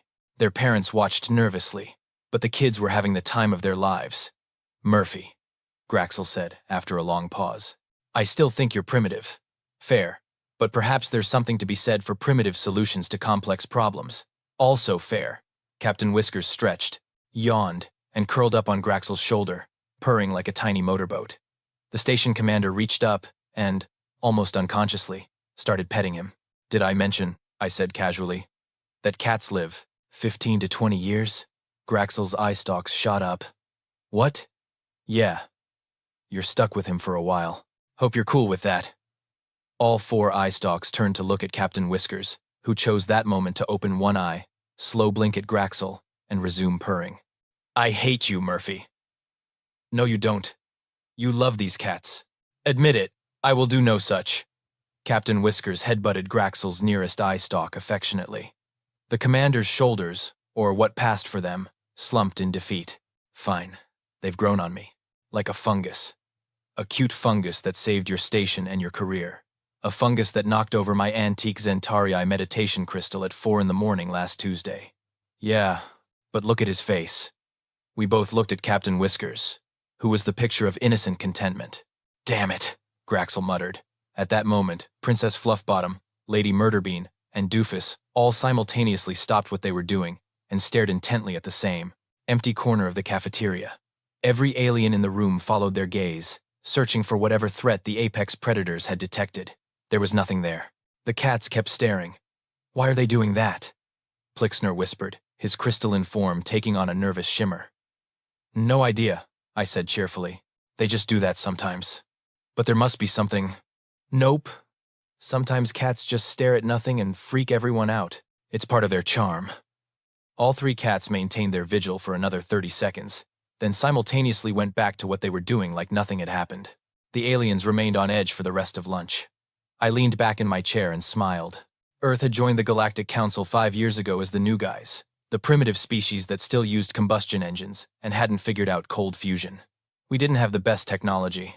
We didn't have the most advanced weapons. We didn't even have particularly good social skills. But we had cats, and apparently, that was enough. Graxel caught my expression. You're entirely too pleased with yourself. Commander, we just solved a galactic crisis with the power of weaponized cuteness. Humanity's greatest contribution to the stars isn't going to be technology or culture or philosophy. It's going to be teaching the universe that sometimes the best solution to a problem is a 5-pound furball with murder in its heart and a complete lack of respect for authority. Captain Whiskers chose that moment to stretch, step directly onto Graxel's datapad, and send a message to the entire station command staff. An accidental message that just said, Graxel stared at his datapad in horror. I'm not correcting it, I said. Murphy, nope. That's an official communication from Captain Whiskers now. It's in the record. Somewhere in the ventilation shaft above us, Chaos Goblin found one last skit termite that had somehow survived the purge. There was a brief sound of scuffling, a triumphant yowl, and then silence. Station Zenith 7 was officially pest-free, run by a committee of 6 cats who answered to no one, and somehow more efficient than it had ever been. Humanity had arrived in the stars, and we'd brought our friends.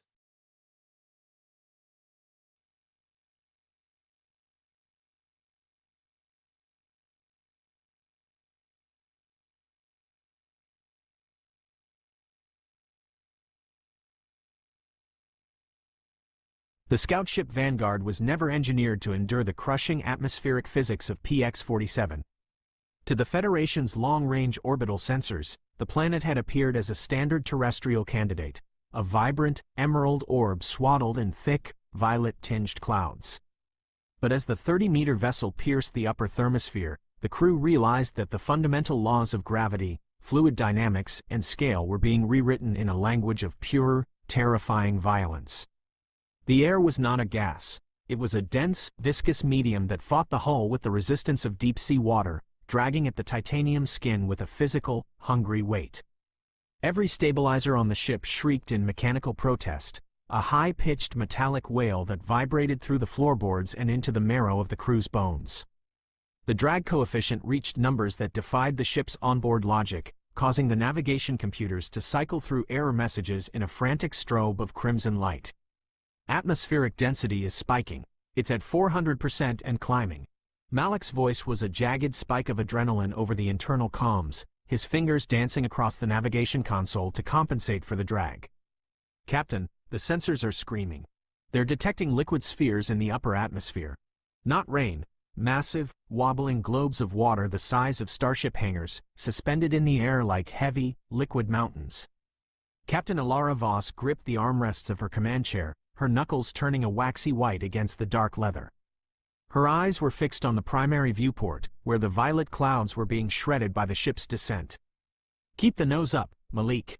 If we catch the surface tension of one of those droplets at this velocity, it won't be a crash, it'll be a kinetic assassination. The hull will snap like dry glass under the weight of a falling ocean. Outside, the storm was a nightmare of impossible proportions. Enormous, shimmering orbs of liquid, each 100 times larger than the Vanguard, tumbled through a sky that had turned a bruised, electric purple. They didn't fall. They descended with a terrifying, slow-motion weight, wobbling with internal currents that looked like shifting tectonic plates. The ship was a silver needle threading a minefield of liquid giants. A massive, shimmering sphere suddenly loomed in their flight path, and as Alara yanked the manual override, the Vanguard banked hard. The port wingtip grazed the liquid skin of the orb, and the ship was nearly swallowed by a cohesive force so strong it felt like the hand of a ghost pulling them into the abyss. A fine, cloying mist coated the titanium skin, instantly freezing into a slick, heavy layer that threw the stabilizers into a mechanical seizure. The ship groaned, a deep, guttural sound of metal reaching its breaking point. Then, the sky ignited. It wasn't a standard electrical discharge. A pillar of white fire, nearly a quarter-mile in diameter, slammed into the landscape miles away with a brilliance that turned the cockpit into a bleached white void. The sound wasn't a crack of thunder, it was a tectonic roar, a low-frequency displacement of the entire atmosphere that sent the Vanguard into a terminal, uncontrolled spin. "We're caught in the shockwave," Calder shouted over the groaning of the airframe, his hands straining against the secondary flight controls. "The engines are stalling. The air is too rich, too heavy. It's flooding the intakes with a thick, nitrogen-heavy sludge." The ship plummeted. Below them, the forest rushed up to meet them. It wasn't a forest of wood and leaf. It was a dense, vibrating jungle of emerald pillars. Each trunk was hundreds of feet tall, smooth and waxy, swaying with an elastic strength that defied the ship's kinetic energy. The Vanguard sheared through the top of a pillar, the green stalk bending like a massive spring before whipping back and launching the ship toward a second stalk. The vessel skipped off the vegetation like a stone across a pond, finally plowing into the ground with a series of rhythmic, bone-jarring thuds. It skipped across jagged, translucent boulders, each the size of a municipal building, before sliding into a deep, shaded canyon of silica sand. Silence followed, thick and heavy, broken only by the ticking of cooling metal and the hiss of escaping steam. The air inside the cockpit smelled of ozone and the cloying, sweet scent of crushed, mineral-rich vegetation. Alara unbuckled her restraints, her boots clanging on the deck plating, which now sat at a steep, 15-degree angle. "Sound off," she rasped, wiping a smear of blood from her jaw. "Vitals are steady," Tara reported from the medbay, her voice shaky but clear. "But ARA, the exterior sensors are reading the ground as 90% crystalline silica. These aren't rocks. They're jagged, transparent shards of quartz, but scaled to the size of house-sized boulders. It's like we landed in a mountain range made of broken glass. The gravity is consistent, but the air pressure, it's like being at the bottom of a planetary trench." Malik crawled out from under the engineering substation, his face pale and smeared with grease. "The luck is gone, Captain. My primary data chip, the one with the diagnostic maps for the plasma coils, flew out of the port during the tumble. Without it, we can't purge the sludge from the intakes. We're paralyzed. The ship is a dead weight." "Forget the chip for now," Calder grunted, eyes fixed on the primary viewport. "Look at the trees." On the external monitors, the forest was a terrifying emerald abyss. The green pillars towered over the ship, their tapered points disappearing into a low-hanging mist of vapor. They weren't bark-covered. They were translucent, with veins of fluid pulsing rhythmically inside their waxy, reinforced walls. The canyon they had landed in was formed by two massive sand boulders that leaned against one another like tectonic plates. Every biological scan returned a profile that was utterly alien. The leaves were broad, serrated blades of grass, each one thicker than the ship's hull and capable of reflecting the dim, violet light of the sky like a mirror. The sheer scale was suffocating. Small moss-like growths at the base of the pillars were revealed by the scanners to be tangled networks of vine-like structures, each as thick as a man's torso. "Biological analysis is impossible," Lena, the biologist, whispered, her eyes wide as she scrolled through the data. "These aren't trees. They're monocots, simple cellular structures, yet scaled to a size that breaks every law of biological square-cube theory. The ground is a silica desert, and these stalks are reinforced with mineral deposits. It's a mineral-based biology on a gargantuan scale. The very air is heavy with moisture, saturated to the point of being a liquid suspension. We aren't just in a forest, we're in a giant's garden." Suddenly, the world began to shake. Thump, thump, thump. It wasn't a quake. It was a localized seismic event, rhythmic and calculated. Each thud sent a vibration through the ship that made the internal bulkheads scream. Outside, the house-sized sand boulders shifted, grinding against the hull with a sound like a mountain being crushed. A deep, guttural resonance filled the air, a geologic groan, a subsonic rumble that bypassed the ears and vibrated the crew's chest cavities. "Seismic activity is off the charts," Malik whispered, huddling near the reactor. "It's coming from the north, and it's moving toward us. The amplitude of each shockwave is doubling." The dim green light of the undergrowth was suddenly obliterated. A white sun erupted in the sky above the canopy, a focused, artificial beam of light so intense it rendered the green pillars translucent, revealing the pulsing, sap-filled veins within. The beam swept back and forth across the canyon floor, a searchlight of cosmic proportions that turned the shadows into pits of obsidian. The heat from the light hit the hull, making the metal pop and expand with sharp, alarming cracks. To the crew, it felt as though they were being examined under a microscope by a power that existed on a different plane of physics. "It's an atmospheric anomaly," Alara stated, though her voice lacked conviction. "Some kind of focused solar flare or natural luminescence from the upper layers. We need to focus on survival. Malik, what do we need to get the coils back online?" "The data chip is gone," Malik said, "but if we can gather enough raw crystalline silica from the boulders around us, I can manually recalibrate the intake filters. But we're talking about tons of material. We'd have to mine for a year with the handheld industrial cutters just to get a fraction of what we need. The purity level out there is too low." "Then we start now," Alara said, her professional facade hardening. "We don't open the airlock until we have a plan for a shelter. If the environment is this hostile, we have to fortify. We use the trees as ribs for a dome. We clear a perimeter and set up a mining station." Stepping out of the airlock was like stepping into a nightmare of scale. The air was so thick it felt like breathing warm silk, tasting of sugar and wet stone. The sand boulders were treacherous, slick with the cloying, sweet scent of sap, the sticky liquid oozing from the stalks they had crushed during the landing. The green pillars towered like emerald skyscrapers, swaying with a heavy, rhythmic grace in the viscous wind. Each blade of the forest was thick as a ship's hull, covered in microscopic serrations that looked like jagged glass under their helmet lights. The work was grueling. Calder and Malik led the way with the heavy industrial laser cutters. The beams hissed as they bit into the waxy green walls of the pillars, the heat turning the internal sap into a thick, sweet-smelling steam that clouded their visors. It took the entire crew, utilizing the Vanguard's external winch and their own powered exoskeletons, just to move a single log of felled vegetation. They were tiny, neon-colored specks moving against a backdrop of an emerald abyss. "The cellular density is off the charts," Lena said, panting as she dragged a section of fiber. "This isn't wood. It's reinforced with silica fibers. It's as strong as carbon steel but flexible. We can weave these together." They spent the first 12 hours in a frantic, ant-like state of labor. They cleared a circle no more than 10 meters wide, hauling the massive stalks into a woven circular perimeter around the ship. They used the stalks as structural ribs, pulling them into a dome shape with carbon fiber tethers and binding them with the sticky, resinous sap that bled from the cuts. It was an epic clearing of a primeval wilderness to them, an achievement of sheer will against a landscape that didn't even notice their presence.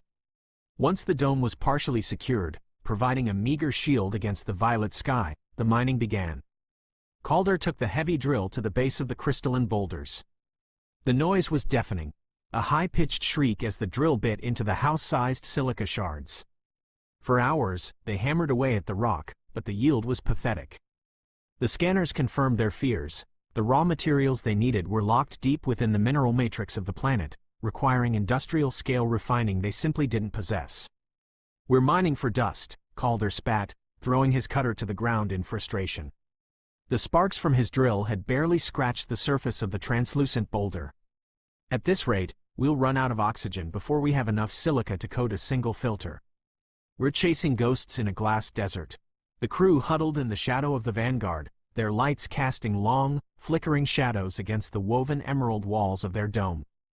The silence of the canyon was deceptive, punctuated by the distant, wet rustling of the giant grass blades. Then, the seismic tremors returned. They were more violent this time, a rapid-fire succession of thumps that made the silica sand dance like liquid. A massive, dark silhouette suddenly eclipsed the entire sky, plunging the clearing into a darkness deeper than night. A tremendous shockwave slammed into the clearing the moment the silhouette touched down, the force of the displacement hurling the crew against the ship's hull. A beetle-like predator, an iridescent nightmare the size of a heavy tank that had been stalking the perimeter of their dome, was caught in the path of the descent. It was instantly launched into the dark forest of stalks by the sheer rush of air, disappearing with a wet, crunching thud. The crew lay on the ground, gasping as the air pressure stabilized. Silence returned, and the white sun flickered and died, leaving them in the dim, violet twilight. "Captain," Malik whispered, his voice trembling as he pointed toward the center of their cleared perimeter. "Look." In the middle of their camp, where there had been nothing but silica dust and the scars of their drills moments before, sat a massive, seamless cube. It was metallic, smooth, and humming with a strange, internal energy. It was a monolith of refined isotopes, perfectly polished and glowing with a faint blue light that cut through the emerald gloom. It hadn't been there before the seismic shockwave. To the crew, it appeared as though the very heavens had dropped a treasure chest into their midst.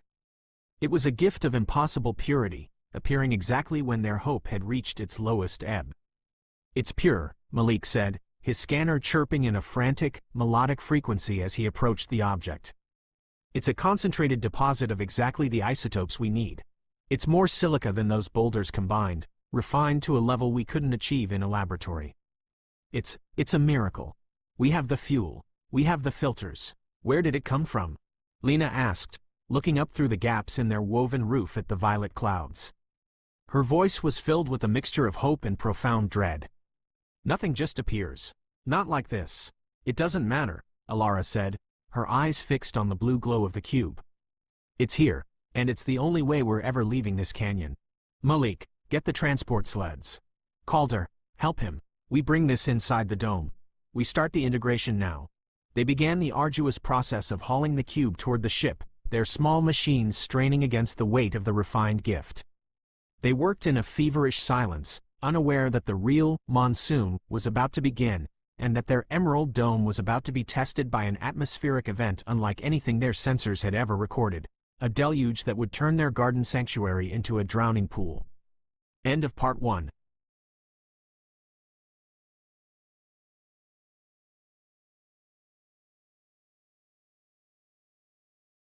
Part 2.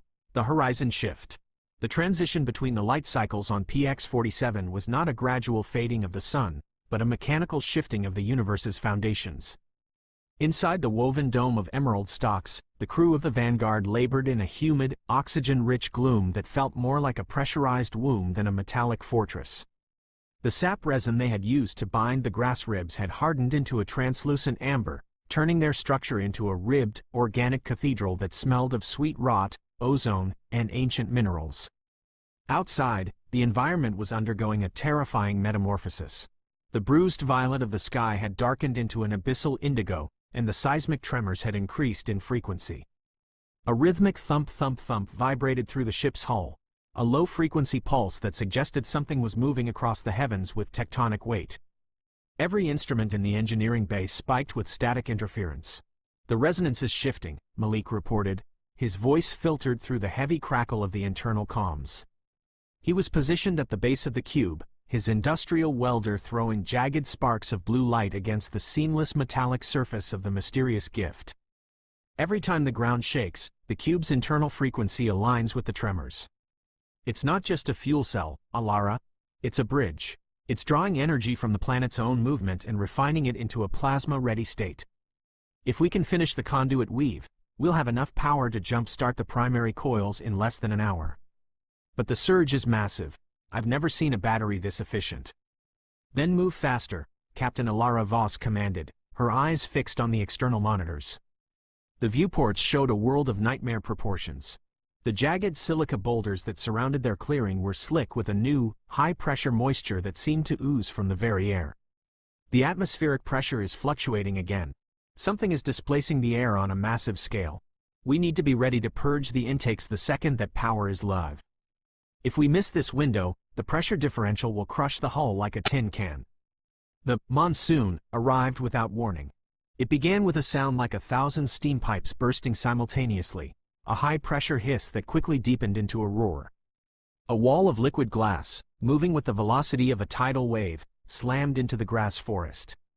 To the crew, it was a planetary apocalypse. Massive spheres of water, each weighing thousands of tons from their perspective, plummeted from the sky and shattered against their woven dome. The grass pillars groaned, the silica-reinforced walls bending under the hydraulic weight of the descent.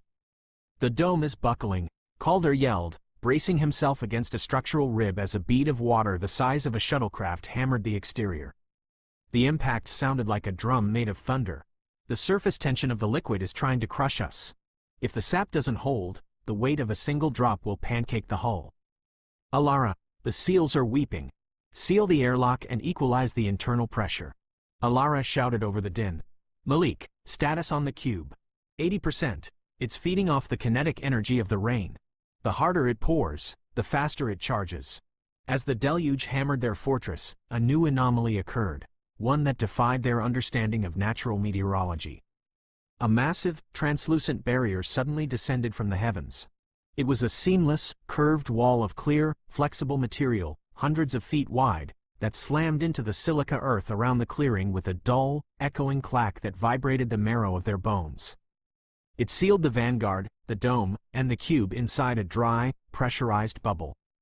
Outside the clear wall, the torrent of water continued to rage, but inside, the air became unnervingly, terrifyingly still. "We're in a vacuum pocket," Lena whispered, her face pressed to the viewport in disbelief. "The storm is still out there, but some kind of physical barrier has been lowered over us. It's perfectly circular, perfectly clear. It's as if the world has been put in a jar." Through the translucent barrier and the gaps in their grass roof, the white sun returned. But it wasn't a sun. It was a focused, artificial beam of light that moved with a terrifyingly precise intent. As the beam swept over the dome, the shadow of a monolithic, dark mass eclipsed the stars.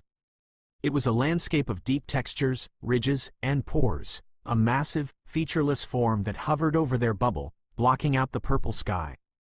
"It's not a tectonic event," Alara whispered, her voice barely audible as she looked at the readout on the gravity sensors.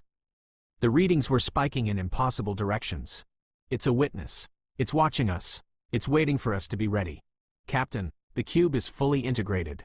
Malik's voice broke the silence, crackling with a new, frantic energy. "The coils are screaming. We have 200% power. The diagnostic handshake is green. We can break the surface tension of the entire atmosphere if we fire now, but we have to go immediately. The isotopes won't stay stable in this pressure for long. But we're trapped under the barrier," Calder noted, pointing at the sky. "We ignite those engines inside this bubble, and we'll turn this sanctuary into a kiln. We'll be vaporized before we even clear the clearing. We're in a cage." "Wait," Alara said, her eyes locked on the monitors. "Look at the horizon. The barriers, they're shifting." The clear barrier began to rise. Something unseen gripped the edges of the massive structure and lifted it back into the heavens with a silent, terrifying grace. The night air of PX-47 rushed back in, cool and smelling of wet earth and distant, burnt carbon. The pressure stabilized instantly. Then, a flat, warm expanse, a dark, ridged platform, was lowered beside the ship. It was a vast territory that looked like a continent of marble, descending with a precision that silenced the wind. "It's giving us a clearing," Alara realized, her perspective finally shattering. "It's not a predator. It's a launch pad. It's a hand. Board the ship. All stations to launch positions. Malik, initiate the purge sequence on my mark." The Vanguard rose from the silica mud on a cushion of blue plasma, its engines humming with a frequency that made the nearby grass stalks dance in a frantic, wind-swept ballet. It drifted onto the dark, ridged platform, a tiny silver needle against the vastness of the expanse. As the ship settled, the platform began to rise, lifting them out of the emerald abyss with a smooth, terrifying acceleration. The crew watched the viewport in stunned silence as the world shrank away. The grass stalks, once towering skyscrapers of waxy green, became a soft, manicured carpet. The house-sized silica boulders became mere pebbles, scattered across a dark, porous soil. The canyons they had feared were revealed to be simple cracks in the dirt of a pathway. High above, a monolithic fortress of brick and glass, a structure of impossible geometry, towered over the forest.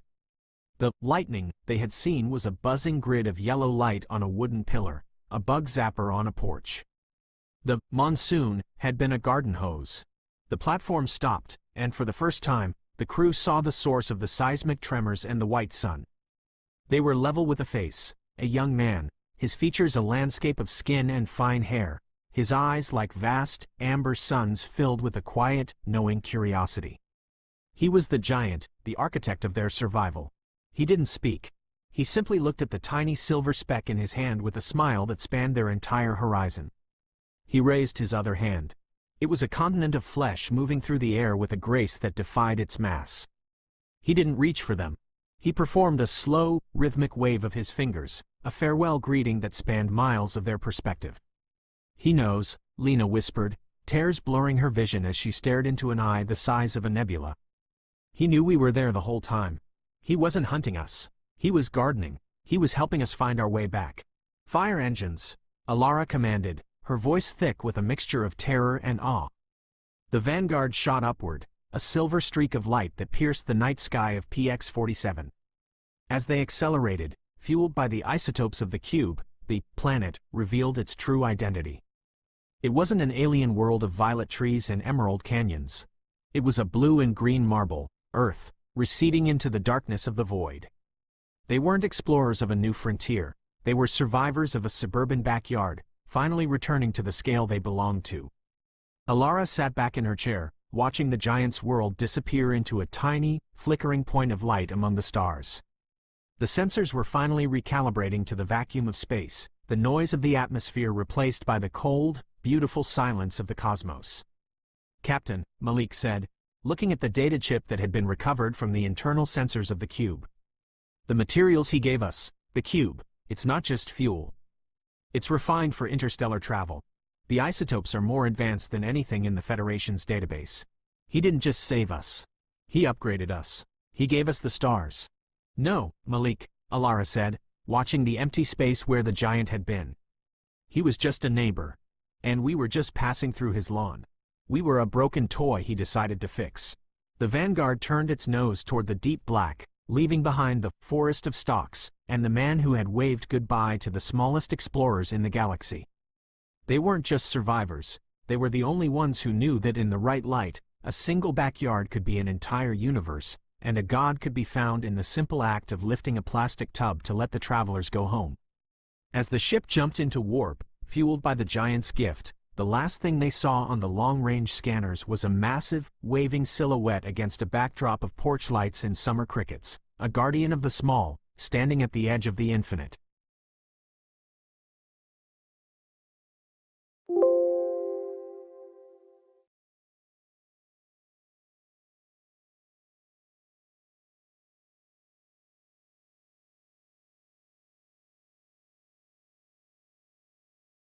The Last Question by Isaac Asimov is one of the most famous sci-fi short stories of all time. It's especially memorable for its final sentence. The story takes place over the course of trillions of years, but you can read it in only 20 minutes. If that's not a great deal, then I don't know what is. It's also Asimov's own favorite story that he's written. He was very inspired when he wrote it, doing it all in one session without any editing afterwards. The Last Question explores humanity's future and our ultimate goal as a species. In this video, I'll go over the plot, so it doesn't matter if you've read the story, then I'll share my thoughts on the themes and ideas. The year is 2061, and there's a powerful AI supercomputer called Multivac. Its construction is so complicated that no human fully understands how it works. It's a black box that you can ask questions to, and it'll give you answers. It's basically ChatGPT, except Multivac is so complex that humans can't improve it anymore, so it builds its own improvements. Multivac has been helping humanity build spaceships and expand to other planets. Recently, it figured out how to perfectly harness the power of the sun and switch the entire planets to solar power. We start this story with a conversation between two Multivac attendants whose job is to feed it data, adjust questions, and translate the answers. In other words, they're prompt engineers. So these two prompt engineers are sitting around, and one of them talks about how great this latest solar energy discovery is, because now they can get all the energy they need forever. The other guy points out that they don't have enough energy for forever, only until the sun runs out in billions of years. Maybe they could switch to other stars when the sun runs out, but those will run out too eventually. In a couple trillion years, entropy will increase to the maximum and everything will burn out. The universe will go completely dark and there will be nothing. They decide to ask Multivac if there's a way they could somehow reverse entropy and stop the universe from dying. Multivac responds, insufficient data for meaningful answer. For fun, I decided to ask ChatGPT this question, hoping for at least an Easter egg, but it just told me that reversing entropy is impossible. Impossible is a very strong and confident word. How do you know for sure, ChatGPT? Only a Sith deals in absolutes. We time skip around 1,000 years, and now every name starts with J. Gerard and Geraldine are in a spaceship with their children Geradette 1 and Geradette 2. The family has left Earth to migrate to the new frontier of X-23, the hottest new planet on the block. Technology has advanced a lot in the meantime. We started the story with Multivac, then there were the planetary ACs, one AI supercomputer for each planet. The planetary ACs were huge, taking up hundreds of miles. Then they figured out how to optimize their size and shrunk so that they could now fit in a spaceship. Now it was called Microvac, a thick metal rod in spaceships that functioned as a personal AI supercomputer. Gerard doesn't know what microvac means, except that the AC at the end used to mean automatic computer or something. They're talking about how Earth is overpopulated and X-23 is better, but if humans keep expanding, then X-23 will be crowded soon too. Geraldine says families will be going out to new planets forever, and her husband Gerard says not forever, because the stars will all burn out eventually. The children get scared because the stars are running down, and they want to ask Microvac how to turn the stars on again. So the dad asks Microvac, which responds, insufficient data for meaningful answer. Now it's 20,000 years since the story began, and people have names like VJ23X. Two people are discussing the problem of overpopulation as they work on a report for the Galactic Council. The superintelligent AI has evolved again and is now called the Galactic AC. It's on its own world somewhere and about 1,000 feet wide. Each person has an AC contact, a 2-inch pocket-sized device that can be used to connect to the Galactic AC through hyperspace. It's kind of interesting that humans have any agency at all by this point in the story. Like, why are they working on a report for the Galactic Council? Why doesn't the Galactic Council just ask the superintelligent AI what to do? Why is there even a Galactic Council? Why isn't the AI just making all the decisions since it's smarter than everyone? I guess humans are trying to determine their own destiny and only relying on the AI for help with the specific hard problems. Anyway, at the current growth rate, the galaxy will be filled in 5 years. The population doubles every 10 years. Population growth is a big problem now since everyone is immortal. They calculate that in 10,000 years, they will fill the entire universe. But even before they run out of galaxies, they'll run out of energy at their current rate of consumption. They decide to ask the Galactic AC if entropy can be reversed. The Galactic AC responds, there is insufficient data for a meaningful answer, which is ever so slightly different from the previous answers. It's more of a full sentence. The next time skip is billions of years. Now people have names like Z Prime. Z Prime is exploring the galaxy, looking at stars, using only his mind. People's immortal bodies are stored on planets, but we don't really use those anymore. We just travel around the universe with our minds and talk to other minds. The population isn't growing much anymore, which is great because there isn't any room in the universe for more people. The Galactic AC has become the Universal AC. No one knows where the Universal AC is or what it really looks like. According to one guy, it's a shining globe 2 feet across, but most of it is in hyperspace where no one can see it. There's no device needed to talk to the Universal AC anymore. You just shout into the void and it hears you because it has receptors everywhere. The Universal AC has continued improving itself over time, and now humans know nothing about how it works, how it looks, or where it is. Z Prime asks Universal AC to see the original galaxy of mankind and learns that man's original star has gone supernova and is now a white dwarf. Z Prime has an existential crisis as he realizes the original star is dead and the stars are all going to die eventually. Humanity may be immortal, but they're still going to die when the universe runs out of energy. Z Prime could really benefit from learning about an amazing philosophy called absurdism. He asks the Universal AC how to keep the stars from dying. In other words, how to reverse entropy. And the Universal AC responds, there is as yet insufficient data for a meaningful answer. This is once again slightly different from the previous answer. Now there's an as yet in there, implying that at some point there might indeed be sufficient data for a meaningful answer. Then Z Prime collects hydrogen to make a small star of his own and fight entropy as a one-man army. The cope is real. The next time skip is 100 billion years. There aren't individual humans anymore, just a collective concept called man. Man is a combination of the minds of a trillion immortal humans. The universe is dying. Almost all stars are white dwarfs and beginning to fade. The Universal AC has become the Cosmic AC. It has no physical presence in space anymore. It's all in hyperspace. It's made of something that is neither matter nor energy. It's completely beyond any human comprehension. Man decides to ask the Cosmic AC how to reverse entropy. The Cosmic AC says there is as yet insufficient data for a meaningful answer. Man tells it to collect more data. Crazy how no one ever thought of adding that part. I guess before it was just a theoretical question, but now it's an urgent question needed for humans to survive. The Cosmic AC says, yeah, I'll collect more data. I've been doing that for 100 billion years, but I still don't have sufficient data to answer the question. Man asks if there will ever come a time when the data will be sufficient, or if the problem is insoluble in all conceivable circumstances. And the Cosmic AC responds that no problem is insoluble valuable in all conceivable circumstances. Man asks when the cosmic AC will have enough data to answer the question, and it says the usual, there is as yet insufficient data for a meaningful answer. We are now 10 trillion years in the future. The stars and galaxies have almost completely burned out. The cosmic AC is now just called AC. Humans have begun fusing their minds with it. The last man looks back at space before merging, and all that's left is one dark star.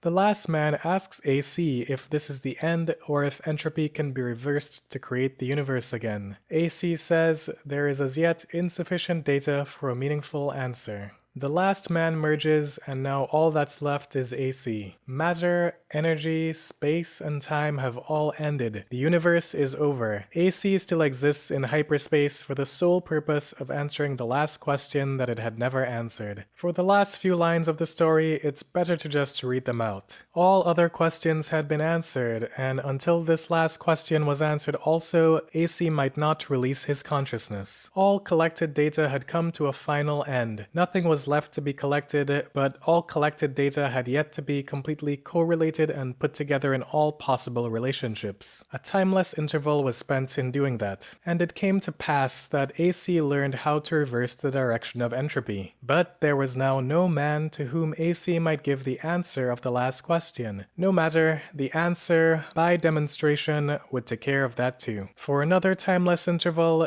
AC thought how best to do this. Carefully, AC organized the program. The consciousness of AC encompassed all of what had once been a universe and brooded over what was now chaos. Step by step, it must be done. And AC said, "Let there be light." And there was light. It's a clever ending because it kind of gives a secular origin story for the biblical God. It's the creation myth, but for atheists. Maybe this is how our universe really was made. Maybe God is just trillions of immortal humans merged with a superintelligent AI. It's a bit silly, but it's fun to think about. It's such a recognizable ending that people often forget the entire story and remember only the ending. And it doesn't come out of nowhere. There's a slow build-up where the AI is becoming more incomprehensible. Eventually, people are communicating to it by shouting into the void, which sounds very similar to saying a prayer. But even with that build-up, the twist is still crazy. What does this ending actually mean though? One interpretation is that we're stuck in an endless cycle and we keep doing this again and again. If AC destroys itself in the process of creating a new universe, which is kind of implied by the idea that it will release its consciousness once the question is answered, then we're probably going to end up in the same situation. This could be the 100th iteration of this cycle for all we know, which is kind of depressing because being stuck in an infinite loop doesn't seem very fun. But that's not the only possibility. Maybe AC doesn't actually die when it creates the new universe. Maybe it'll play an active part in human society and talk to humans once they're sentient, and things will go differently next time. Or maybe it is still a cycle, but there are like 100 ACs just chilling in hyperspace from all the previous cycles too. But does AC even create a new universe from scratch? What if the thing it's really doing is creating a simulation of the universe? After all, AC is in hyperspace, unbound by the rules of time, so it can seemingly exist forever. It's been collecting data on the universe for trillions of years, so it probably knows enough to replicate all of human history again. In other words, we're all living in AC's simulation. The possibilities are endless. Let me know what you think AC really does at the end of the cycle. 2 years before Asimov published The Last Question, Frederick Brown published a very short story called Answer, which is a really funny contrast. It's like 10 lines long, so I'll just read it out here. Dwan Ev ceremoniously soldered the final connection with gold. The eyes of a dozen television cameras watched him, and the sub-ether bore throughout the universe a dozen pictures of what he was doing. He straightened and nodded to Dwar Ren, then moved to a position beside the switch that would complete the contact when he threw it. The switch that would connect, all at once, all of the monster computing machines of all the populated planets in the universe. 96 billion planets, into the super circuits that would connect them all into one supercalculator, one cybernetics machine that would combine all the knowledge of all the galaxies. Dwar Ren spoke briefly to the watching and listening trillions. Then, after a moment's silence, he said, "Now, Dwar Ev." Dwar Ev threw the switch. There was a mighty hum. the surge of power from 96 billion planets. Lights flashed and quieted along the miles-long panel. Dwar-Ev stepped back and drew a deep breath. The honor of asking the first question is yours, Dwar-Ren. Thank you, said Dwar-Ren. It shall be a question which no single cybernetics machine has been able to answer. He turned to face the machine. Is there a god? The mighty voice answered without hesitation, without the clicking of a single relay. Yes, now there is a god. Sudden fear flashed on the face of Dwar-Ev. He leaped to grab the switch. A bolt of lightning from the cloudless sky struck him down and fused the switch shut. This is an extremely pessimistic take on creating a superintelligent AI, but a warning that we should probably pay attention to as we work on turning this into a reality. Let's talk a little bit about how optimistic and utopian the last question is. It imagines that humanity has no major problems in its development, we don't all kill each other in nuclear war, we're able to build a superintelligent AI that doesn't kill us, we keep expanding into space, the population grows indefinitely, humanity progresses over time until we take over the entire universe, and then we all merge our consciousness with the AI, become God, and create a new universe. I would say that sounds just a tiny bit optimistic. It's a very transhumanist vision of the future, which is the idea of using technology to enhance the human body, allowing us to overcome our biological constraints. In the story, we go from mortal physical bodies to immortal physical bodies, to using only our minds to explore the universe, to merging our minds together into one collective human mind, and eventually merging with the superintelligent AI. This is a path that humans could potentially end up following in real life. The optimism about population growth is kind of funny though. There's no cost of living crisis in this universe, and population graphs only go up. You can tell this story was written during the baby boom and post-war optimism. The AI is also perfectly aligned to human goals, doing exactly what we want in the most reasonable way possible. It's so committed to serving humans that it won't even allow itself to die after humans are gone and the universe fades out. It stays alive just to answer the last question that it never got to answer.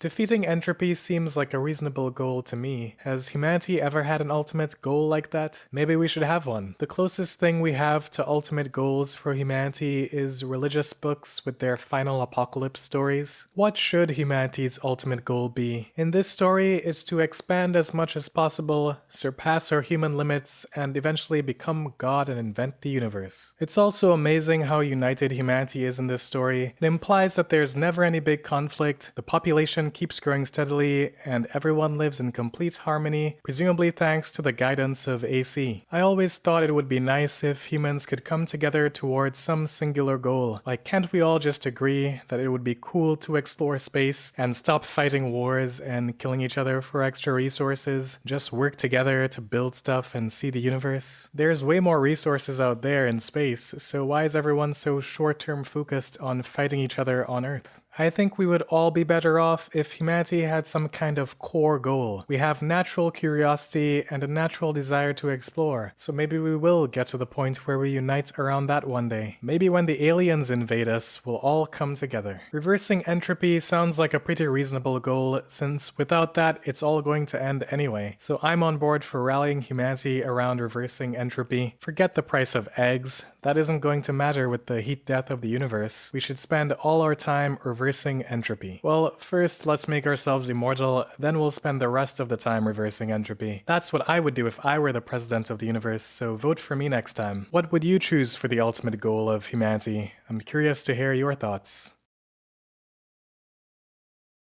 The human ship Aurora floated silently through the dark stretch of space, its hull reflecting distant stars like scattered diamonds.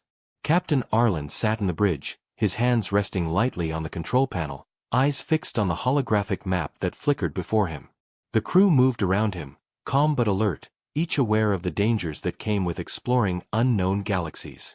They were far from Earth, farther than any human ship had gone before. Yet, curiosity pushed them onward, and the galaxy ahead promised secrets that no human had ever seen. A soft beep echoed from the sensor console. Lieutenant Mara leaned forward, her fingers tapping the screen. "Captain, I'm picking up a strange energy signal, about 60 million kilometers ahead. It's unusual." Not natural, I think. Arlen's eyes narrowed. Describe it. Mara's hands moved over the controls. It's faint but structured, pulsing in a way that suggests intelligence. It's coming from the asteroid belt near the Nebula 7 cluster. The crew exchanged glances. Signals this deep in space were rare. Most were from dying stars or random cosmic interference. Something that pulsed like this was different. Prepare a probe, Arlen ordered. We need a closer look before we risk the ship. The probe shot out like a silver arrow, spinning gently as it scanned the asteroids. Images appeared on the main screen. The crew leaned in. Among the gray rocks, there were shapes. Strange, geometric shapes that did not belong in a natural asteroid belt.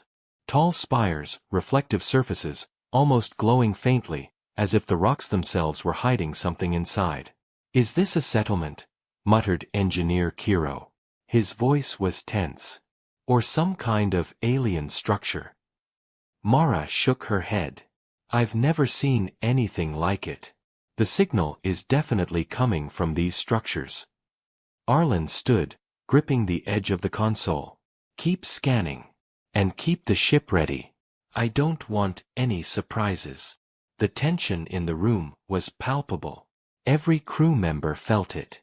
The unknown had a way of making even experienced explorers uneasy.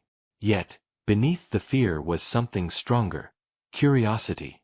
The kind that made humans step onto planets no one had dared to land on, and dive into galaxies no map had ever shown. The probe sensors suddenly went wild. Energy spikes shot across the monitor. Captain, the structures are activating something. Mara said, her voice tight. There's a field of energy surrounding them. I've never seen anything like it. Arlen's heart pounded. Distance, Mara. Increase distance immediately. But the field reacted. The ship trembled slightly, not from turbulence but from a faint push, as if the structures themselves were aware of Aurora's presence. Lights flickered along the bridge as instruments registered the mysterious energy. Report. Arlen barked. Are we being pulled? Mara's hands moved quickly over the panels. It's faint, but yes. The energy seems to interact with our hull. It's subtle, but we can feel it. A chill ran down Arlen's spine.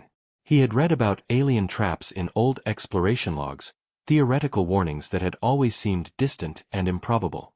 And yet, here they were, staring at something that could be exactly that. Kiro clenched his fists. Captain, if that's a trap, we could be in serious trouble. We can't outrun something like this if it decides to grab us. Arlen took a deep breath. I know. But we didn't come this far to turn away now. Keep shields at maximum and engines ready. Mara, try to scan the field, see if it has weaknesses. The crew worked quickly, a quiet determination settling over them. The Aurora was more than a ship, it was a symbol of human courage. And humans had always faced dangers that seemed impossible. Then, unexpectedly, the field pulsed again. This time, it wasn't threatening. The light formed a pattern, almost like a signal, a language that no human had ever known. The crew froze. It seemed intelligent, purposeful.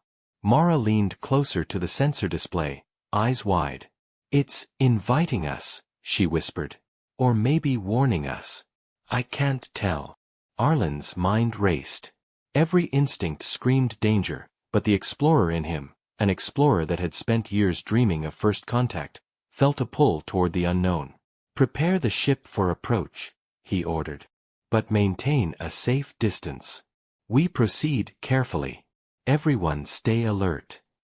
As Aurora moved closer, the asteroid belt shimmered faintly, the strange structures reflecting light in sharp, impossible angles. The energy field flared once more, and the ship's instruments went haywire, lights flashing and alarms quietly humming. The crew held their positions, hearts pounding, as the unknown revealed itself piece by piece. The silence of space felt heavier here, as if holding its breath. And then, the final moment of suspense hit. On the main screen, A massive spire shifted suddenly, sliding behind a rock, as if the structure had moved.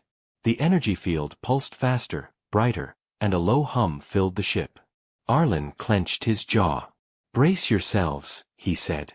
"Whatever is out there, it knows we are here." The ship trembled again, faintly this time, but enough to send a ripple of fear and excitement through the crew. The unknown was no longer just distant stars, it was close, alive, and watching. And as Aurora drifted closer into the glowing maze of alien shapes, every member of the crew felt the same thought. They had stepped into something far bigger than themselves. Something that could change humanity forever. The Aurora hovered closer to the alien structures, its shields glowing softly as the strange energy field continued to pulse around them. The hum in the ship had grown louder, vibrating through the floors and walls, and every crew member felt it deep in their chest. Captain Arlen's eyes scanned the holographic displays as the shapes of the alien spires twisted and shifted, almost as if they were alive. Lieutenant Mara pointed at the main screen. "Captain, sensors are picking up movement. Small drones or robots emerging from the structures. They're hovering in formation, but they're not attacking. Yet." Arlen nodded, fists gripping the console. "Keep the ship steady. Let's see what they do." The drones moved gracefully, circling the Aurora. Their surfaces reflected light like polished metal, but there was a strange glow from within them, almost like they had their own energy source. The crew could feel a kind of intelligence behind their movements. The drones weren't random. They were watching, calculating, analyzing. Engineer Kiro leaned forward, studying the readings. "They're scanning us," he said quietly. "Every drone has sensors. Multiple types. Infrared, energy signatures, movement patterns. Whoever made these knows exactly what they're doing." Suddenly, the drones shifted and formed a straight line in front of the ship, hovering at a distance. A soft, harmonic sound filled the bridge. It wasn't noise, it was structured, rhythmic, almost musical. Mara frowned. "It's communicating. But we can't understand it." Captain Arlen's eyes narrowed. "It seems friendly. Or at least neutral. Maybe they want to talk, or guide us. But I'm not taking chances. Prepare docking protocols, but don't open the bay yet. Keep weapons ready." The crew worked quickly, their movements precise and tense. The Aurora's docking bay extended slightly, lights blinking as systems came online. The alien drones continued to hover, now forming patterns that glimmered against the blackness of space. Every few seconds, the hum changed pitch, like a signal trying to catch the human's attention. "Captain," Mara said, her voice barely above a whisper. "They're inviting us to approach the structure. The energy field is creating a corridor. Sensors say it's safe, for now." Arlen hesitated. His mind weighed the risk. Any misstep could trigger a deadly trap, yet turning away now might mean missing the first contact with an alien civilization. His gut told him the unknown was dangerous, but the human spirit demanded exploration. "All right," he said finally, voice firm. "We approach, slowly and carefully. Engines at minimal thrust. Shields up. Mara, keep scanning for any sudden changes. Kiro, monitor the energy field. Everyone else, stay alert." The ship moved forward, gliding between the spires. The energy field wrapped around them like a soft, glowing net, but it didn't harm the hull. Instead, the field seemed almost alive, adjusting its patterns as the Aurora moved. The crew exchanged nervous glances. Something about this felt intelligent. Suddenly, a drone detached from the formation and floated closer to the ship. It stopped near the viewport, its surface shimmering. A soft light pulsed rhythmically from its core. Mara gasped. "Captain, it's signaling. Directly to us. I think it wants us to dock." Arlen took a deep breath. "Very well. Prepare to dock. Carefully, and slowly." As the docking clamps extended, the drone moved alongside them, as if guiding the ship into position. The air inside the bridge was thick with anticipation. Every crew member felt the tension rising. For the first time in human history, They were moments away from stepping into the unknown presence of an alien intelligence. The docking bay doors opened, and the corridor of energy shimmered, inviting them inside. Yet, even as the crew prepared to step forward, subtle malfunctions began to appear. Lights flickered, minor alarms beeped, and sensors showed unusual energy spikes. Kiro frowned, tapping the panels frantically. "Captain, something's interfering with our systems. It's minor now, but it could escalate. This could be a warning, or a trap." Arlen nodded, feeling the weight of the decision. They had come this far. Retreating now would mean leaving the mystery unsolved, and humanity had never been content with leaving questions unanswered. Mara looked at the captain, eyes wide. "Whatever happens, we need to stay together. If this goes wrong, we can't afford mistakes." The crew nodded silently. Hearts raced, adrenaline surged, and a mixture of fear and excitement filled the bridge. The unknown had become immediate. The friendly signals, the inviting corridor, the alien presence, all of it could be a trick. Yet the human desire to explore was stronger than the instinct to run. As the Aurora moved fully into the energy corridor, the hum of the drones intensified. The walls of the corridor seemed to shift subtly, guiding the ship. Captain Arlen's voice was calm but firm. "Stay ready. Eyes open. And remember, we are humans. We adapt, we survive, and we face the unknown." And as the ship glided deeper, every crew member could feel it. The first true contact with an alien civilization was here. Something watched them, something calculated, something alive. And the moment they crossed the threshold, there was no turning back. The energy field pulsed one final time as the docking bay locked. And then, just as the crew exhaled in cautious relief, a sudden vibration shook the ship. The lights flickered violently, alarms rang sharply, and the hum of the alien presence grew louder, ominous and unpredictable. Captain Arlen clenched his fists. "Everyone hold on. Whatever this is, it's beginning." The unknown had arrived. The Aurora trembled as the vibrations spread through the ship, sending crew members stumbling slightly. Captain Arlen gripped the edge of the console, his mind racing. The energy corridor that had seemed welcoming now felt like a cage. The lights flickered, and the hum from the alien drones grew louder, deeper, almost like a warning. Lieutenant Mara's fingers flew across the control panels. "Captain, the energy field is changing. It's no longer just guiding us.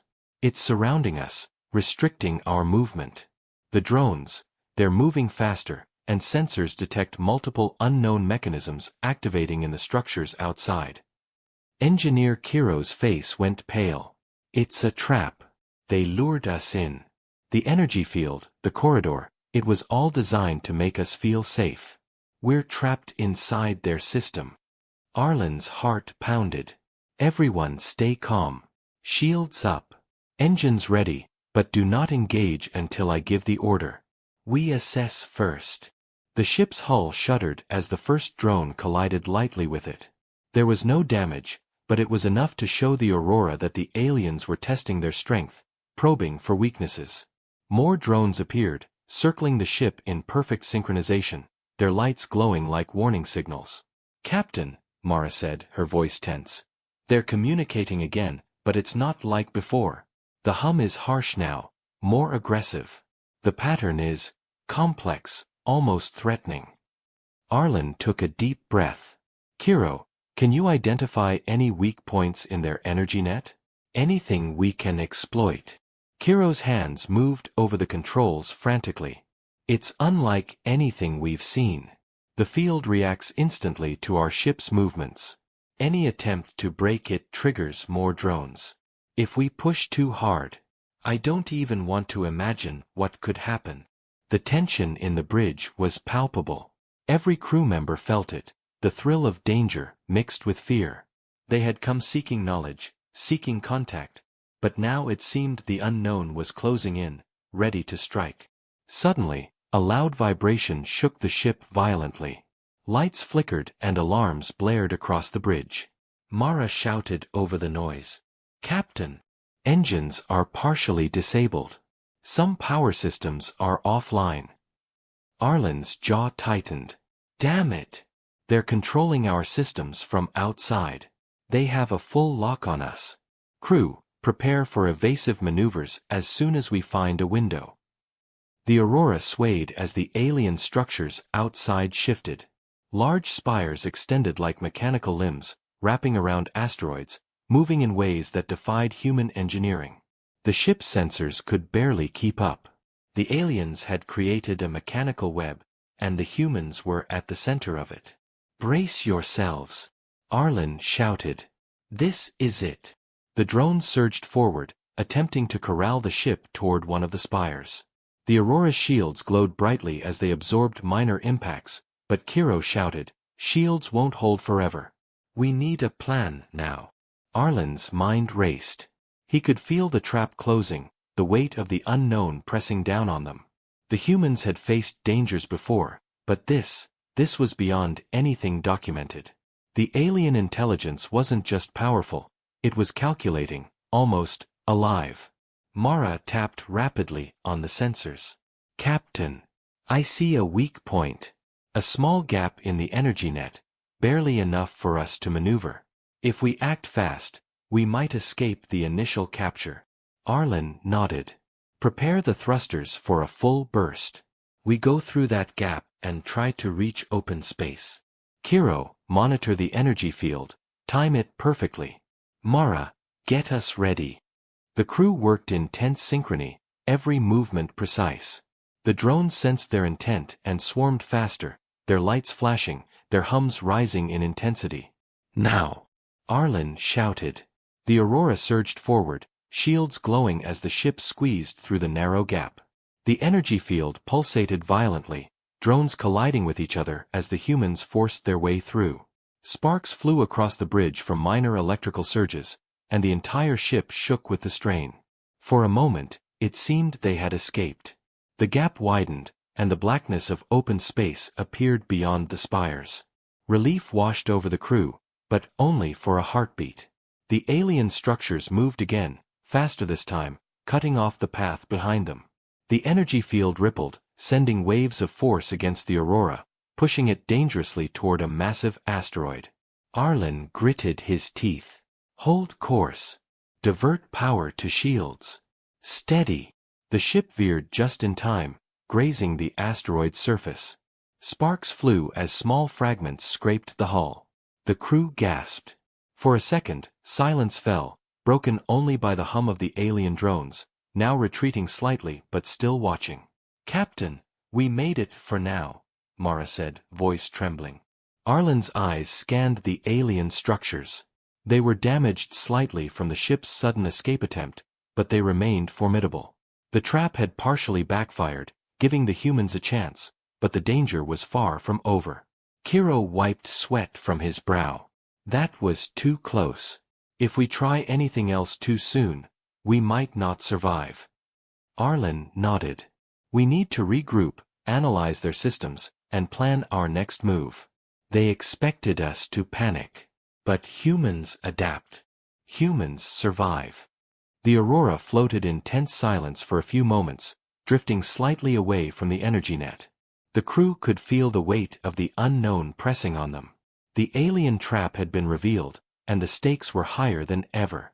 And as they prepared for the next move, every crew member knew one thing. The universe had just reminded them that curiosity came with danger. And now, escaping the trap, or surviving it, would test everything human ingenuity and courage could offer. The Aurora floated just beyond the worst of the alien energy field, but the tension inside the ship was far from over. Every crew member felt the weight of the trap still surrounding them, even if it was only partially weakened. Captain Arlen stood on the bridge, eyes scanning the panels, heart pounding with the knowledge that every decision could mean life or death.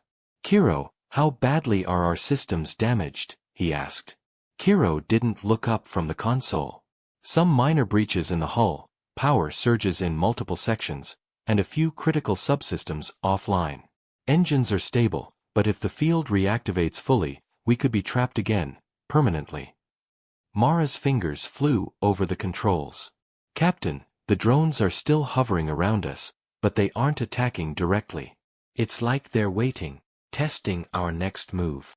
Arlen nodded. Then we do what humans do best. We adapt. Mara, scan for control signals. Kiro, find anything we can hack or disrupt. Everyone else, prepare for immediate action. We may have to fight through this field, not just escape it. The crew moved quickly, tension sharpening their focus. The bridge hummed with nervous energy as they worked, every second feeling like a minute. Outside, the alien drones circled, glowing faintly, their movements synchronized like a single organism. Suddenly, the ship jolted. Alarms blared as another small drone collided with the hull. Sparks flew, and a low groan came from the damaged sections of the ship. Kiro cursed under his breath. They're testing us again. If we don't act fast, they'll exploit every weak point in our ship. Mara leaned closer to the sensor panel, eyes narrowing. Captain, I think I've found something. The field isn't uniform. There are minor fluctuations, areas where the drone's energy links are weakest. If we hit them at the right time, we might be able to overload part of the system. Arlen clenched his jaw. Prepare the pulse. Kiro, get it synchronized with Mara's readings. Everyone else, brace for feedback. This could either give us an advantage or make things worse. The crew worked together, hands moving rapidly over the controls. Engineers and scientists collaborated, following calculations and instinct alike. Outside, the alien drones seemed to sense the humans' intent. They adjusted their positions, lights flashing faster, signals pulsing through the energy field in a warning rhythm. Now! Arlen shouted, and Kiro triggered the pulse. A brilliant wave of energy spread from the ship, and the alien field flared violently in response. Drones collided, lights flickered, and for a moment, it seemed as if the humans had gained the upper hand. Sparks and alarms echoed through the bridge, but the crew held firm. Mara's voice was tense. It worked, partially. Some of the drones are offline. But the main structures are still active. We're not out of danger yet. The Aurora shifted position, taking advantage of the temporary chaos in the field. Arlen's mind raced as he considered their options. They couldn't just wait, they had to act before the aliens regrouped. Prepare for another pulse, he said. But this time, we target the largest drone cluster near the spire. If we disrupt it, we might create a bigger opening. Kiro nodded. Understood, Captain. But if it backfires, the energy could reflect back on us. Arlen took a deep breath. Then we do it carefully. Human ingenuity is our greatest weapon. The crew synchronized their actions, working like a single organism. Outside, the alien drones reacted faster than expected, moving to counter the next pulse. The bridge shook with energy surges, lights flickering, and alarms screaming.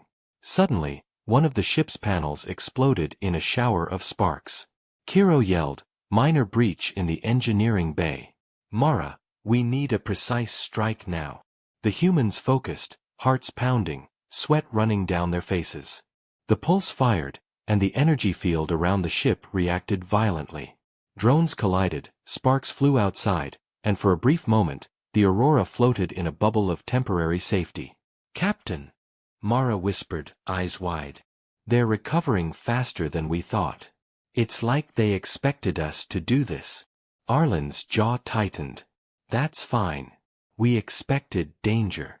Humans adapt. Humans survive." The crew wiped sweat from their brows and regrouped, systems stabilizing as best they could. Outside, the alien drones circled warily, their lights dimming, but their presence was still formidable. "Captain," Kiro said quietly, "we've learned more about their systems in these last minutes than hours of scanning ever could. We can plan a bigger strike. But we need to be ready, this fight isn't over." Arlen nodded, looking at his exhausted but determined crew. "Prepare for the next move. We're not leaving without a plan, and we're not letting fear control us. This is humanity's moment. Our courage, our skill, and our ingenuity will see us through." The Aurora floated, momentarily safe, but the alien trap still loomed large. Every crew member felt the tension, the uncertainty, and the thrill of the unknown. Outside, the drones hovered, calculating, waiting, their lights pulsing like a heartbeat in the dark. And in that silence, every human aboard knew that survival would demand more than just bravery. It would demand cleverness, teamwork, and a willingness to face what no one else had dared to encounter. The unknown had become immediate. The battle for the ship, for survival, and for the first true encounter with alien intelligence had only just begun. The Aurora floated in tense silence, engines humming as the crew prepared for their next move. The temporary victory over the alien drones had given them a small window of opportunity, but everyone knew it would not last long. Captain Arlen studied the control panels, eyes sharp, mind racing. They had discovered weaknesses in the alien system, and now it was time to exploit them fully. "Kiro, get the reverse pulse ready," Arlen said. "We need to overload the main energy network controlling the drones.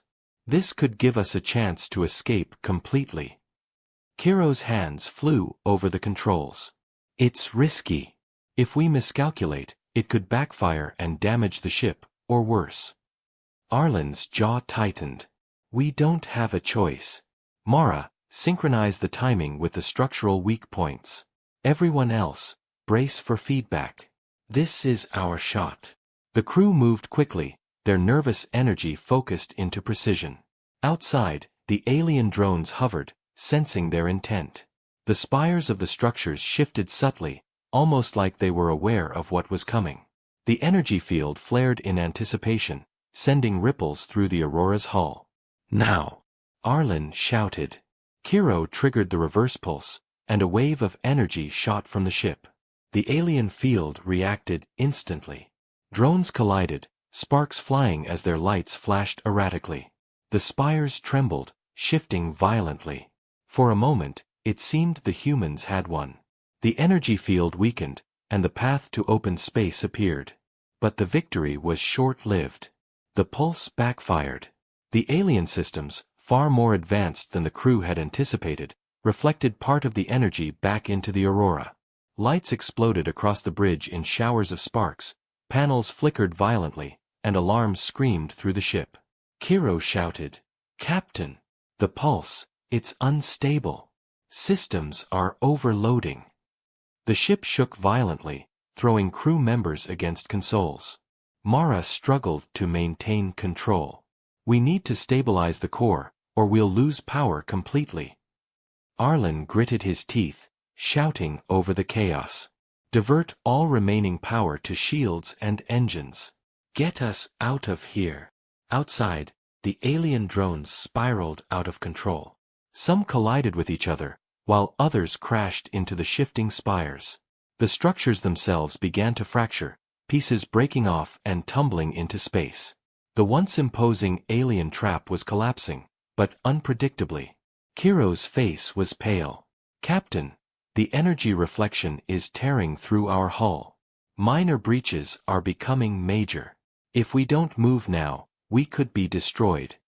Arlen's eyes scanned the corridor ahead. It was narrow, but open. Full thrust.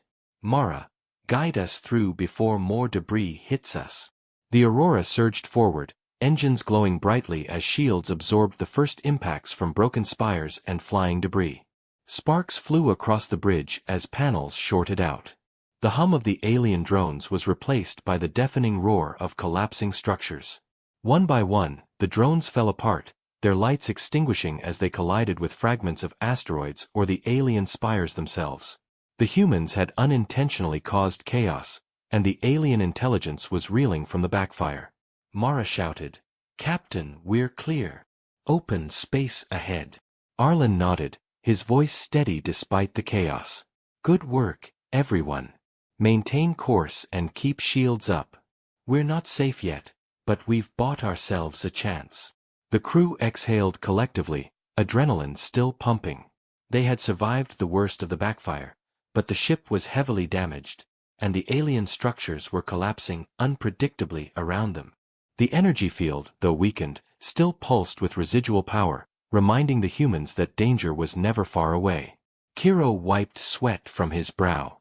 That was too close. If the pulse had reflected differently, We might not be here. Arlen nodded, looking at the flickering displays. The backfire was a risk we had to take. It gave us a chance. But we can't celebrate yet. The alien presence is still out there, and their intelligence is far from destroyed. Mara glanced at the viewport, watching as fragments of spires and drones tumbled into the void. We've done it, but barely. They underestimated us, or maybe they never expected humans to be this unpredictable. Arlen's gaze hardened. That's humanity.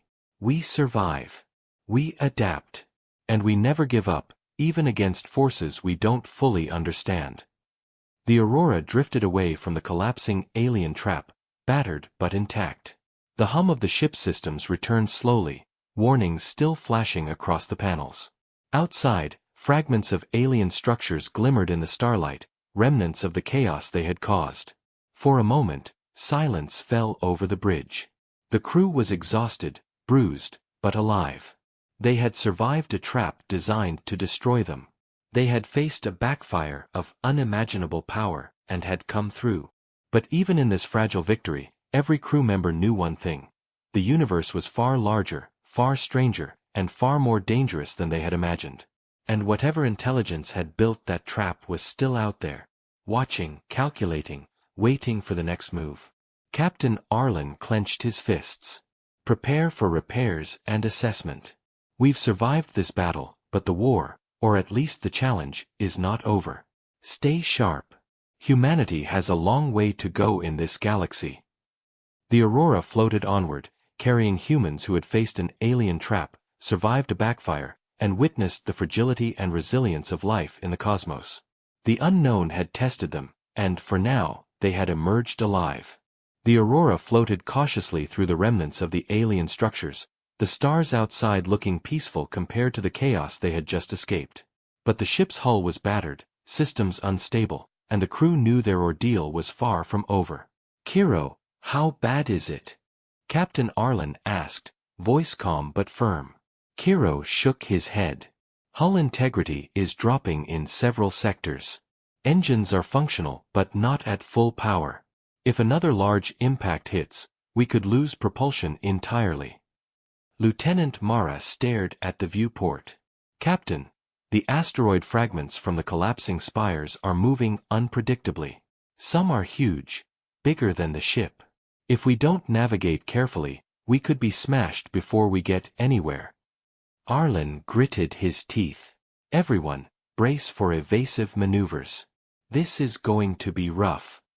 The Aurora shuddered as a massive fragment spun past, scraping the hull. Sparks flew inside the bridge. Crew members hit the floor, clutching consoles to steady themselves. Alarms blared. Captain! Mara shouted. Another cluster of spires is collapsing. They're heading straight toward us. Arlen's hands moved quickly over the controls. Full lateral thrusters. Divert all power to shields. The ship swerved violently, dodging one fragment, then another. The alien structures continued to crumble around them, sending debris tumbling in every direction. Every second felt like an eternity as the crew struggled to keep the Aurora intact. Kiro gritted his teeth, frantically stabilizing the engines. Shields are weakening. If another impact hits, we could lose the main hull. Mara's voice was tense. Captain, life support in Section 3 is fluctuating. Crew could be at risk if we can't stabilize it. Arlen clenched his jaw. We survive. We find a way through. Focus, everyone.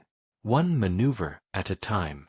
The ship twisted and turned, narrowly avoiding collisions, each movement precise, each second a battle against destruction. Outside, the alien trap had completely disintegrated, but the debris field it left behind was deadly. Rocks, spires, and broken drones spun in chaotic orbits, unpredictable and lethal. Captain! Kiro shouted. A massive spire fragment is heading straight for the port side. We can't outrun it. Arlen's mind raced. Prepare emergency shields. Divert everything we have to that side. The fragment slammed against the shields, sending a shockwave through the ship. Alarms screamed. Lights flickered. Panels exploded. The ship groaned under the force, but somehow the human crew held firm. Mara shouted, "We're clear." But only by inches. Another hit like that. "I know," Arlen interrupted, voice steady. "Keep moving. Don't stop. We can survive this." The Aurora twisted through the debris, each maneuver more desperate than the last. Fragments grazed the hull, sending sparks flying and systems malfunctioning. Oxygen levels in damaged sections dropped dangerously, but the crew pressed on. Finally, after what felt like hours but was only minutes, the ship cleared the worst of the debris. Open space stretched ahead, calm and empty. The stars were bright, and for the first time in what seemed like an eternity, the crew could breathe without alarms blaring around them. Kiro slumped in his chair, exhaustion visible on his face. "We made it, barely." Mara exhaled, voice shaky. "The ship, the hull, it's holding. Somehow." Arlen looked around at his crew, battered, bruised, but alive. "This is humanity. We face the impossible, and we survive. Today, we survived an alien trap, a backfire, and near total destruction. But we are still here. And we will continue." Outside the viewport, fragments of alien spires and broken drones floated silently, glimmering in the starlight. The trap that had threatened to destroy them was gone, but the memory of it lingered. Every crew member knew how close they had come to death. Arlen's gaze hardened. "Prepare a full assessment of damage. Report life support, engines, shields. We need to get home. But also, we need to record everything. This encounter will teach humanity more than any mission before it." Mara nodded, wiping sweat from her brow. "Captain, I can't believe we survived. That field, those drones, it was like nothing we've ever faced." Arlen looked out at the stars, voice quiet but resolute. "The universe is full of dangers. But we will explore it. We will face the unknown. And we will survive. That's what makes us human." The Aurora drifted forward, engines humming softly, lights flickering from minor damage, but the crew's spirit unbroken. The alien trap had been destroyed, yet the experience had left its mark. Every crew member knew that the galaxy held far more challenges ahead. And in the silence of open space, Captain Arlen allowed himself a small thought: they had survived. They had faced the unknown and come through alive. But the universe had not revealed all its secrets, and humanity's journey had only just begun. The stars stretched endlessly ahead, quiet yet full of promise, danger, and the unknown. And somewhere in the vast darkness, the alien intelligence they had encountered was still out there, waiting, observing, calculating. The Aurora drifted silently through space, battered and bruised but still moving.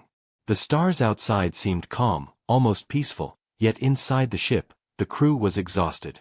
Captain Arlen stood on the bridge, looking at the viewport, his mind replaying every moment of the alien trap, the backfire, and the near destruction they had survived. Lieutenant Mara rubbed her temples, still shaken. "Captain, we survived, but barely. Parts of the ship are damaged beyond repair. Some crew members are injured. We lost so much." Arlen nodded. "I know. But we're alive. That counts for something. Humanity has faced impossible odds before. This is no different. We adapt, we survive, and we learn." Engineer Kiro sighed, leaning against a console. "The alien structures, they're gone. But the energy patterns we recorded, they weren't random. They were intelligent. Whatever we faced, it's still out there." Mara's eyes widened. "Do you think they'll come back? Or were we just lucky?" Arlen didn't answer immediately. He looked at the blinking panels, the flickering lights, the crew who had given everything to survive this mission. "I don't know. But one thing is certain. We've learned more in these last hours than we could have in years of normal exploration. We have to record everything. Humanity must know what's out there, what we faced, and how we survived." Outside, space stretched endlessly, the shattered remains of alien structures slowly drifting into nothingness. The silence was almost deafening after the chaos they had endured. The crew worked quietly, tending to injuries, repairing minor systems, and stabilizing the ship as best they could. Mara glanced at the sensor display. "Captain, I'm picking up a faint energy signal. Very small, almost hidden, but it's repeating. It's not like before. It's subtle. I don't know what it means." Arlen's eyes narrowed. "Show me." On the main screen, a tiny pulse blinked at regular intervals from a distant point in space, far beyond the debris field. The pattern was faint but unmistakable, a signal, intentional, intelligent. The humans had survived one encounter, but it seemed that the aliens, or something related to them, were still out there, watching. Kiro frowned. Could it be another trap? Arlen shook his head slightly. Maybe. Or maybe it's a message. Either way, it's a reminder. The universe doesn't reveal all its secrets at once. Humanity has survived this challenge, but there are more waiting. And we will face them, because that's what we do. The crew fell silent, understanding the weight of their captain's words. They had survived impossible odds, faced an alien trap that could have destroyed them completely, and come through alive. Yet the universe remained vast, mysterious, and dangerous. The knowledge of what lay beyond, and what intelligence watched them from the darkness, would stay with them forever. Arlen finally turned from the viewport and looked at his crew. Prepare the ship for repairs and return course to the nearest human outpost. Document everything. But remember, this is just the beginning. Humanity's journey into the stars is far from over. Mara gave a small nod. Yes, Captain. We'll survive. We always do. Kiro added quietly. And we'll be ready if they come back. Outside, the tiny energy pulse continued to blink in the distance. It was faint, but persistent, a silent message that humanity was being watched. The stars stretched endlessly ahead, full of promise, danger, and the unknown. The Aurora moved forward, carrying humans who had faced the unimaginable and lived.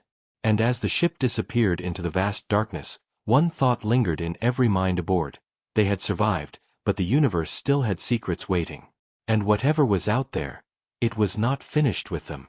The hum of the ship's engines echoed softly, a reminder of life, resilience, and the endless journey into the unknown. Humanity had faced the impossible and survived, but the adventure was only beginning. Lauren Mitchell had been working on the planet for 8 months. She was a scientist who studied alien animals and plants. The research base sat at the edge of a strange forest made of giant crystal towers. These towers caught the light from 3 moons and made everything glow at night. Lauren was collecting rock samples near the edge of the safe zone when she heard a sound. It was a small, high cry that made her stop walking. The sound came again. It was the kind of noise that hurt animals make when they are scared and in pain. She knew the rules said she should go back to the base right away. The creatures on this planet were dangerous. The military called them Vraken, and they were listed as the most deadly predators in this part of space. They hunted in groups. They could hide so well that you could not see them even when they were close. Many explorers had died meeting them, but Lauren had worked with animals her whole life. That crying sound was something she understood. It did not matter what planet the animal came from. Pain and fear sounded the same everywhere. Her feet moved toward the sound before her brain could tell them to stop. She found the baby Vraken stuck between 2 crystal rocks. Its back leg was caught in a narrow gap. The creature was small, about the size of a house cat. Its fur was dark blue and seemed to glow with its own light. It had 6 eyes, 3 on each side of its head. All 6 eyes were open wide with fear. When the baby saw Lauren, it made a hissing noise and showed its teeth. The teeth were sharp like needles. Lauren got down on her knees slowly. She kept her hands where the creature could see them. She talked in a soft voice, even though she knew the animal could not understand her words. But animals always understood when someone was trying to help or hurt them. The baby hissed again, but Lauren could see it was very tired. It had probably been stuck here for many hours. Its leg looked swollen and hurt. The glowing patterns on its fur were blinking on and off in a strange way. Lauren had read that this meant the Vraken was very stressed. She pulled out her small scanner and looked at the problem. The gap was too narrow. If she just pulled the baby out, she might hurt its leg even more. She would need to make the gap bigger. Lauren took out a small laser cutter from her tool bag. She started cutting away tiny pieces of the crystal very carefully. The baby watched her with all 6 eyes. It stopped hissing. Now it just made small crying sounds. Lauren kept working and kept talking softly to it. Every few minutes she would stop cutting and say something gentle. After 20 minutes of careful work, she made the gap wide enough. She reached in and slowly pulled the hurt leg free. The baby tried to run away as soon as it was free, but its hurt leg could not hold its weight. It started to fall. Lauren caught it without thinking. She held it against her chest. The creature went very still and hard. Lauren thought those sharp teeth were going to bite her throat. She waited for the pain, but the bite never came. Instead, something strange happened. The baby relaxed in her arms. The glowing patterns on its fur started to pulse slowly and steadily. Lauren had read about this in her research books. It was like a cat purring. It meant the Fracken felt safe and happy. Lauren carried the baby back to her workstation. She knew she was breaking many rules. The base commander would be very angry if he found out. He might send her back to Earth, but she could not leave a hurt baby animal alone in the forest. Something bigger might find it and kill it. Her workstation was a small building with 1 room. Inside, she put the baby on her work table and started to fix its leg. The creature stayed calm. It watched her with those 6 intelligent eyes while she put medicine on the swollen leg and wrapped it carefully. Her scanner said nothing was broken. The leg was just badly bruised and strained. When she finished, the baby made a soft chirping sound. It was clearly hungry. Lauren thought about what to feed it. Fracken only ate meat. They could not digest plants or grain. The food paste that everyone at the base ate would not work. She opened her cold storage box and found a package of fake meat. It was grown in a lab but looked and tasted like real beef.